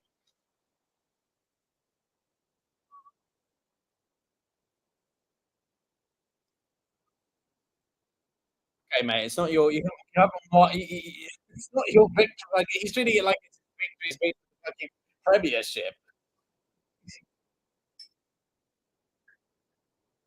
Oh, for God's sake! At home. Change begins with your first getting out of bed in the morning. Try it. Get outside of the right-hand side instead of the left. All right, it's a bit mashy-gashy and shamey-wamey, but yeah. So go ahead, mate. Lib Dems are on 7 now. Tories on 6. Up the Lib Dems. Yeah, they've gained Cheltenham from the Tories. Yeah, so if I just report, yeah, Labour on 77, Liberal Democrats on 8, Conservatives on 6, Reform on 1. I mean, to be fair, the projections were that Reform might not get any 3. So the fact that they're already on 1, as I said, we're beginning to enter the next hour will be the most busy. I mean, anything after that will be busy. But Speaking of which, does anybody have a link to, I don't know, reporting or writing results that doesn't require me to click on a map? Because I'm observing something, and the vote splitting is real. And Reform has cost the Tories at least a dozen seats, and I want to double check my findings. Well, I'm seeing the vote share for the Tories incrementally climb, so they're now on 20% of the vote share, but Reform is still on 18, and again, relative to the Liberal Democrats, which are, a view to maybe get 5 times. I'm sorry. I'm looking at this at a per writing, and Oh, right. per writing exceeds the person who won it. So out of the first 3 seats that were announced in the first hour, out of the first 3 seats that were announced, check this BBC. Add up Reform and Tory vote, and the Tories would have won at least 16 of the first 33. As it turns out, it went most to Lib. That's what I'm saying. I'm observing it lit more than a dozen such instances, and that's why I'd like to find per writing results that involve the interactive map, because that is tedious. The interactive map. So, Financial Times has actually got one. I was on it. You need a subscription. I don't need a subscription to see the what's it called? To see the results. But you can click on them, and it's not an interactive map. It just looks like this. Has to be a photo. All right. So that is Keir Starmer. Yeah, I'm just writing a tweet at the moment about the vote share because, again, I do think it's a particularly critical element which we should pay more attention to. Yeah, but all right. So let's see what the situation is as well, folks. Then more evidence that Gaza hit war. Oh, interesting. So according to John Curtis, who is the sort of renowned pollster expert here in the UK, he said in 5 seats that have been declared so far, where more than 10% of the population identifies as Muslim, the Labour vote is down 7 points on average. This might be an indication of Labour's perceived weakness on Gaza. So that touched upon what some of you have been asking, and what we've also touched upon briefly already. I don't think it's going to be enough to undermine, obviously, Labour's share of the vote, but I think it's going to be the main foreign policy issue, other than Ukraine, that Keir wants to have a clearer position on. Otherwise, it could come back to bite him. But yeah, there we go. Anything else, Trampoline? Since you're all sort of hectic, Well, the BBC said Clapton to be announced imminently, which is what's Farage. it called? Farage's capital seat. So I'm just watching the BBC coverage on that, and they're showing Clapton, and they're looking like they're about to line up, so they might be about to go, which would be interesting.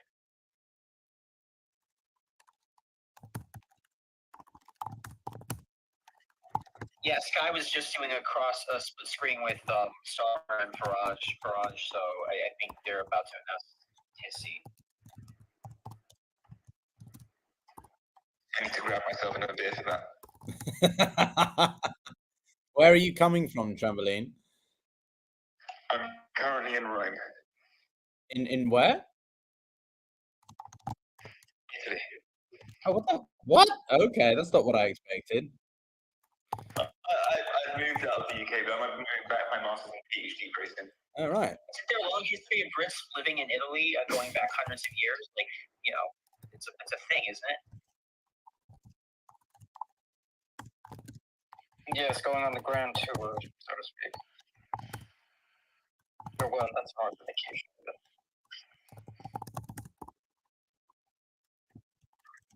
Luckily, the time difference isn't too bad up here.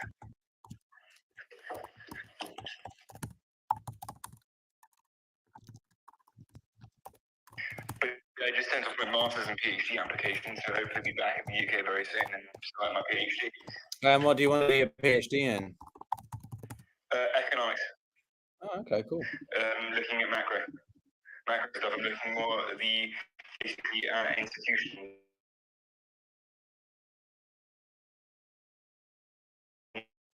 Oh, right, okay. Formal institutions are things like the rule of law, government, etc. Informal institutions are things like culture, social ties, religion. Yeah. Okay, cool. Bravo. All right, so we've got another result here from what I can see.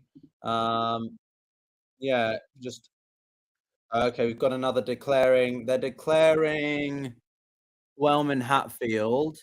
Reform got 6,300. 6,400. Green on 298.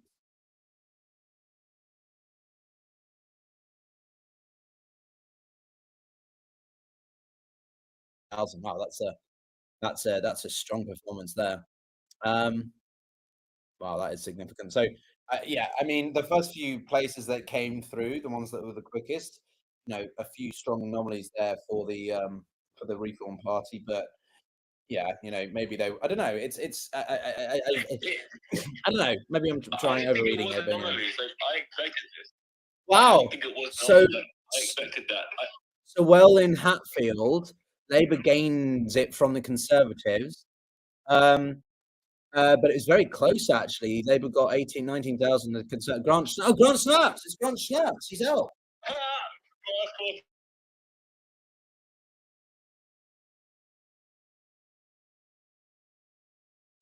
Labour just need Paisley and Ren Frischweier stuff over the Conservatives. Wow, shit. That's mad. decent turnout, actually, 64%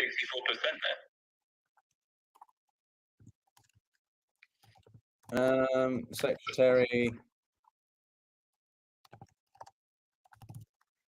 Wow, This that's does give me a little bit of hope for America. Like the left needs to win somewhere in the world, and it's got one, a big one here. And a huge We're not one. they're not the left, Ryan. They're definitely not the left. Well, center left, right? Center. They're not left. Center. Please don't Yes, call them left. center at best. The American conception of the left and the conception of the left in the civilized world are two very different things. Yeah, thank you. I would say a lot of the more right of the Labour Party have a lot in common with the moderates and the Democratic Party. Say again. Well, I mean, the Democratic Party is to the right of most left parties in the world. Not anymore. It's changed recently. It used to be, but the Democratic Party has actually become quite progressive and gone a lot more left in recent years, whereas European parties have edged more right. Well, I would actually argue there's definitely a perception of that. I would say the media and the loudest voices have progressive policies we're talking about.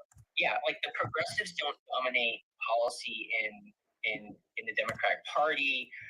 The defund the police movement, for example, was barely supported by anyone who actually got elected to Congress and held a congressional seat. The first thing shown defund the police, for example, was the position of the party. So I think there's a perception and reality gap, but I will say that the press have definitely moved to the left a bit in the last few years, but we're still to the right of most left parties.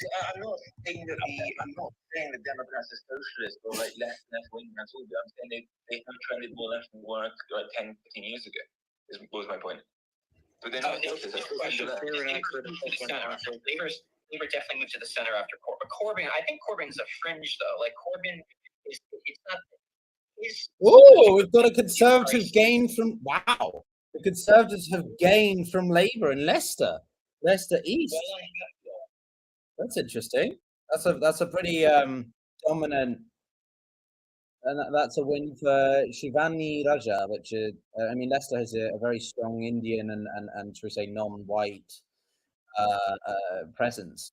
So that's quite interesting that the Tories have actually won a seat from the Labour Party.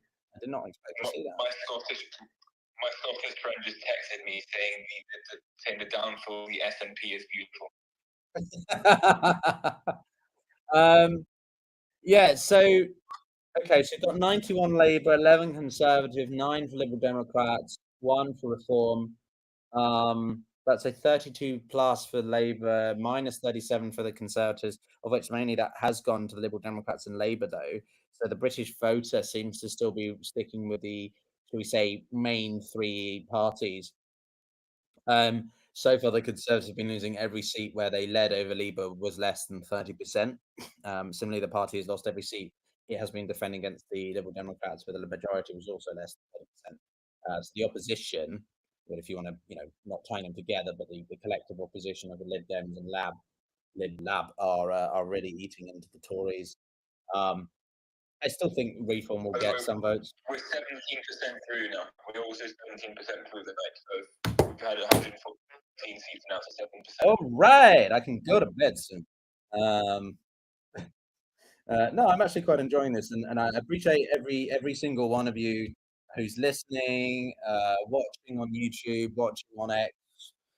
This is quite fun. I wish this wasn't a year of elections because, more than so many elections, I was always going to stream the British one. I have thought about doing the US one, and then obviously the French one. We did also have the Iranian election, quote unquote. There's so many things to keep through, so I'm looking forward to a couple of years where fuck all happens in the political sphere.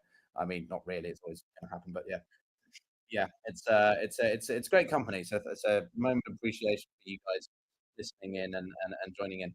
Have you got any questions or comments? Actually, just watch the Italian votes. There's always some good shit happening. Well, Maloney's doing a decent job, I think, at the moment.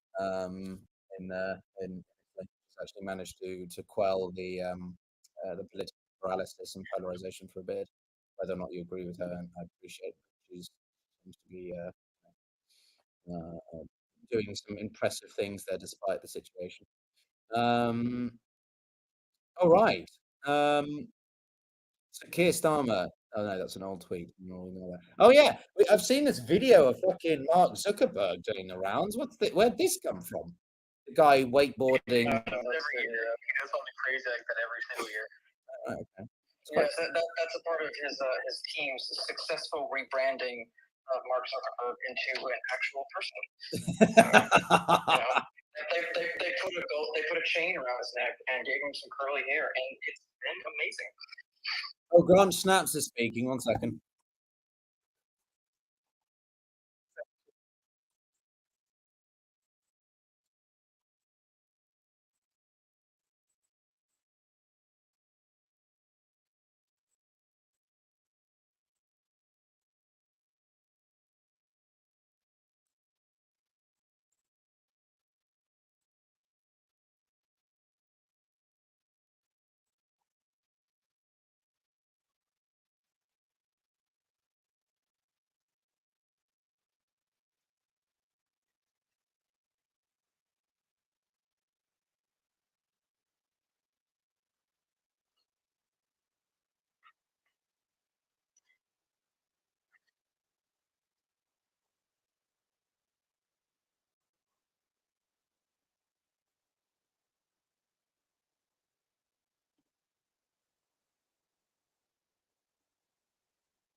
Wow. Guys going places with that analysis. I know the house is called.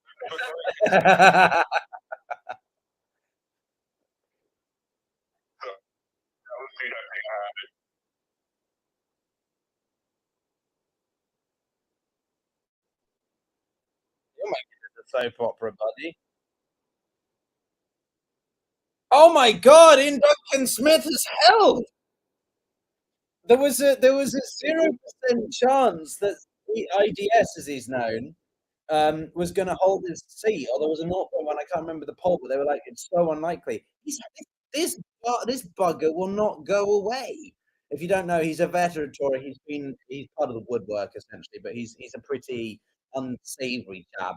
Supported some of the rather unpleasant policies on COVID. The incumbent populist part of the Tory government, like Liz Truss and stuff, he supported whatever was basically he basically wanted to be a people pleaser. A couple of years held his seat, but anyway, I think Grant Schnaps, as I keep liking to call him, I don't think he was the worst. I don't think he was suitable for defense secretary. I feel that his predecessor was far better.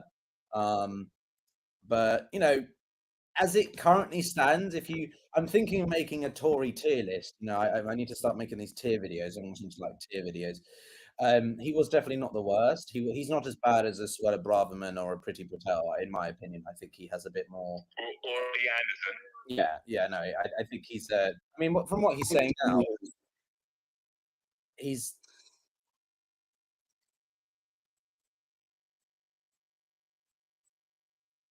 My family, my friend.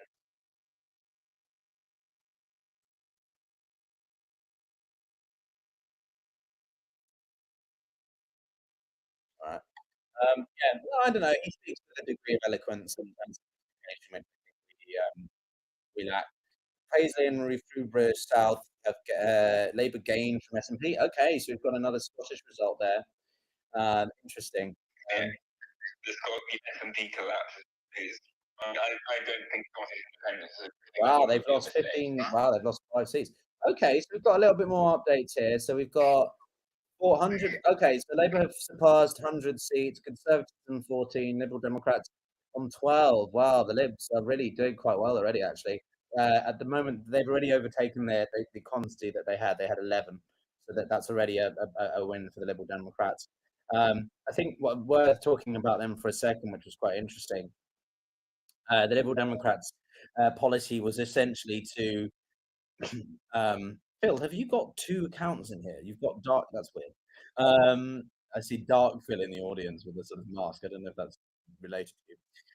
But anyway, on that, the argument was that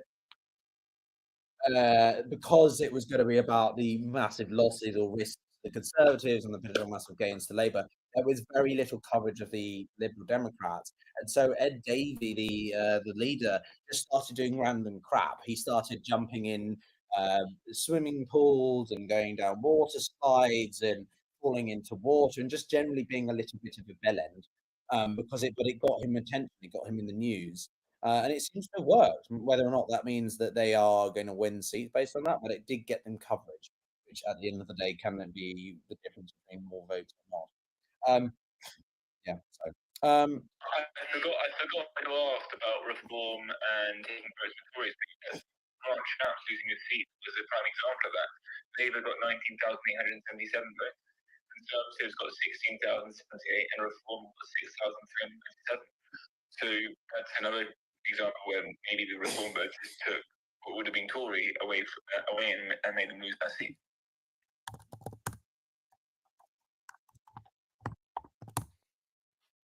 Yeah, so I've just seen here. So we've got an initial summary here of the around the shifts in the let's see here, shifts in the vote share. Let's see. Yeah, so we've got the overall vote share shift here.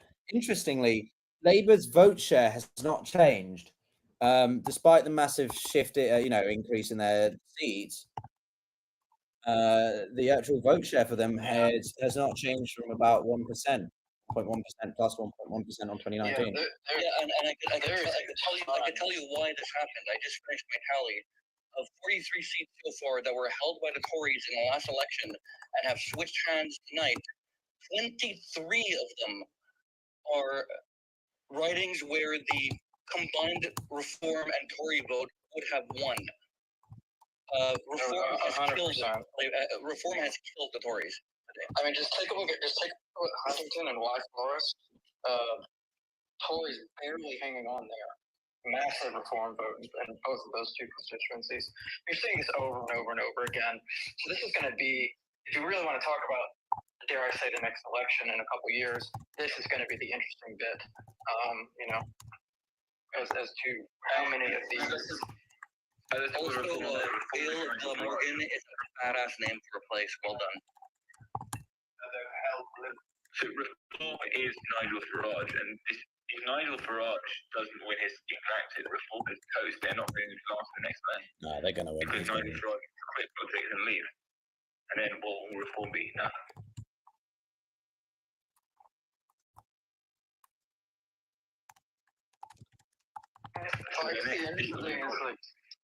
The next big question here is who's going to be the official opposition? The Labour backbenchers, the Lib Dems, or the Conservatives? Because they're both going to end up. No, it'll be the Tories. I mean, the Tories are still destined to win the second most amount of votes. It'll be the Tories. It's just their overall ability to command any authority will be absolutely not, and they will be being what's the word, heckled, sort of, if you want, by Farage. So no, it's still going to be the Conservatives. They're just not going to be. Gain another seat from the Tories. It will be the Conservatives plus dispatch buses, of course. Yeah, of course. As far as like the biggest groups in Parliament, that's going to be the interesting bit to me. I'm wondering just how the Tories. Yeah, sorry, Yvonne, we can hear you. Yeah, we can hear you. So I'm just trying to also keep track of obviously what's happening here. Cannock Chase, Professor John Curtis, Labour took the seat for the Conservatives earlier. The Tory vote has collapsed, as predicted. A 40-point drop, fucking hell. The 12-point increase in voters slightly. Meanwhile, the 20% increase in vote. Wow. Yeah, so it's what you were saying, Von. Islington, Jeremy Corbyn's seat is about to be announced. Oh, yay! Oh, okay. I'm going to play it.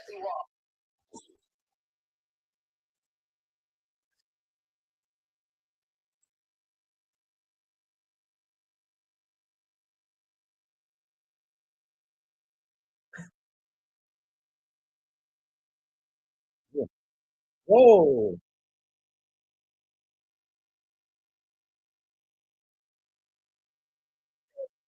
Oh, shit. Some guy lost his trousers, I think, in that one. 24,000. That's insane.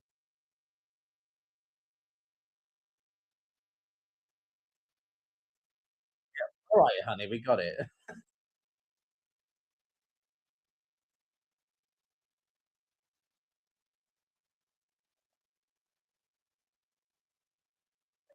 She think we're brain dead?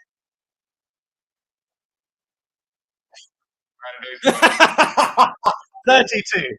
I thought there's going to be 32,000 in there.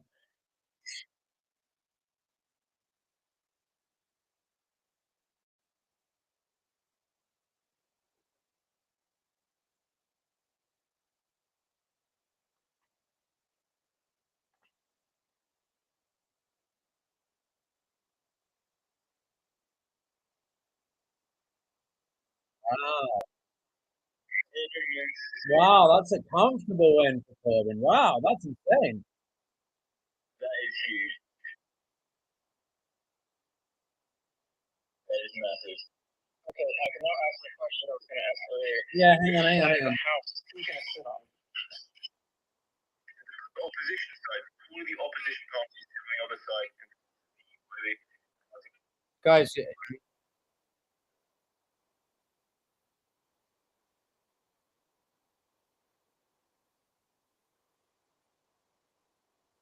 68. Wow, that's interesting. So that's a turnout of 68% in Jeremy's seat. Clearly, people wanting to keep him in the political. Interesting that he's kept, but George Galloway isn't. You know what I mean? Like Georgie Boy is kicked out, but Jeremy Boyo isn't. Jeremy's always been in that area. Galloway was never really in Rochdale. It was always around other places. And like I said, Galloway's very unique. Also, I don't know if you noticed this, but Galloway sent two different fires depending on if you were a white family or a Muslim family when he was canvassing. And they said very, very, very different things. All right. I see that we've had Mike's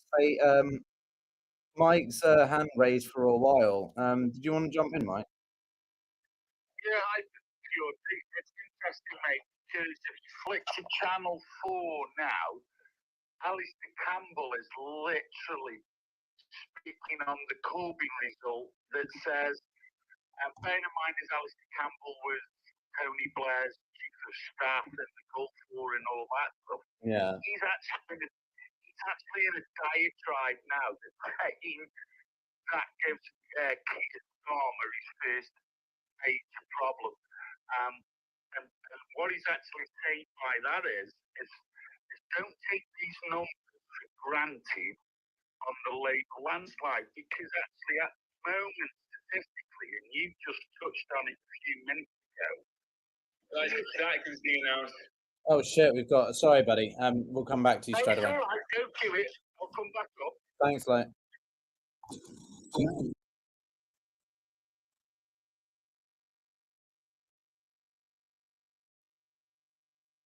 I mean, it looks like Farage is winning this. I don't know if you've seen it, but Farage got 21,000 votes so far.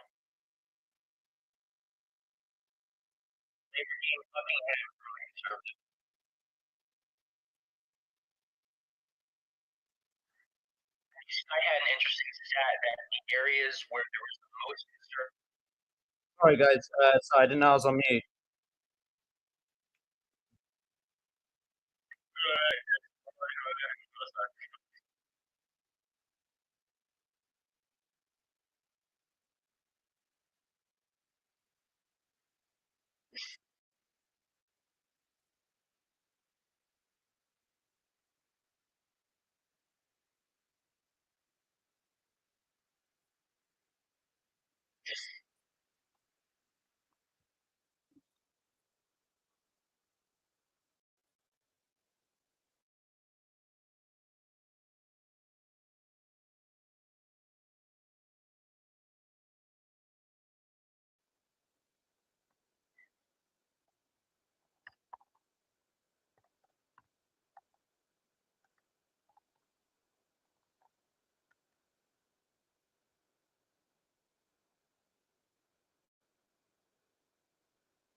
You are not filling the centre right, you scumbag.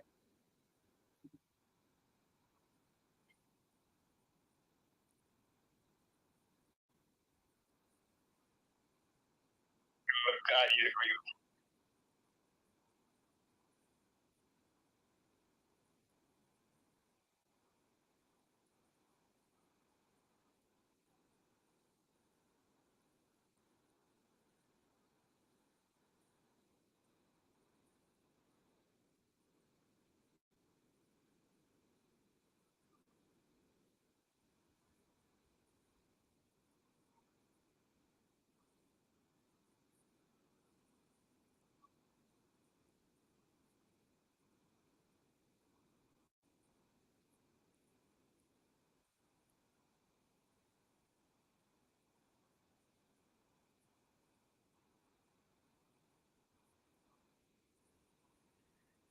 Good luck with that, mate.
Right, well.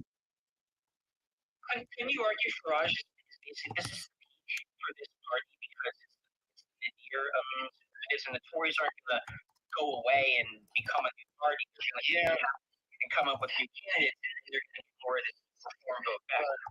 Farage in Parliament is huge. I mean, this is the biggest, in my opinion, I think this is the biggest stamer in the night because he's going to be in there in Parliament. He's going to continue to split the right.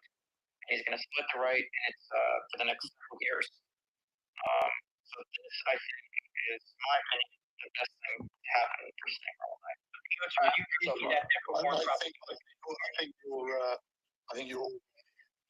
think you underestimate. It doesn't matter whether you like it or not.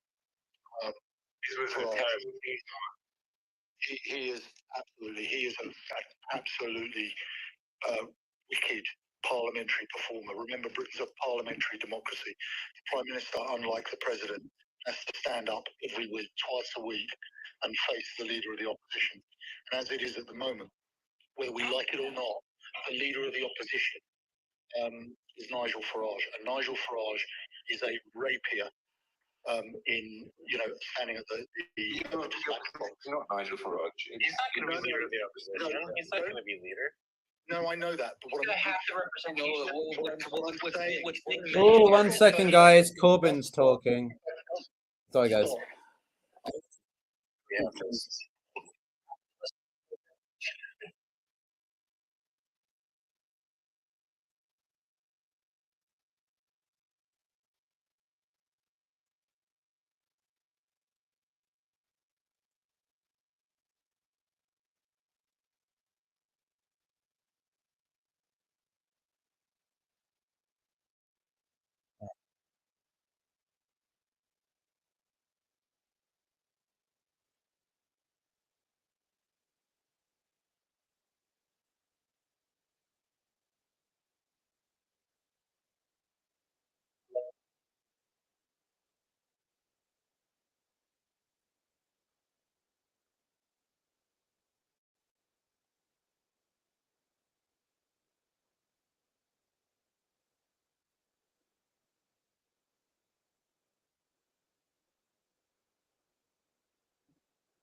Hey.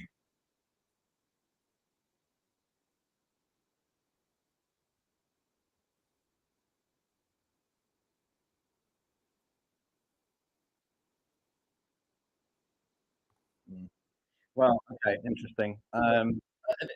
This is going to be a pretty weird. Well, relative to what we've been using for the past several decades, pretty weird composition of parliament. We've got, stonking Labour. Oh yeah, go ahead, Fusilier. Yeah, go ahead, Fusilier. I forgot you were there. Sorry. What I was trying to make is that the Tories are going to be virtually leaderless when they go in. They'll have to elect a new leader. In the same way that Corbyn will speak as the leader of the sort of far left in Parliament, I think you'll find that Farage, whilst he might not be the official leader of the opposition, will be the voice of the opposition in Parliament. And he will exploit that position incredibly effectively. I think it's if I was Starmer, I wouldn't be looking at the left of the party to give me problems. I wouldn't be looking at the Tories to give me problems. I'd be looking at Farage. He will cause issues. He's going to shoot himself in the foot, though, because he's going to be by raising his prominence, an eventual Tory leader that's going to rise up, take that leadership mantle, and take the big job of actually trying to bring the Conservatives back into power. They have to be of bigger stature than Farage, and that's going to be a real problem because he's going to be stealing the limelight. Yeah, and if I can jump in, you yourself called Farage a performer in that sense. Well, if he's just a performer, then his only ability is just to perform, like him being able to be an effective member of Parliament. Extremely well. The point I'm making is that the British public see, the Prime Minister's questions twice a week, and so they see politicians in their natural environment competing at pure politics. And Farage is a very effective performer. I won't give my opinion on Farage. I'll vote for him. But the point I'm making here is he's a very effective political. We lost you, Fusilier. But it doesn't mean he's going to be an effective. Doesn't mean he's going to be an effective. As I said before, Starmer isn't, and it's going to be a really, really interesting dynamic. If he is set on building a movement, he will effectively be, in my view, if not the voice of the opposition, at least one of the major ones. Remember, if his party do win a large percentage of votes, but that is not reflected in the number of MPs, the way that British democracy or the democratic system compensates for that is for the Speaker to give him more and more time. He will have a lot of time in Parliament to question the government. He will be able to ask a question every question, 100%. And that's a first few questions. Excuse me, your first few parliamentary question times. I'm going to be turning into that because that's going to be very interesting. I'm not sure if the Speaker is going to be all that excited for having. Excuse me, one again. I mean, Starmer may be boring, but I've watched him in the Prime Minister's questions. Going in a Truss and Johnson, he's pretty good. So, and they have such a huge majority that honestly, the opposition is not even going to be relevant. They can't do anything. Yeah, the Starmer's they have no actual power. They can make question time though. Yeah, but question time is a huge opportunity for them to make noise, and it's nationally televised, and it's twice a week. And it's so poorly in governance. If they actually deliver and start improving things at all, people will be happy about that. And they're just the right's going to make. I mean, the Tories are thoroughly discredited at this point, and there's a certain segment of the population, as Nigel Farage is very good with, but then the rest of the country generally abhors him. So I'm not sure how effective he's going to be. He'll make noise, he'll get in headlines, but the Labour's got such a huge majority, and they can do whatever they want policy-wise, and they can thin out their extremists from that. Sorry, guys. Professor John Curtis is speaking. I want to listen to that.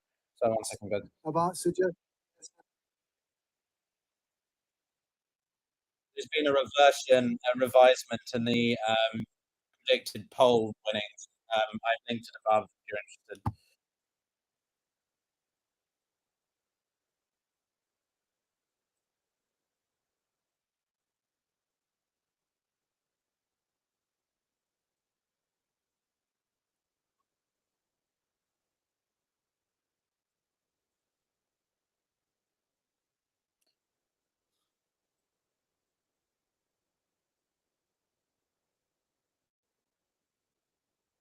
That's down from 10.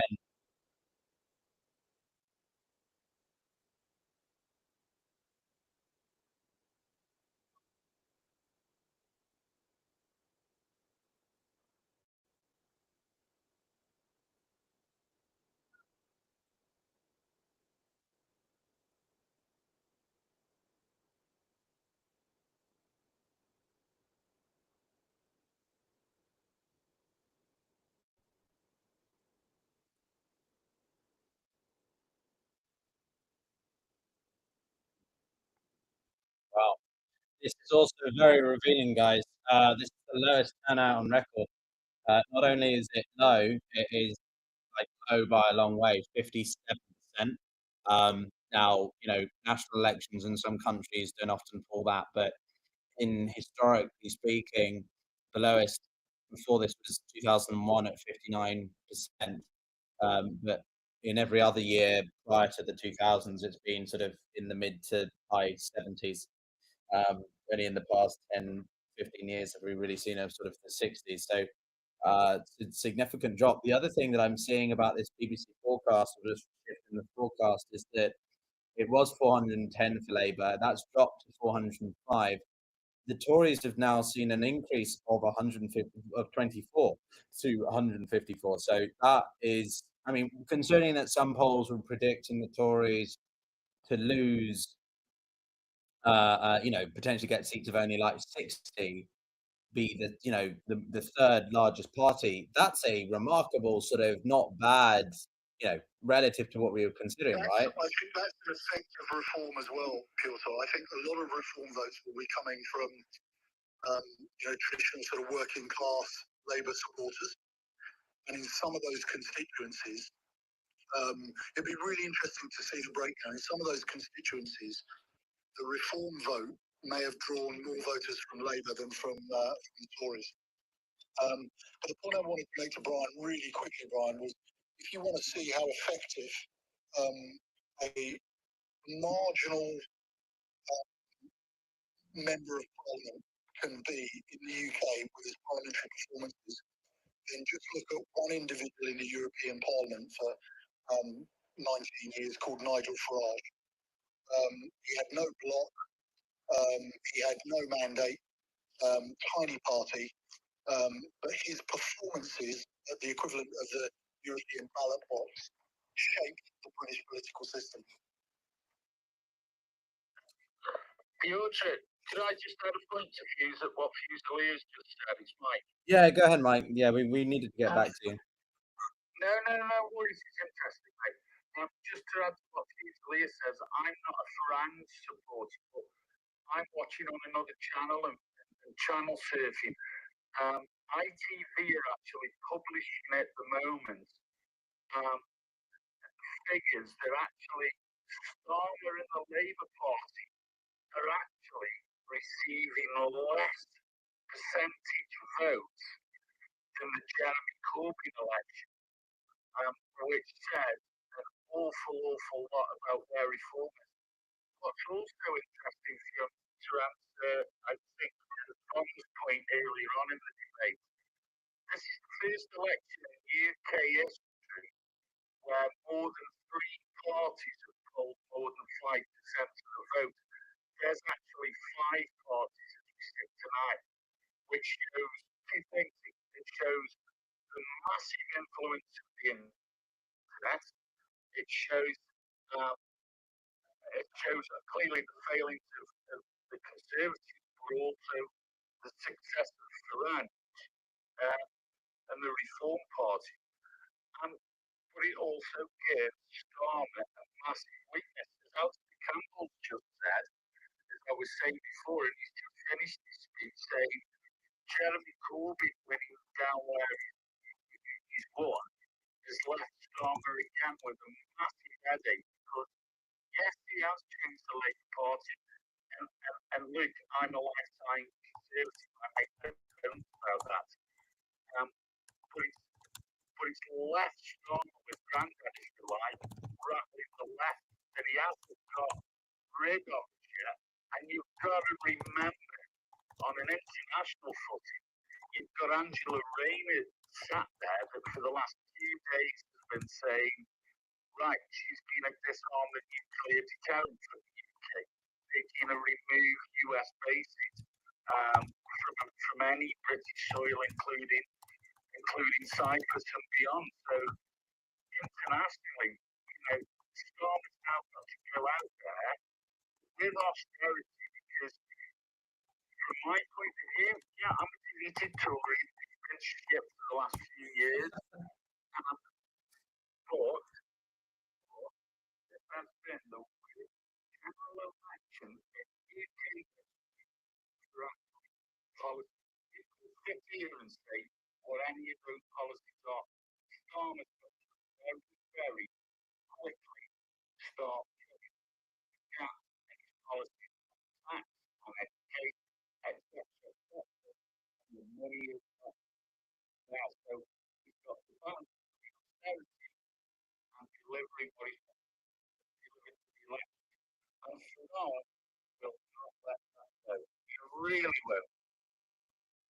Oh, and just to add to your point on the left Conservative swing, I wouldn't add any weight to that at all whatsoever. The Labour candidate there was sacked a few weeks ago and they didn't replace her, and she stood as an independent and basically she's been done in court for planning to throw acid in a boyfriend's face. So just let that one go. Oh, that's nice. I mean, in fairness to where Brahmins survived. Oh, for fuck's sake, really? Oh. I haven't seen it yet, but Oh, God. I'll see it in a second. Oh, get rid of it. I agree, but we'll make the text and get crew survive it, we say so. She's closely aligned with Nigel Farage. She's awful. So is Farage. But he's a very charismatic person, which is, I will say that. Yeah, I mean, to quote Chris Mason, the editor of the BBC, I like this sentence he's just written here. Big characters have outsized influence in politics, and Corbyn and Farage are deserving of that description. It is. I mean, it's kind of funny that Galloway isn't. Corbyn has come back in. Very interesting, sort of what we're seeing about which people do come in and don't. But Moneypenny, you've had your hand raised as well. I do want to jump into you to hear from you, and then yeah, we'll go around again unless there's an emergency, like a major announcement. Moneypenny, what are you saying? Thank you. Just quickly, interesting. Hi there. I'm putting. I actually switched. I switched from UK. That's my personal following, but so I did electoral behaviour and politics. It does undrive a crew, and I'm talking swingometers because the swingometer on Sky has just been brought back. Much delight as much as the audience, and I think Beth Rigby is sneaking off and having some misdeeds. She's getting pretty hairy. It's quite entertaining, especially when she laid into the Tory guy at the beginning of the programme. He's been taken off crying in a mess. So the swingometer at the moment is predicting a hung parliament. Now, why on earth would that be today? That is on the results that have come through so far, and as everybody is rightly saying, and if you look at the Telegraph headline that has just come out online, the over prediction of Labour and these huge big headlines of landslide have just not manifested. They've just not been there. In fact, the proportional gain, and I say proportional because I don't mean in seats, by both the Liberals and obviously Reform by a staggering amount, are really pushing us close to what the swing on Sky is now showing a dangerous grey zone of hung Parliament. So I'd really love to hear the expert views of other people on the panel here as to what they think the implications of that would be. I personally have got great doubt that Sir Keir Starmer would hold any weight at all on an international stage. I think it is highly likely that we'll see Trump coming in November, and I don't think Trump would even brush his toast thumbs off his plate if he sees Keir Starmer walking in the room. Whereas Farage, as we know, being big buddies, I think would be a much better match, personally. So, interesting stuff coming up. Sorry, Joe, can I ask you, are you sure that's not just based on the seats that have come in so far, like the announced results? Because I would be shocked. It is, that's what I said. Yeah, so far. It is just I'm sorry. I'm looking at Sky right now. I don't feel missing out on Parliament because Sky is always saying Labour landslide coming. And if you really think that Reform are going to come in and he'll be Prime Minister of Donald Trump, no, they won't. Labour is already miles ahead. We've already gained 67 seats compared to last 2019. And we've got a while to go. And all of the polls, every major newspaper, every major site ever is saying Labour landslide still. Yes, BBC has performed it from 410 down from early now down to 105. But that is still 106% majority. So I don't know where you're getting the Parliament from, because nowhere is showing it. I think there's a miscommunication here because I'm one that studied electoral behaviour who lives in the UK. So what I'm saying, and listen, is I'm saying they are predicting based on results that have come in so far. I think it's unlikely. I would love other people's views on it, but there is quite a possibility that even if you manage to get a hung Parliament coming in, a tussle in a hung Parliament has happened before in the UK, and then completely separately, not connected. I just said I thought Trump would not have any time at all for Keir Starmer, but would have a lot of time for Farage. Thank you. Yeah, I mean, I don't. I think it's pretty unanimous. It's going to be a Labour majority, a comfortable one.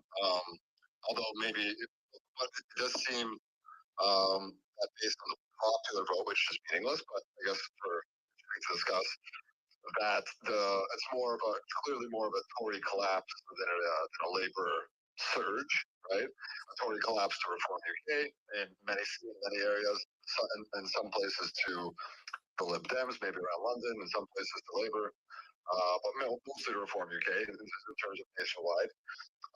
And I don't know what they're showing currently, but is the popular vote for this election going to be below the execrable anti-Semite Jeremy Corbyn? I've just put the graphic that shows you exactly what I was trying to describe. Obviously, I did it very poorly, but if you have a look at the graphic, it might explain it to you better. I think the answer to your question is yes. Currently, as the polls are going and the votes are being counted, Starmer is receiving less percentage of votes than Jeremy Corbyn and his anti-Semite Labour Party did make. Well, I do find it a little bit delicious. Yeah, but the turnout in the last election was a lot higher. The turnout was about 70% last election, so 54 now. So the turnout is a hell of a lot lower. The last election was still Starmer was still the leader, right? Two elections ago that Also keep in mind the really heavily populated areas have to take some longer to report, so that percent's going to go up. Yeah. Not necessarily the high population, it's like one district, the number of boxes. Like where Labour's most popular, it has not reported yet, and once London comes in, that's going to be a big swing in the percent. Yeah. Absolutely clear. There's not going to be a hung Parliament. And only contrary to logic. Whoever's got their mic open, can you mute it, please? There's a lot of background noise and it's very annoying. Thanks. Sorry, go ahead. A large Labour minority actually frees Starmer from the shackles of the hard left pro-Palestine grouping. means he can sort of ignore them and push a more realpolitik, national interest foreign policy. I would agree with Moneypenny that in the event Trump becomes president again, he would far prefer to deal with Nigel Farage, but that's not going to happen.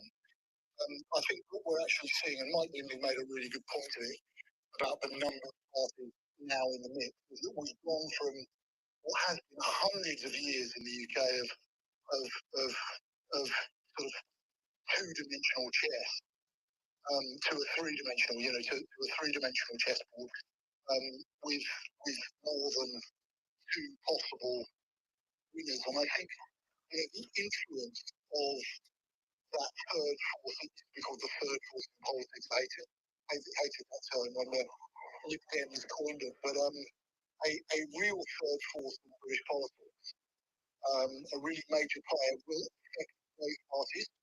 So that's why you're seeing, if it's true, a Labour vote that's lower than it was last time, but a much bigger majority.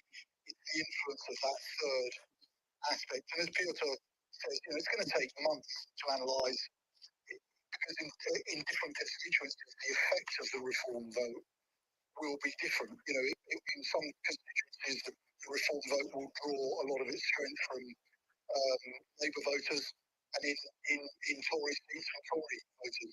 It'll just be interesting to see how it plays out. But the point I was making earlier on about Nigel Farage and the leader of reform is that if anybody can exploit those stresses and currents within different constituencies and play them both at the same time, it is the consummate politician that is Nigel Farage.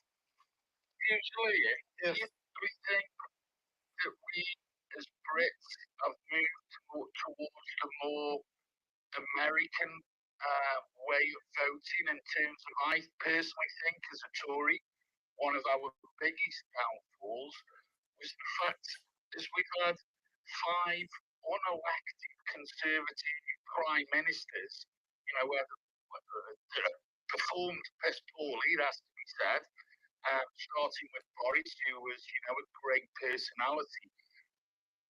And we performed badly. We changed the PM because of Conservative parliamentarians, where the British public didn't have a vote. So what they're actually doing now, and I believe a huge part of this election, is going the US way, where they're actually voting for personalities, as you described, rather than competencies we have. Guys, I just want to say good night, guys. I'm going to bed. It's in the morning here. I'm tired. How dare you? How dare you?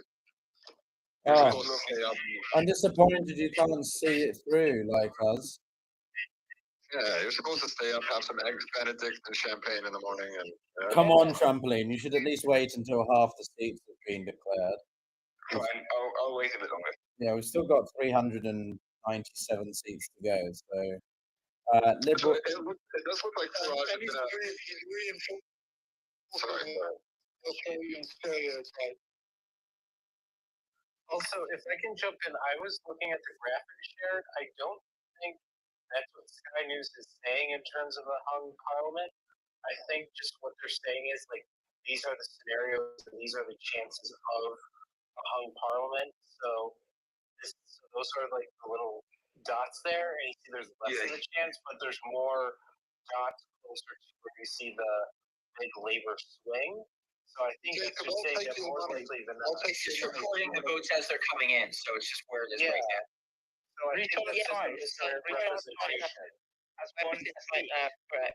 And did jump in and stop him when he was in mid-transit of explaining his swingometer. It all got very dramatic. So where it is right now is exactly what that image is showing. Yeah, that makes sense. Maybe based on the amount of confirmed seats that the Conservatives have lost so far, if we were to stop the vote count now, hypothetically, which they were not, obviously. Absolutely, yeah, that's it. That makes sense. If you think the chances of having a hung parliament, I would say it's highly unlikely. And at the end of all this voting going on. But if anyone's watching stuff coming in, I've got 3 screens, I've got 3 channels I'm watching at the moment. I think there's a possibility that we are going to get fairly close to that because the Liberals are notching it up faster than I can see, unless it's just a regional thing that all the Liberal seats happen to be coming in at the moment, but it's going rapidly. I'd happily bet against that. There is a 0% chance of a hung parliament. Or even close to that. Like, Starmer's going to have a huge majority. Chance. Like, the swings are going. I mean, the Secretary of Law. I have a bigger chance of becoming the American president, and I'm not American. Oh God, help Being a us. hung parliament. Oh God, not with your policies, mate. Fuck yeah. All right, I'm reading here something. Can anyone confirm this? Richard Tice has won in Boston and Skegma. I read that. From credible mainstream people or whatever, from a variety of mainstream people. I don't want to say credible mainstream, but a variety of mainstream media sources are reporting that. Yes. So I think the last thing I read was that.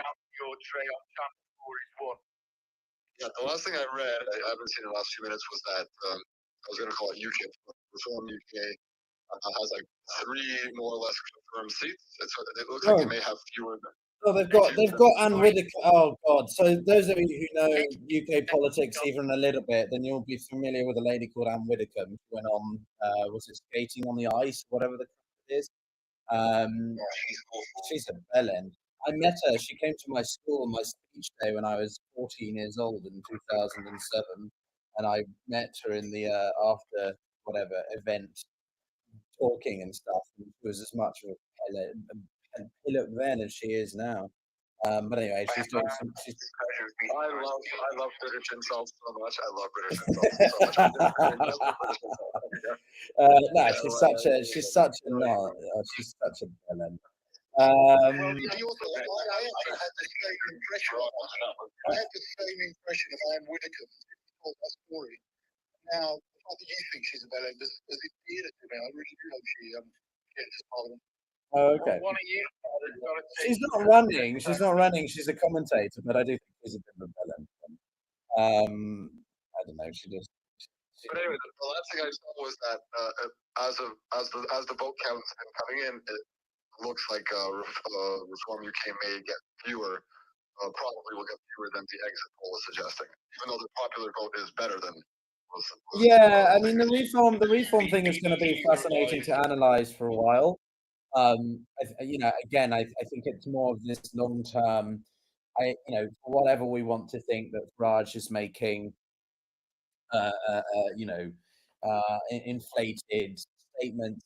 There is some, shall we say, ambition behind his words, and that's why I didn't say anything for a while, because I was sort of mulling over what he said, as well as Corbyn and stuff. And I do think that this Parliament is going to be quite an interesting competition. Richard Tice won in Boston. Okay, so we have a 4th Reform seat. We had Farage. Farage is going to win. Richard Tice.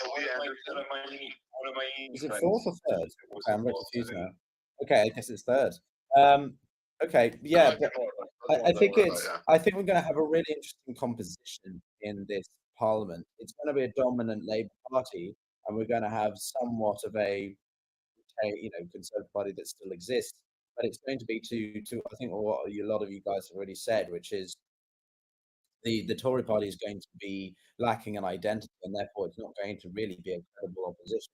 And therefore, who comes into the fray? Nigel Farage comes into the fray, and because Reform have won so many vote shares instead of actual seats, that may well increase Reform's performance for the next election. And then the Liberal Democrats are sort of just there, hanging out. So it's going to, and then we've got independent. We've got Mr. Jeremy Corbyn. So it's going to be a weird blend of narratives, of voices, of personalities this time around. Did you want to? What was your point? It's just a shame. It's a shame. Another point, just 2 seconds, which further entices that every vote matters. The Tories just won a seat by 20 votes in Basildon and Billericay. Richard Holden got 12,905 votes. Tories. Labour's Alex Harrison got 12,885 votes.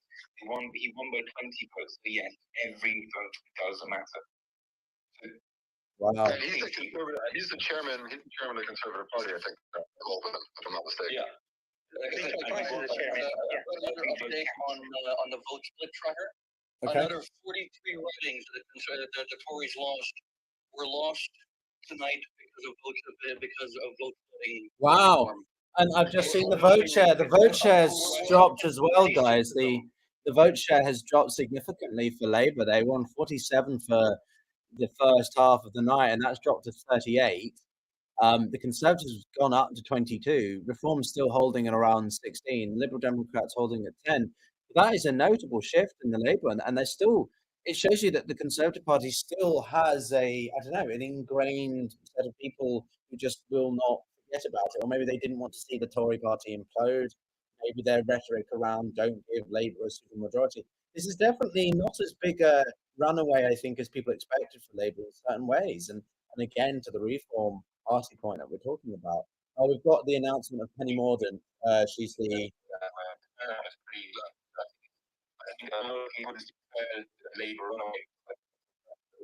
yeah. I want to listen to Penny Mordaunt because she's.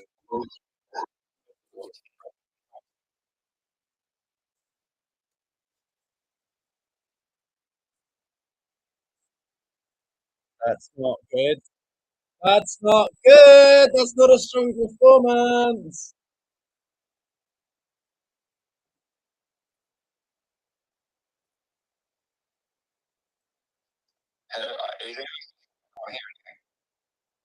Wait, hang on.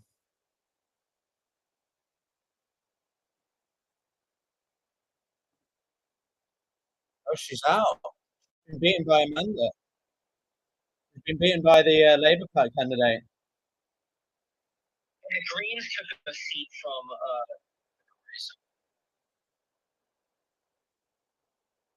Wow, that's quite significant.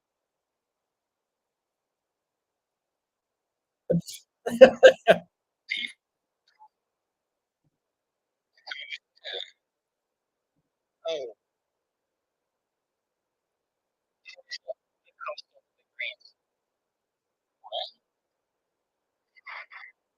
Wow.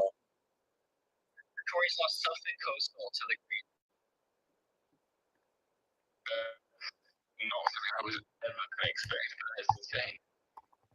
God, the front bench is getting gutted.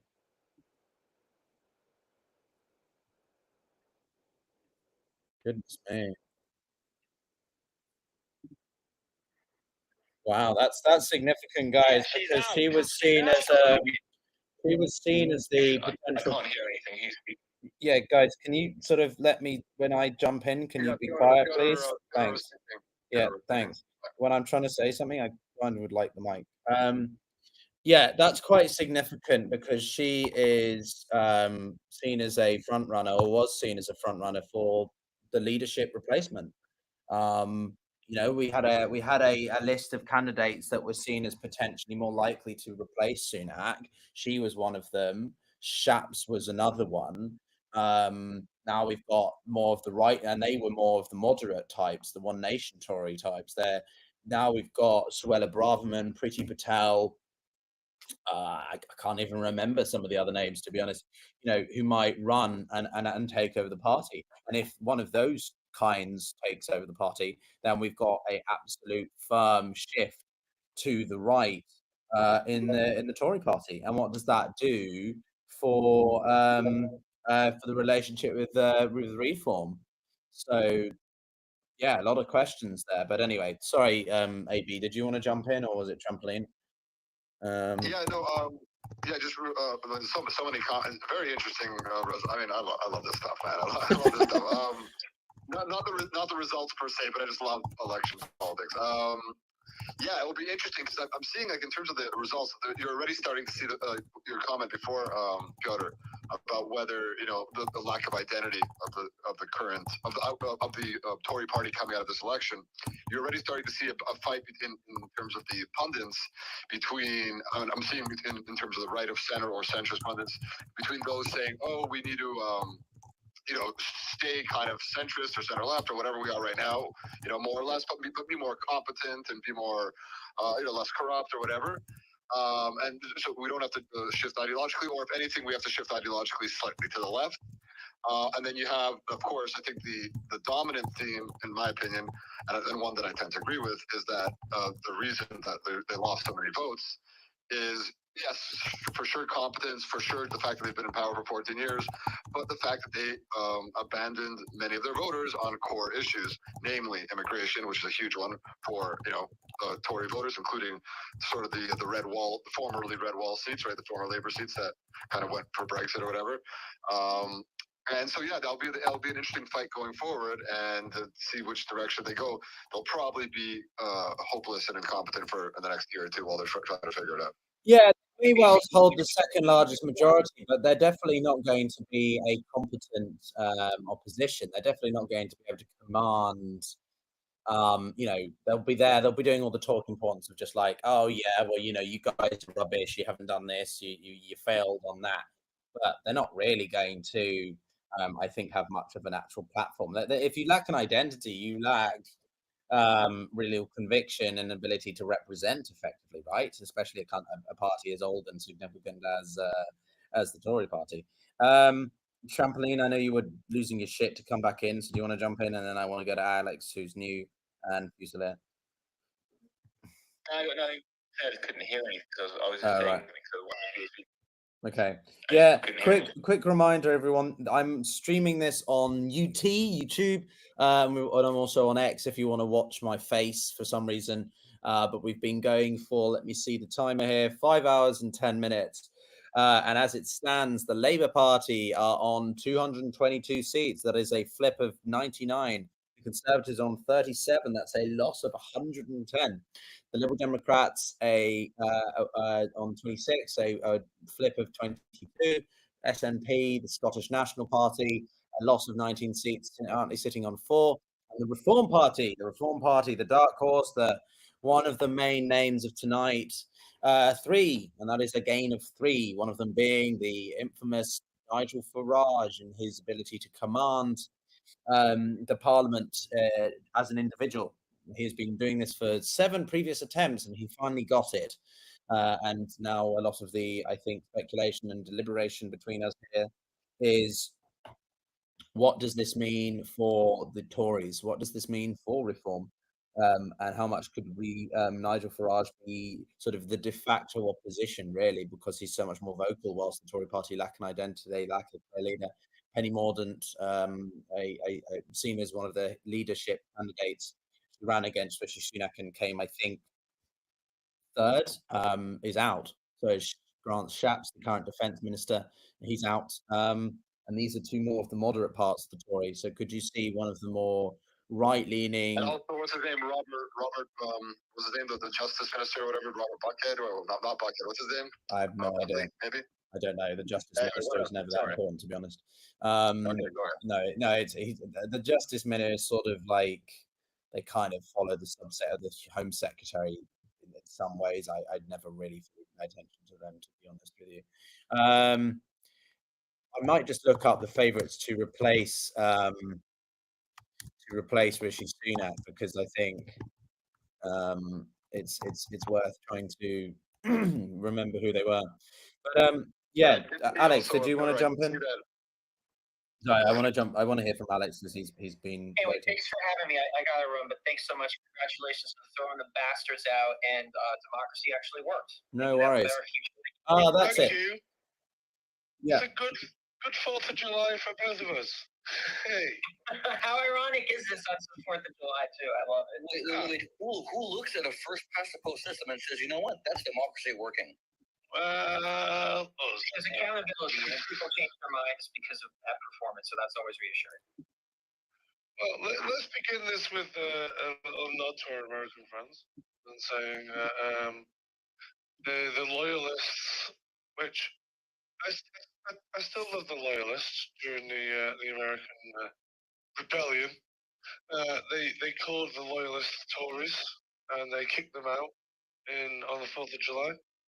We're kicking all the Tories out on the 4th of July too. I intended to stay awake the entire night. I got very drunk because I booked tomorrow off on Tory kicking out day. So I fell asleep for a little bit and I woke up with a VR headset on my head. Okay. And I just woke up. So what's this got to do with the election exactly? Well, I'm very happy about the election. Okay. So I woke up with a VR Okay. headset on my That's great, buddy. I'm very Yeah. drunk. So what I would say about the leadership is, in this case, I think the name I was forgetting, for those of you, I don't know if you're familiar with it, Trampoline or others, Kemi Badenoch or something. She's tipped as the favourite. I don't know much about her, to be honest with you. I think she's more of the right-leaning part of the base, if that's right. She's more to the right. She's quite on the right of the party, yeah. But her and David Tennant got a bit of a spat over there. Oh, I read about this. Yeah. Okay. So we've got a few numbers. So we've got Swilla Braverman, Kemi Badenoch. Interestingly, the Tory party that you consider to be, conservative and traditional, all the main candidates are not white men. They are ethnic minority women in this case. I believe Braverman has Indian heritage. I'm not too sure on Kemi Badenoch's background, if I'm honest. But yeah, those are a few of the names kicking around. James Cleverly had been also one of the candidates, and personally, he would be my choice. But Kemi is currently Secretary for State of Business and Trade, and she's 44, so she's not that old. She was voted in. We're halfway through. We're also halfway through. We are. The Labour Party are already on 234, 235, 236. Wow, it's romping in.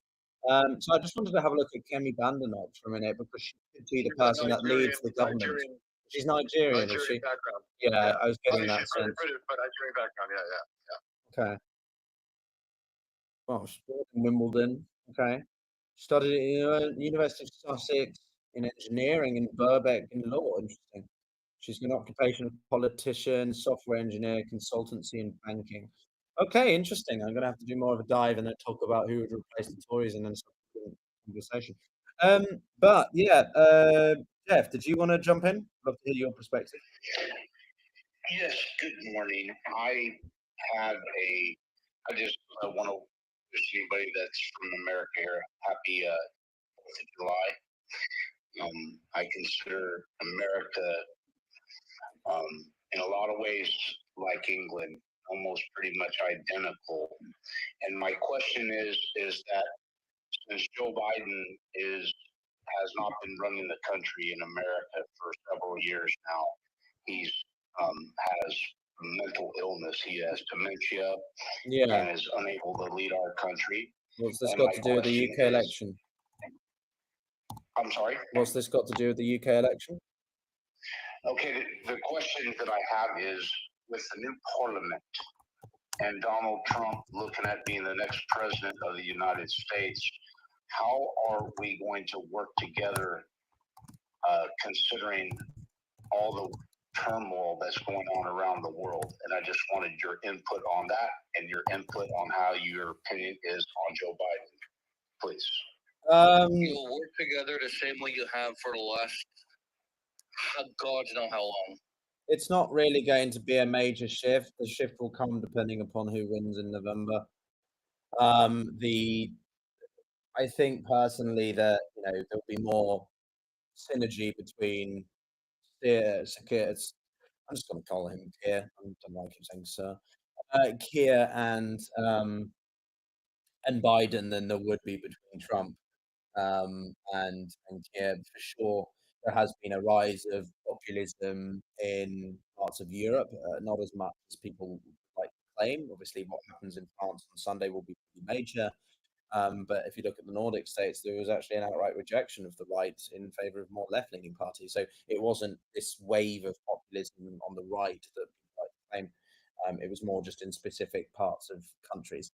So Europe and Britain will work closely together. I am absolutely strongly believing that Europe should be taking more strategic autonomy, i.e. not reliant on the US or anyone for their own needs.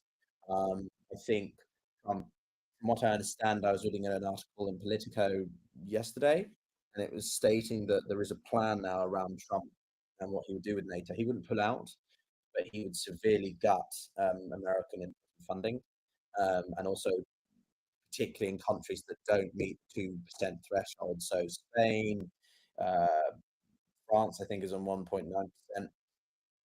Point being is that he would be a lot more transactional, but also, you know,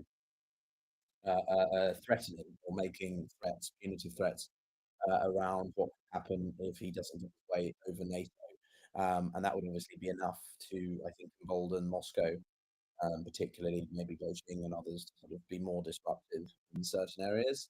You know, if you want to talk about sort of Trump's domestic politics or what you think he could do for controlling the border, and I'm trying to be fair here, right? Then that's worth a conversation. But purely from a foreign policy standpoint and what that does for European unity with West, transatlantic unity, it's incredibly scary. And I think there's only so much that the British can do. I mean, the UK. I think if Trump were to win, that would accelerate and elevate the UK as a major division of defence and security. Yes.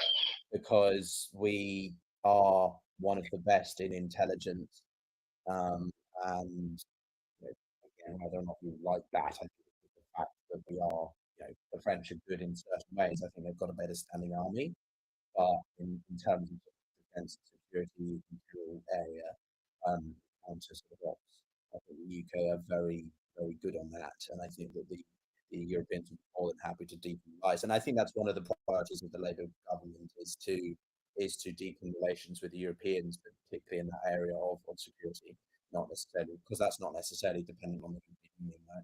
So I think that you'll definitely see an acceleration of that were Trump to win. If it was Biden, I don't think much would change. I think there would be greater concern. I mean, my personal opinion is that Biden's too old, he needs to sit down.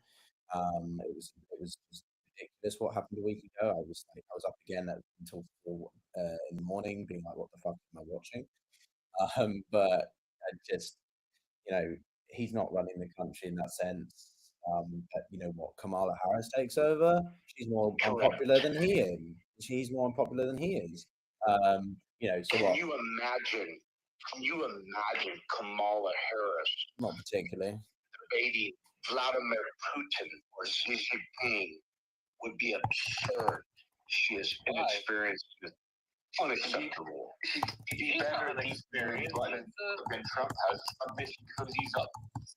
Senator, former state attorney general, vice president. She has experience to be world leaders. The same as like when Trump had Trump notoriously rolls over. Like he gave Putin. That's what I'm saying. He would be far better than Trump. Yeah, I'm saying Kamala Harris would be far better. Yeah, Harris would be better, and I think calling her underqualified is ridiculous, given that she's vice president at the moment and is probably well versed in what's going on foreign security wise. And has had a pretty distinguished political career beforehand as well. Yeah, and then when Trump entered the White House, he had zero national security, foreign policy experience. So I'm confused. Like, why? I mean, would you say Trump was unqualified when he entered, though largely underqualified and had no business? Yes, he was underqualified, but he was more. All right, guys, we're going to bring it back to the UK. No offense, but I'm not interested in the US right now. I have a little bit of UK-related breaking. Yeah. So not huge, but it looks like Reform may have their fourth member of Parliament. A gentleman by the name of Rupert Lowe seems to have been elected as the new member of Parliament for the seat of Great Yarmouth. And he tweeted about it. He said this is the start of radical change that the area desperately needs. He's going to spend some short time with his family, get pissed drunk, that's me saying that. Then the real work starts, he says. Thank you to everyone who supported me. We made history. So looks like Reform UK may have 4 and counting seats in the new parliament. Well, that's still, I have a feeling a lot of these. Oh, sorry. yeah, it's still better than the results that were predicted, which was what, 2 to 3. So that's already better. But this 13 thing. But again, it's not just about the number; it's about the political system, and the political system is really, I think, again coming to is revealing its ugly head, right? You know, a party that is so new and has such a size of popularity, the Reform you know, is not doing that well. Popular vote. So, They're going to have more popular vote than yeah, the Lib Dems with far fewer seats, right? yeah. Yeah, so Penny Mordaunt is out, Pretty Patel, Tom Tagerhat. This chap, I think, should run the Conservative Party. This chap is the chap that I would vote for if I was in the 1982 committee. I like it. He's good. The Security Minister. So again, I'm also still looking at the the list of people who could replace Sunak. So we've got three names that are most anonymous: Kemi Badenoch, who I just had a look in, Priti Patel, and then Suella Braverman. These three women are all extremely right on the right part of the party. Two of the main candidates.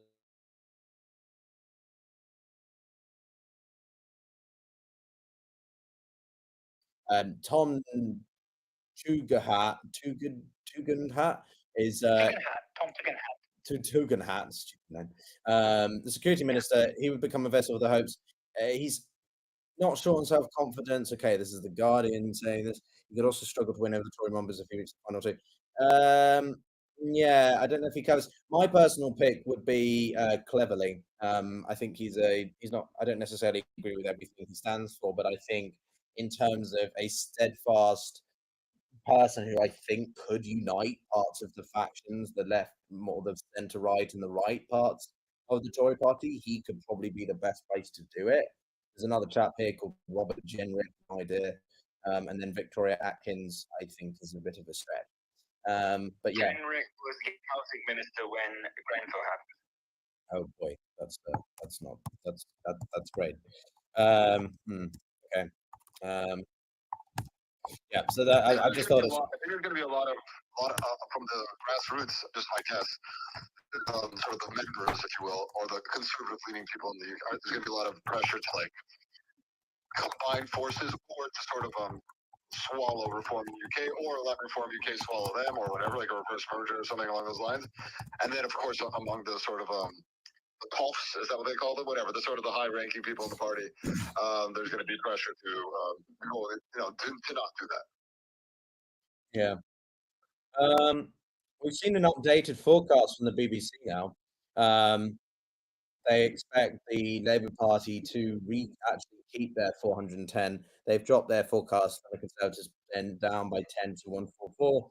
Liberal Democrats up to 5, up 5 again to 58, and Reform they've now reprojected to 4. So Reform are on 4.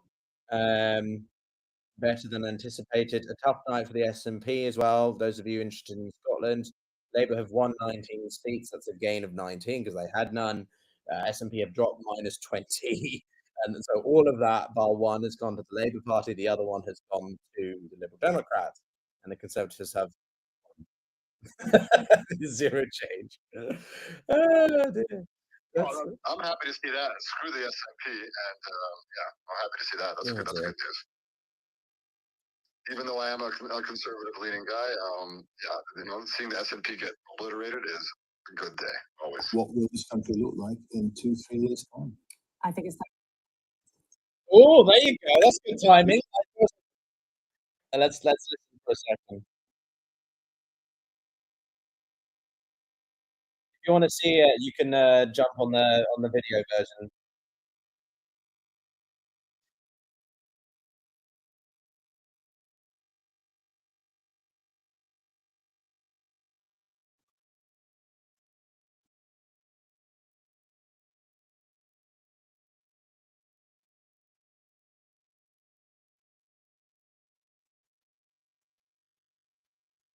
Oh crap.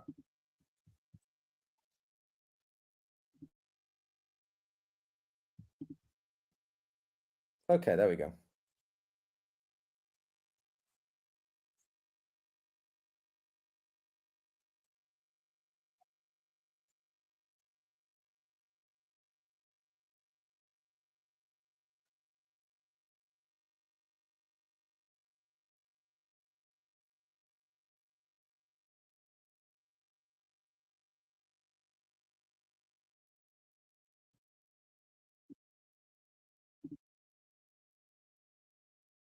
to 14%, taking Thurrock and Bassetlaw.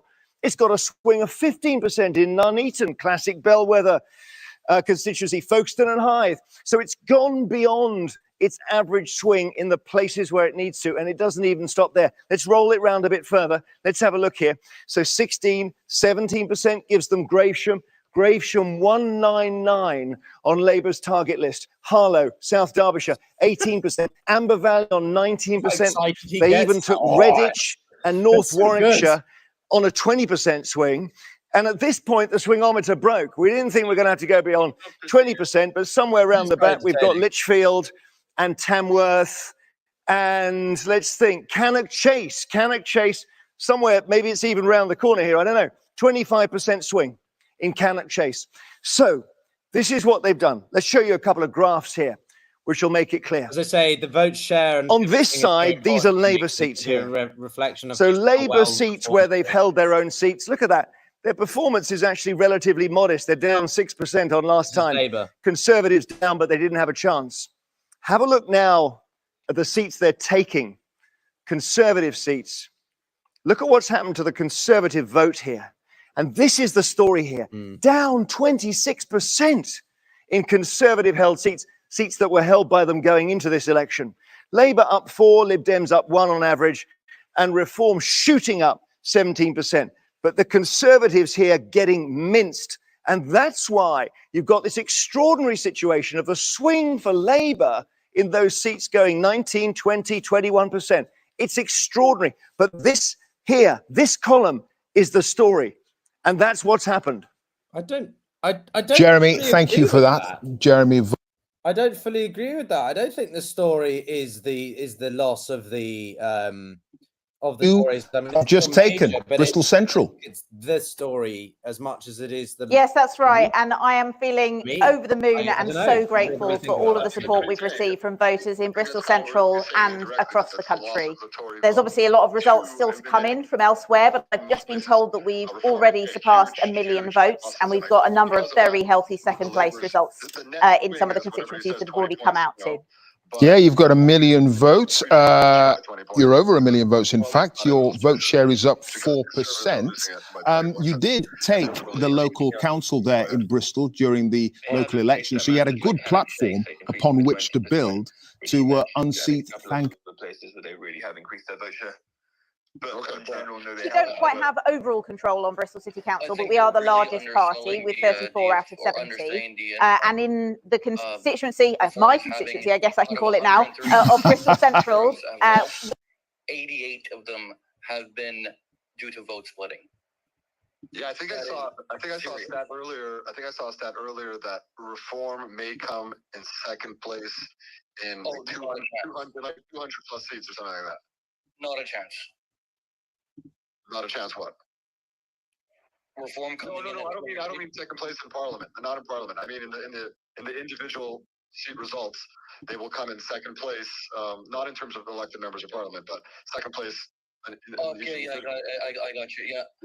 I've been tracking vote splitting all night. It is. I have never.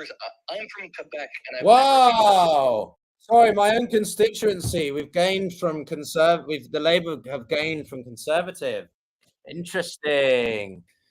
Okay, so my own constituency. Is your constituency very conservative normally? No, we had actually for the first part of the 2010s.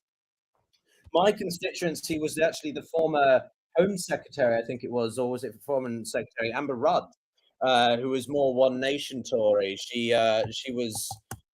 Let me see what she ran or what did she hold. She was our.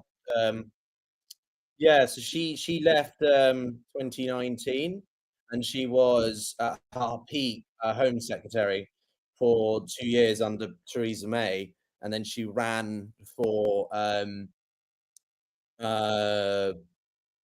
the party, I think, leadership, and she lost.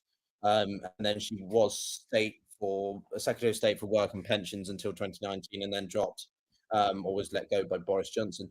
But yeah, so she was born in Marylebone, which is where I live normally in London.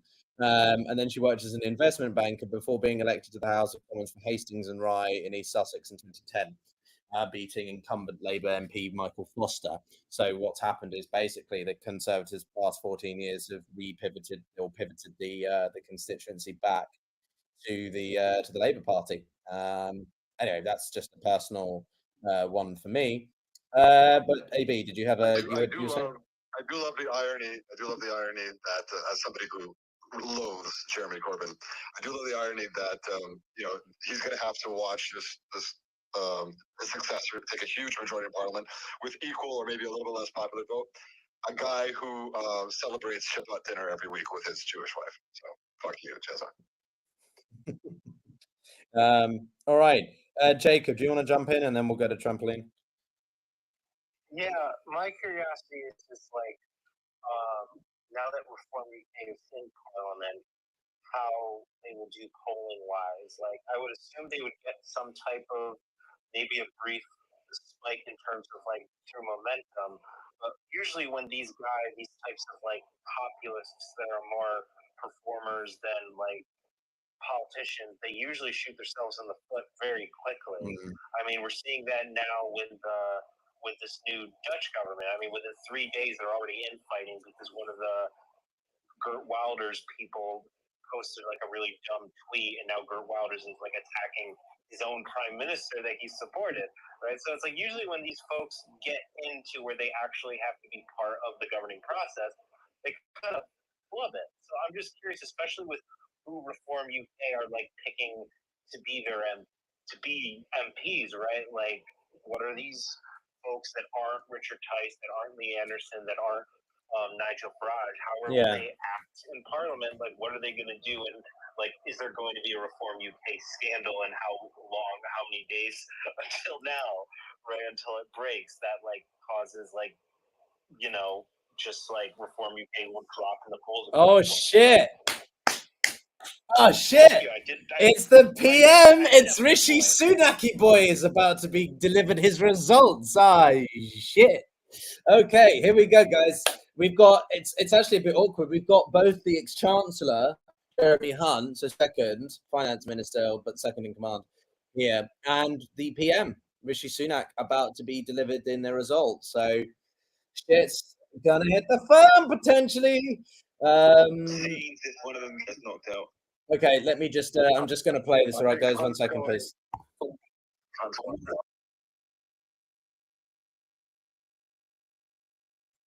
Get on with it, bro.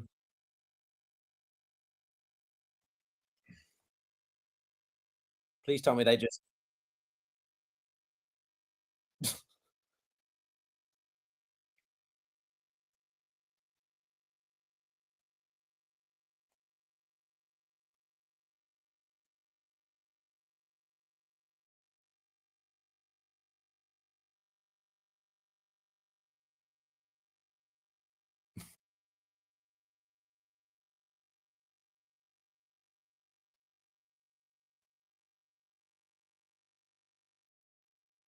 What the?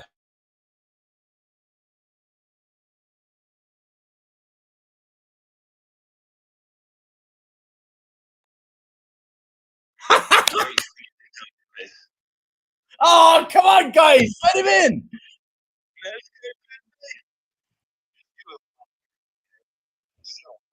What a fantastic constituency.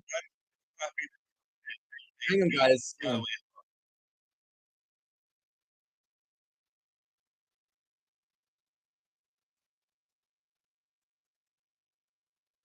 So many candidates. I think it's safe. I think that's safe, right?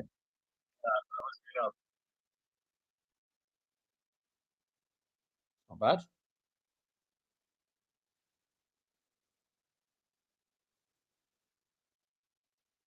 Oh wow, it's not even. Right, okay. I mean, it's Richmond, so. There was a movie going in. I think everyone information. I agree. God. I'm so happy. Look at all the emotion in my face. Oh, yes. Oh, someone's holding up a sign behind him. The BBC's cutting it out, obviously.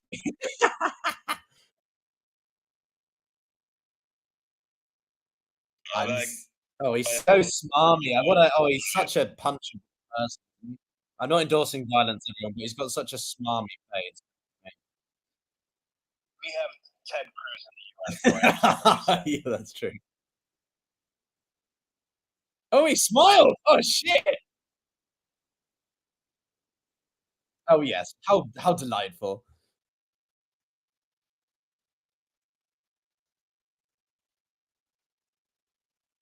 What the fuck? Wow.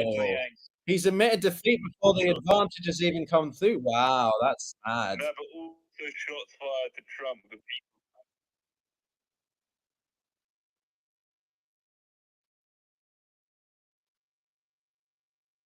He speaks so robotically. There's no emotion. Oh, I can't stand it, man.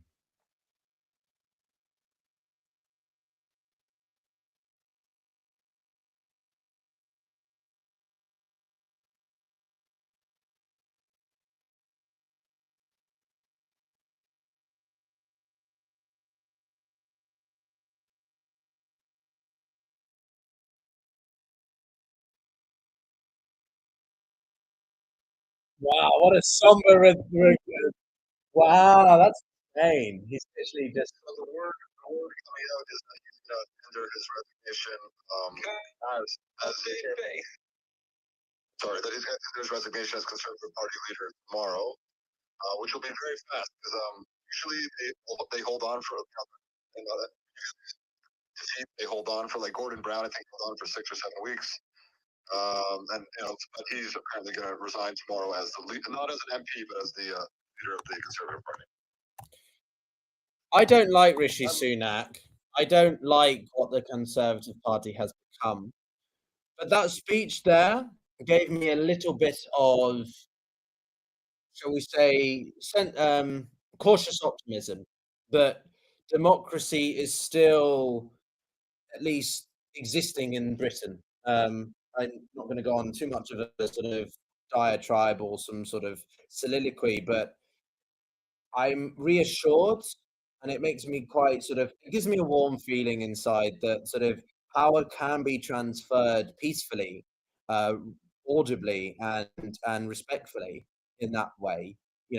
I long for the days prior to 2016 and the decade of austerity and populism that sort of, I rang my opponent and we had a conversation to congratulate them.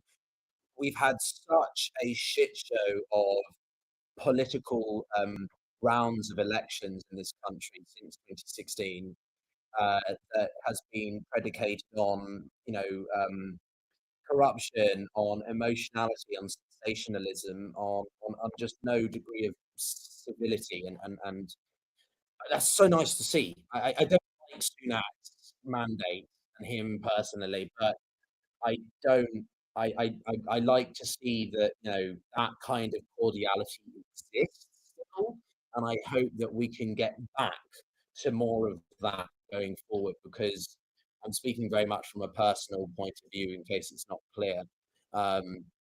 My future, my opportunities were scarpered after Brexit, and I decided to move to the US and do a master's and completely do a different perspective. And the UK has been so uncharacteristic of itself. I'm not saying that the UK is the best place for politics, but what I mean is it was a place that you could be relatively hopeful that political transfer of power would be reliable, and not based on the cretins that have governed us for the past few years. And I hope that again, this isn't just because it's Labour or something like Labour. It's just more about where we're going with the political system and climate. So sorry for that little moment there, but I don't know. It was just a sort of I don't know. I was glad to see that, I think, and it puts me in cautious optimism for the UK going forward in the short to medium term. You know what helped? you know, it helps in that regard. In addition to having people's orders, Or whiskey. Well, no, but it helps to avoid. It's really good that I like, and we have a somewhat similar system in Canada where I'm living, although I'm a citizen of the U.S. and Canada. I like, you know, paper ballots. I like counting the same fucking nights, you know, like in the U.S. has so many, it's such a large country, and each state, each of the 50 states has their own voting system that's kind of a hybrid between federal voting rules and their own. And then some of the biggest states, California, New York, others, it takes literally weeks, because of mail-in voting and just quirks of their system to count the effing votes. That creates an opening for people who are, you know, a little bit demagogic, like Trump is, and others. Even though, you know, I'm more ideologically closer to him than to others, but it creates openings to not be classy and to not concede on the night of the election, that kind of thing. Where, you know, people should know the results of the elections the night of the elections. Right? It should be like that in every democracy. Barring, you know, a 10-vote difference where you have to, you know, do a recount or whatever it is. But yeah, that's sort of my thought on it. Yeah. Yeah, I'm just writing a tweet at the moment. Yeah, it's Jeremy Hunt is giving his comments. I might listen to that quickly. I hope in particular.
Yeah, he did. Yeah.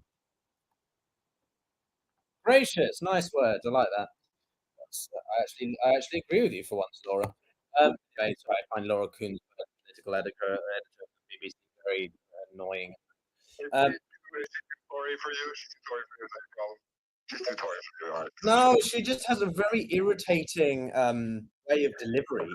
She has, if you watch the way that she speaks, she has a bit of a, I don't know, she has this slight sort of her lips always move in a very sort of weird. I don't know. I'm not trying to hate on the guy personally, but she just annoys me. I miss Nick Robinson. I miss his dynamism. I find her a little bit dry, to be honest. I met Nick actually. Where's Andrew Neil today? Yeah, that's a good point. We need Andrew Neil, don't we? Yeah. Everybody. So has Rees Mogg lost the seat yet? Oh, fucking hell! I need to know that. That's good. Will you be surprised to know that I like Jacob Rees-Mogg? Okay, never mind. No, I like him and dislike him at the same time because he's my, how I imagine the haughty, annoying, typical country British rich dude, aristocrat type. But he's also but he owns it. He doesn't try to pretend that he's anything else. But he's also that thing, so he could like stay the fuck out of government. Thank you. What now? Who were you guys talking about? Just 2 seconds. I didn't hear. Jacob Rees-Mogg, the Tory member of Parliament, Jacob Rees-Mogg. Yeah, wow, hang on, guys. Sorry, but like in the results, like the Labour Party on 307, so they've got 309 now. So we've got 15 seats to go. Sorry, 17 seats to go for the majority. The Conservative Party on 66. The Liberal Democrats only come out with 41. So, you know, they're beginning to climb now, and they may well, if they keep up this momentum, they may well surpass the higher end projections that the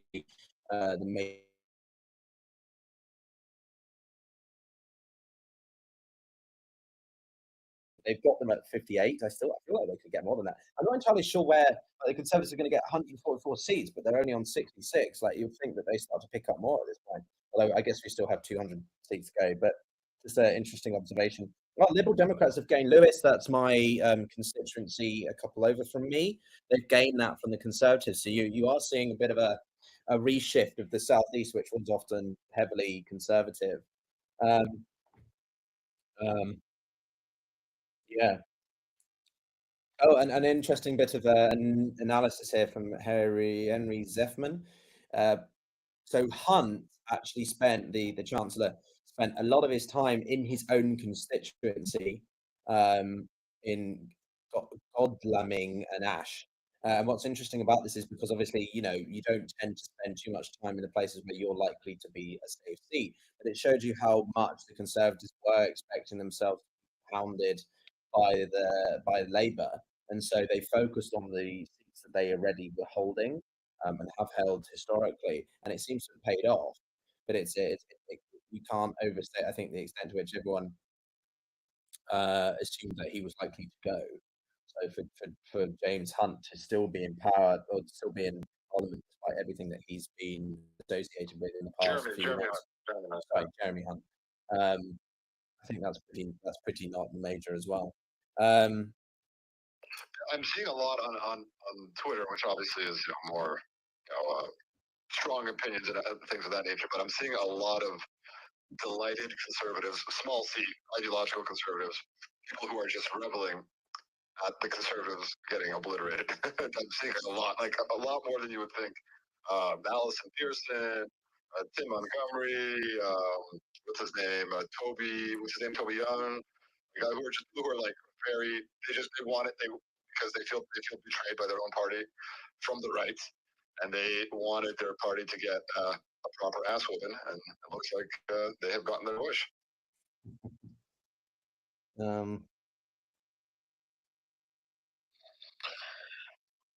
Who's going to be the new Home Secretary, Piotr? Do we know?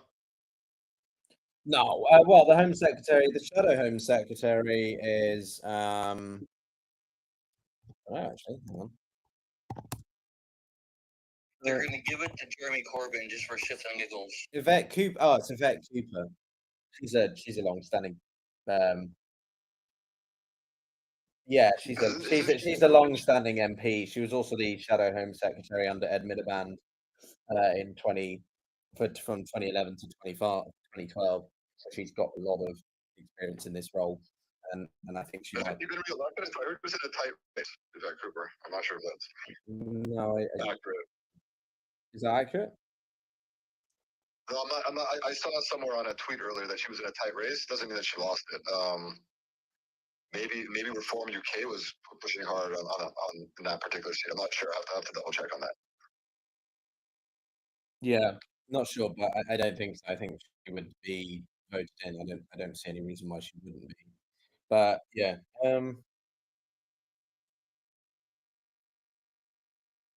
Wow. Okay. So you didn't even know there was an election. Okay. Well, no worries, Vonnie off do. I'm glad that I was able to help you be enlightened. It has been a long night and day for me. Well, yes. Thank you very much. For those of you watching on the YouTube channel, we are about, I think, yeah, we're 6 off. We are 6 off the Labour Party securing a majority. So this is Labour Party have collected 2. Every time I click refresh, the numbers just keep going up. A bit like my sort of the first time I started getting more views on a video. If you ever post something on YouTube or TikTok or something like that, and you're like, oh, I've got likes, or I've got things, and then you keep refreshing the page because you get really addicted to watching the number go up. It's sort of like that, you know. Vaughn, have you been looking any more into the vote shares or anything like that? Unless maybe Vaughan kicked sorry, I stepped out for a smoke, but for a smoke. Of course you did. of the 158 seats that the Conservatives have lost, 93, 4, 5, 6 of them are from votes. 96 of them are vote splitting. So roughly 2/3 of their losses are directly directly like done by reform, and this excludes the 4 that reform won. I'm seeing on Bloomberg. I have never seen this. I've never seen this degree of vote splitting before. It is unreal. Yeah, what's his name? Farage is going to get proper piss drunk this morning. He's one of the ideological conservatives that just hates the Conservative Party. Oh, absolutely. And look, Labour was going to win this by a landslide, regardless of whether Farage showed up or not.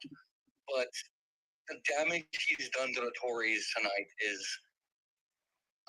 tip of the hat. I don't like him, but tip of the hat to him. Because fuck the Tories. Sorry.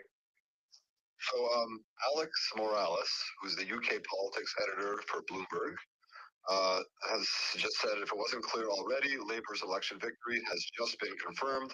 The party has reached the magic threshold of 326. It guarantees Keir Starmer's party a majority of at least 2 as of right now.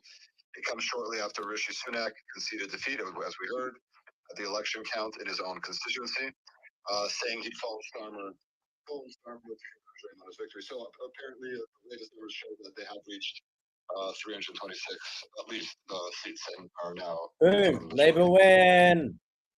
4:59. 4:59 British Standard Time. Oh, okay. So I thought you said 459 seats. I'm like, what? Okay. 59 the time, not the seats. Think about me actually about combat foreign policy in the UK. Have you got anything to say about this? Sorry, mate, I'm not paying attention to what you just said. I'm writing a tweet. What was it? I was talking about David Lammy and his conduct of foreign policy. I don't really know enough about Lammy to be able to answer you sufficiently on that one, to be honest. I have mixed feelings about some members of the government. I personally wouldn't. I can tell you that David Lammy wouldn't be my first choice, and I don't know him that well enough to have an opinion. But yeah.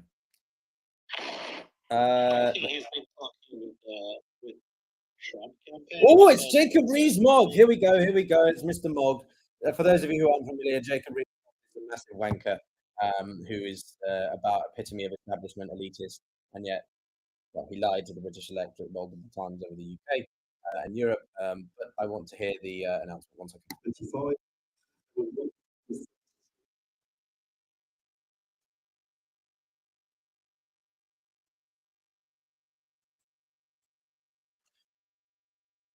Sunak is out! Sorry, Sunak. Rees-Mogg is out! Yes! Bastard.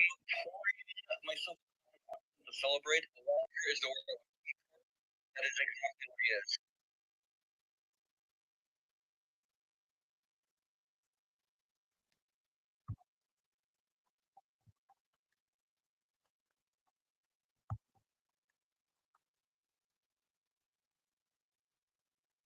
I'm going to listen to Jay. I'm going to listen to it. It's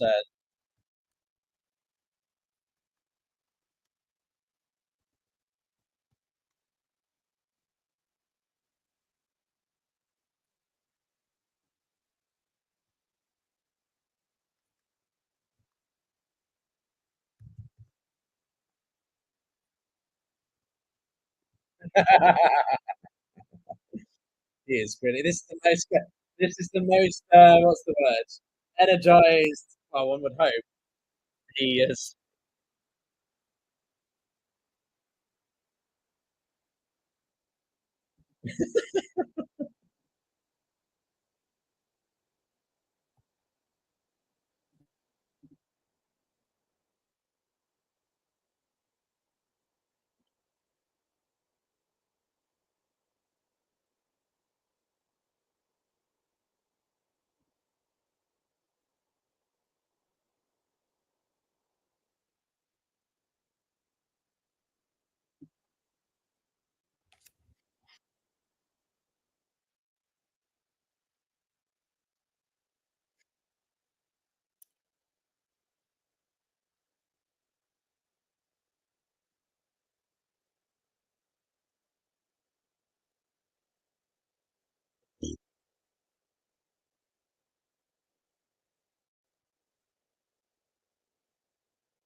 Cue the national anthem.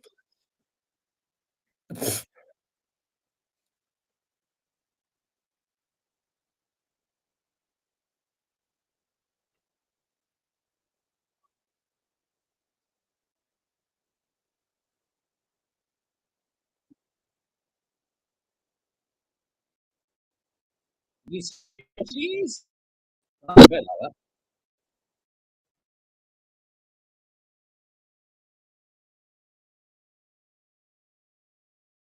It's kind of like 40 years, mate. He's having his own Biden moment.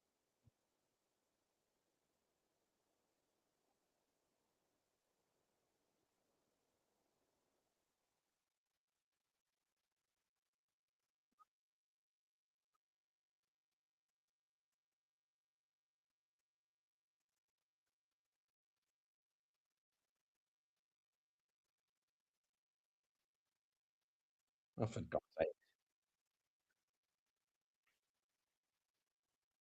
Well, I haven't done anything yet, bro. I get too carried away. A very young crowd, I have to say. If you look in the background, it's very young. I mean, unless they've deliberately just put them all behind him, but He still sounds like a mud brick, but for a moment he was a red brick. Good for him.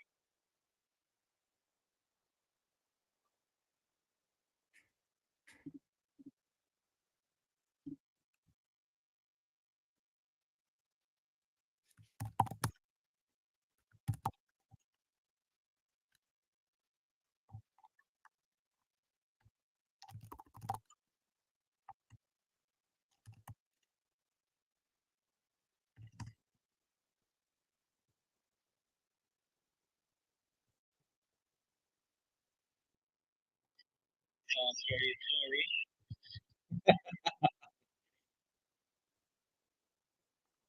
Thank God.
mm-hmm.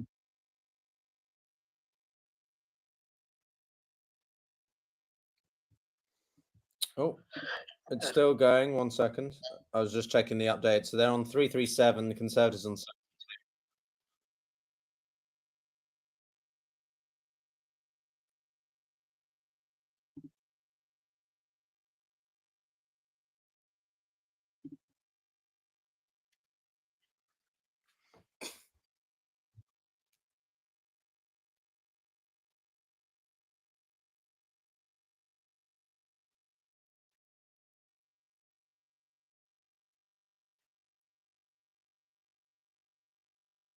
Oh, that didn't land as well.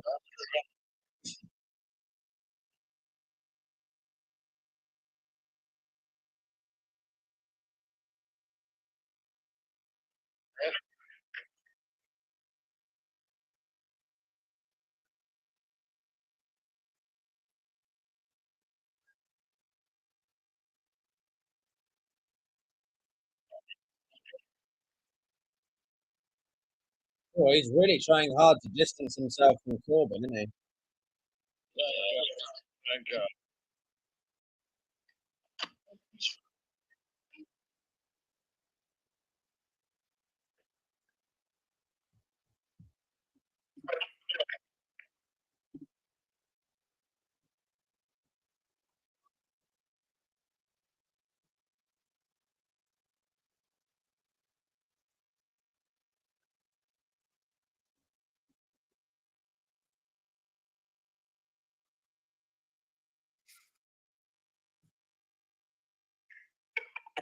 Okay.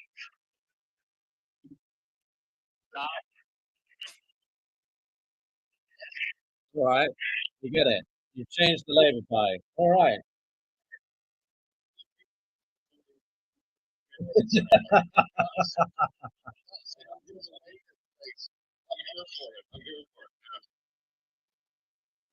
I don't promise you anything. I don't promise you I will do anything.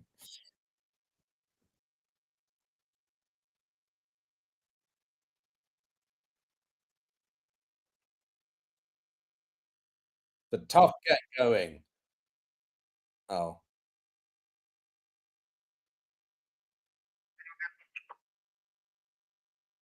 God save our great. Okay.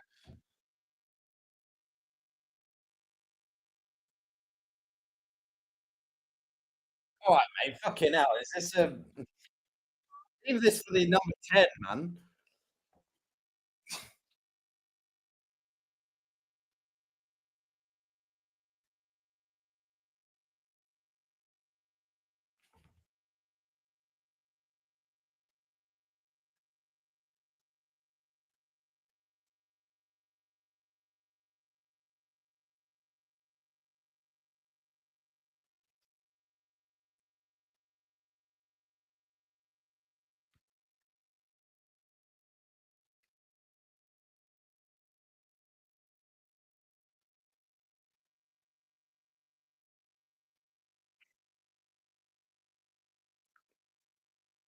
All right. Oh, say. Oh, wait, that's not the right one. God save us.